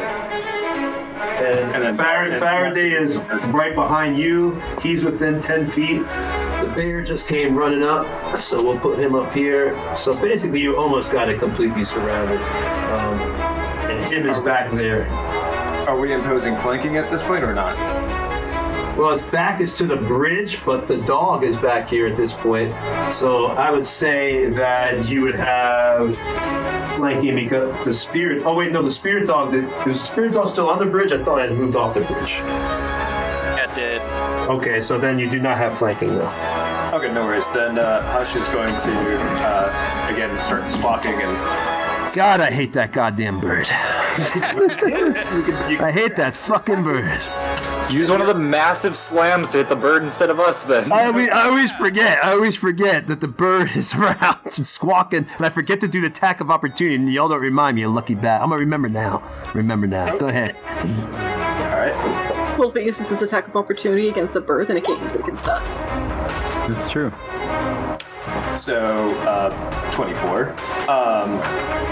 Let's see. That's 13 points of damage, and then if it moves, it'll take.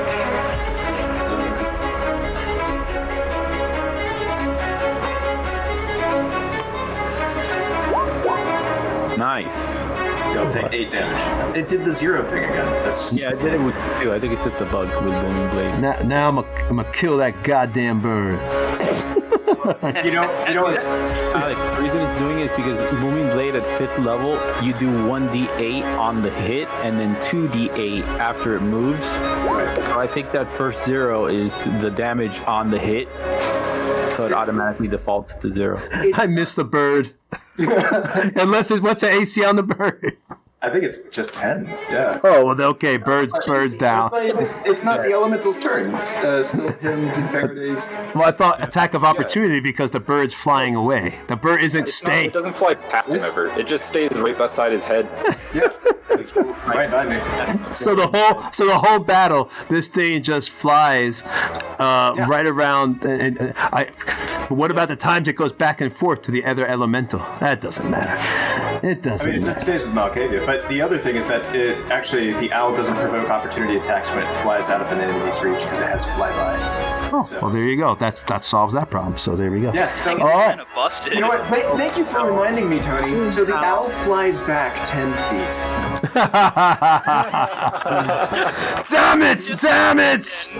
Damn it! No. Seeing how annoyed the water elemental is at Archibald will fly down. Damn you, birds! And start like doing the same thing it saw Hush do to try to make sure that Faraday gets his open opportunity, and Faraday will step up to it and hit it again with Booming Blade. I'm sorry. It's just the thing about familiars. That's the only advantage. Familiars are just really good. Until you pop them. They're like super simple. The question is, does a Peregrine Falcon have flyby? It does not. 1 damage, and the Booming Blade is an additional 7, so it'll take 15 when it moves. All right, so how much did it take me to get 21 points damage there? See, y'all all were complaining about, I'm going to have to make it harder. No. You really don't. Tony, this is fine. This is like perfect. We're gonna literally have to leave Calderon do his business for 24 hours while we heal up. It's like, hold on. We're gonna be there in a second, Calderon. We're on our way. Just hold on. 8 hours. Back to the inn before we go back down. No, we're gonna have to set up at a choke point so we make sure that nothing can get past us while we rest for a bit. good. Yeah, Do you you're want- gonna have to get Tiamat's hut, Alex, when you get a chance with Moncavia, because we're gonna need to be able to rest overnight, like in one of these spots. Do you want to describe your hit? He's not down, but No, I will. I will, curse at it and slap it with my blade, and dare it to move. it spits water across at you. You hear it guttural and a spit like a water, and he's like almost have its mouth kiss and hits you right in the face. It smells like putrid piss. Oh God. I always love James's reactions. So I believe, bonus action. No, I'm just gonna hide. Bonus action, hide in Alright. space. Trying to hide. All right. So Faraday, it is now him's turn. Yep. I'm gonna Eldritch Blast Eldritch Blast. because I'm tired. Nice. Well, that's a big one. I think that's a crit. 20. Yeah, that's a nat 20. What was it for Nats again? Double. Double Yeah. the dice. Double Yeah. dice. Yeah. Double dice. So 2d10. Okay, so I'll do one roll and then I'll add another 10. Right. You don't need to add another one. It's down. It's down. It's down. It's down. It is? Go ahead and him. You deserve to bring it down. You deserved it after what it did to you. Go ahead and describe your revenge against this elemental. Hold out his hand like this, and just the white light starts shining, and then he just tosses it at it and lands it wherever, right between those weird eyes, and just explodes. It would have. Oh wait, I was just remembering it would have taken Hex damage too.